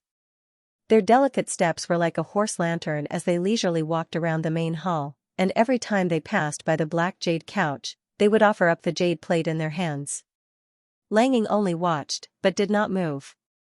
Xiaolian pushed a few plates in front of him, and only then did he slowly pick them up and eat. Looking at this youth, a scene appeared in Xiaolian's mind. It was also a youth whose face was covered in bandages. His entire body was filthy, and he was squatting on the ground with an offering plate in his hands. His head was lowered as he wolfed down the fruits on the plate. At this moment, a graceful maiden wearing a purple muslin dress brought up a cup of wine. Huaqing raised his hand and poured a cup for him. He said, "Gij, drink a cup?" Xiaolian had something on his mind just now, so he was distracted. He casually took the cup and put it in his mouth. As soon as it entered his mouth, he knew it was wine, so he turned his gaze back. Who knew that when he turned around, he just happened to see the maiden behind Huaqing giving him a flirtatious look. He immediately spurted it out. Pooh, fortunately, he had already swallowed that mouthful of wine, so he didn't spurt anything out. He only choked on it and coughed incessantly. Lang Ying was also startled by him, and the pastries in his hands fell onto the table. Xiaolian coughed as he said to him, "It's nothing. It's nothing." Huaqing gently patted his back and said, "What's the matter? Is this wine not to Gij's taste?" Xiaolian hurriedly said, "No. The wine is very good. It's just that I suddenly remembered that in order to cultivate my Tao, one must abstain from alcohol." Huaqing said, "Oh. Then it's my fault. I didn't think about this and caused Gij to break the precepts." Xiaolian said, "It's not your fault. It was me who forgot." He rubbed the space between his eyebrows and turned around. Without leaving a trace, he glanced towards the center of the main hall. The maiden who brought up the wine had her back facing him as she gracefully walked forward. Her posture and gait were truly amorous. Huaqing only cared about the matter at hand or was completely focused on Xiaolian. He didn't even spare a glance at these beautiful maidens. Naturally, he also didn't pay attention to the faces of these maidens. However, Xiaolian's unintentional glance just now allowed him to see them clearly. That graceful maiden who brought up the wine, wasn't she the wind master, Xianxia? In order to sneak into the Extreme Happiness Workshop, the wind master actually didn't hesitate to disguise himself as a woman and sneak in. Xiaolian was really quite startled by that charming glance. In his heart, he wanted to say, "You should bring the wine so I can suppress my shock." At this moment, he heard Huaqing casually say a few words. He said, "Cultivating the Tao, I used to think that it was about seeking freedom and happiness. If you want to abstain from this and that, then it's better not to cultivate." What did you think? Xiaolian quickly regained his composure. Acting as if nothing had happened, he said, "That depends on what Tao you cultivate. Some sects don't pay attention to these things. However, when cultivating my Tao, the convention is to abstain from alcohol and sex. Alcohol can be used occasionally, but the latter must absolutely not be violated. When he said the two words abstain from sex, Hua Cheng's right eyebrow slightly raised. It couldn't be said whether it was a happy expression, or an expression of feeling that it was a bit troublesome. Xia Lian continued, actually, there's another thing to abstain from anger. For example, when one is in a casino, it's extremely easy to get angry, so one should also abstain from it. However, if one can control their mind and not worry about winning or losing, then there's no need to deliberately abstain from gambling. When Huaqing heard this, he laughed out loud. No wonder Gage is still interested in going to the casino to play. After going around and around, Xia Lian finally naturally brought up the topic of the word gambling. He said, speaking of which, San Lang's gambling skills are truly godly. Huaqing said, there's no other reason. I was just lucky. Compared to himself, Xia Lian couldn't help but feel sad. He said, I'm really curious. San Lang, don't tease me. Is there really a secret method to throwing dice? If there wasn't, Huaqing wouldn't be able to throw as many dice as he wanted in the casino. That Xianxia definitely wouldn't be able to throw 2 6s in one go. However, Huaqing laughed and said, how could I dare to tease Gage? Naturally, there are secret methods. However, it's not something that can be learned in a day. Even if there's merit, not everyone can learn it. Xia Lian had more or less expected this answer. However, he heard Huaqing say, however, I can tell you a quick method. Gage Bao will be able to do it with ease and win every battle. What method? Huaqing raised his right hand. The third finger that was tied with the red thread was this right hand. That red thread was tied into a small butterfly knot on the back of the hand. It was extremely bright. He said to Xia Lian, give me your hand. Xia Lian didn't understand, but since Huaqing said to give it to him, then he gave it to him. Huaqing's hand didn't have any warmth, but it wasn't ice cold. He held Xia Lian's hand for a while. After a moment, he faintly smiled. With a flip of his hand, he threw out 2 dice and said, try it? Xia Lian silently said 2 6s. He picked up the dice and threw them. As expected, there were 2 bright red 6s. Curious, he asked, what method is this? Huaqing replied, it's not a method. I just lent a bit of luck to Gage. Curious, Xia Lian asked, so luck is the same as mana? It can also be borrowed? Huaqing smiled and said, naturally. Next time Gage wants to gamble with someone, come find me first.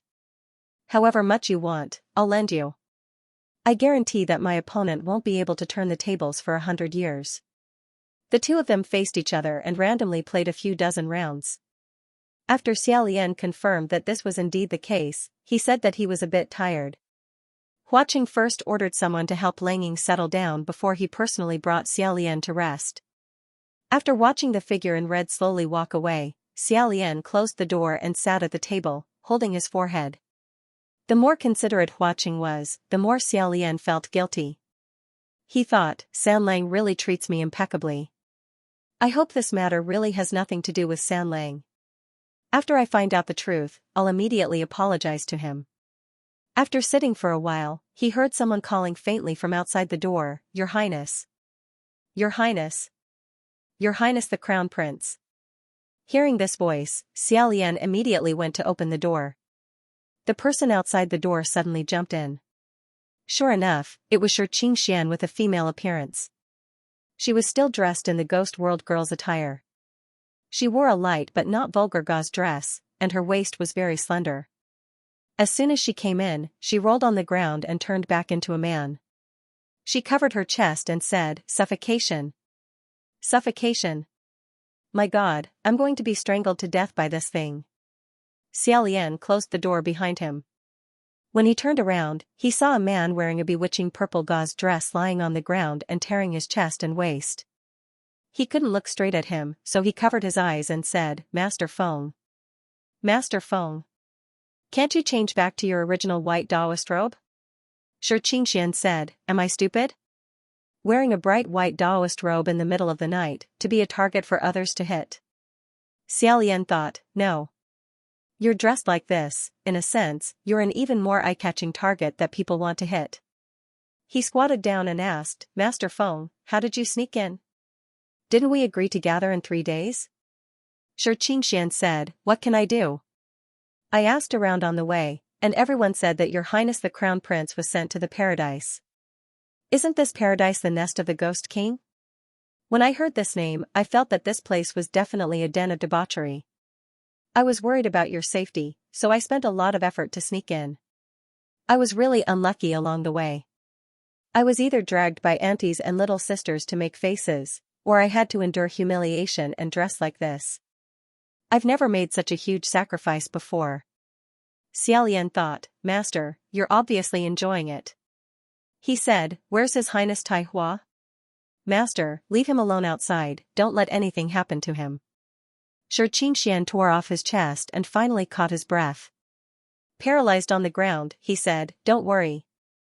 I ordered him not to move as a senior, so there shouldn't be any more accidents. Speaking of which, Your Highness the Crown Prince, you're really lucky. Huh? Xiaolian said, me? I'm lucky? Xianxia said, yeah, Xianxia and I are so miserable in the ghost city. Either we're hung up and humiliated, or we're wandering outside like dogs and can't find a place that's willing to take us in. You eat, drink, and live well. You even have Blood Rain Tanhua as a companion. Compared to this, it was quite miserable. Xianxia finally got up and said, so, Your Highness the Crown Prince, do you still remember our mission in the ghost city this time? Xiaolian sternly said, of course I remember. Just now in the Bliss Palace, I was preparing for our mission. Xianxia doubtfully said, really? What did you prepare in the Paradise Palace? I only remember that you and Blood Rain Tanhua were playing dice. Wasn't it fun? One moment you were touching his hand, the next moment he was touching yours. What kind of new game is this? Xiaolian said, Wind Master, don't make it sound so strange. We were just comparing notes. I found a little clue in the Paradise Palace and am investigating it. If you want to continue investigating, you still need a little luck. He raised his right hand and tightly clenched it as if he could catch something in his hand. Frowning, he said, I borrowed it. The two of them quietly left the door. After the time it takes for 2 incense sticks to burn, they successfully found that room. Xiaolian arrived in front of the portrait of the court lady and took out the 2 dice that Huaqing had given him. He held his breath for a moment, then gently threw them. Only a light thump-thump sound could be heard. Sure enough, there were 2 bright red 6s in one throw. Xiaolian let out a sigh of relief. However, when he thought about how this luck was previously lent to him by Huaqing in the Paradise Palace, he felt even more upset in his heart. Seeing his guilty expression, Xianxia patted his shoulder and said, now that things have come to this, let's get over it. However, if I were you, I wouldn't have accepted even if the Emperor begged me this time, so as to avoid making things difficult for myself. Xiaolian shook his head. In his heart, Xianxia didn't really understand Junwu. Xiaolian was indeed in a difficult position regarding this matter, and Junwu also knew that he was in a difficult position. According to Xiaolian's understanding of Junwu, in this kind of situation, Junwu wouldn't mention this matter to him at all. Instead, he would directly send another heavenly official to carry out the task. However, Junwu clearly knew that he was in a difficult position, yet he still asked for his opinion. This could only mean one thing, Junwu could no longer find another suitable candidate to make this trip. He only came to ask him as a last resort. Moreover, the missing heavenly official had sent out a distress signal 7 days ago, and Huaqing had also left 7 days ago. This coincidence was very noteworthy. Sighing, Xiaolian put away the dice and pushed open the door. Behind the door, it was no longer that ordinary and unremarkable small room from before. Instead, it was a pitch-black hole. A flight of stairs led to the depths of the ground, and a cold wind blew from the bottom to the top. Xiaolian and Xianxia looked at each other and nodded. The 2 of them, one in front and one behind, walked towards the depths of the hole. Xianxia walked in front. With a snap of his fingers, he held up a palm flame, illuminating the steps under his feet. Xiaolian gently closed the door and brought up the rear. While walking down the steps, Xiaolian inquired about something from Xianxia, Lord Windmaster. In recent years, has any heavenly official been demoted? I mean, other than me. Xianxia said, there is, but why are you asking this? Xiaolian said, because I saw that the Ghost City's Crescent Moon envoy had a cursed shackle on his hand. This can only be a heavenly official from the heavenly courts. Xianxia was shocked, what? Cursed shackle? Blood Rain Tanhua took a heavenly official who was originally from the heavenly courts as his subordinate. So arrogant? Xiaolian said, it can't be considered arrogant. Since they no longer belong to the heavenly realm, then where they go is their personal choice. Originally, there was no need to ask too much. It's just that the ghost envoy's movements were strange and unsettling, so I wanted to ask Lord Windmaster, do you have any thoughts on this person's identity? Xianxia thought about it and said, in recent years, there was indeed a Western martial god who was demoted. At that time, it was quite a big commotion. Western martial god? Wasn't the Western martial god that Quanesian? Xianxia continued, however, I don't think that His Highness will come to the ghost realm to be a ghost envoy. Because his background is very orthodox, his temperament is also not the erratic kind. Since that was the case, why was he demoted? Xiaolian wanted to ask again, but at this time, the two of them walked down more than 60 stone steps and finally stepped on flat ground. This was a one-way tunnel that could accommodate 5 to 6 people side by side. There was only one path. The front was pitch black, and the back was a staircase that led to the ground. On the left and right sides were thick walls. Therefore, there was no need to worry about how to walk, they just needed to walk forward. End of chapter 42. Don't forget to subscribe, like, and share the video to support the channel.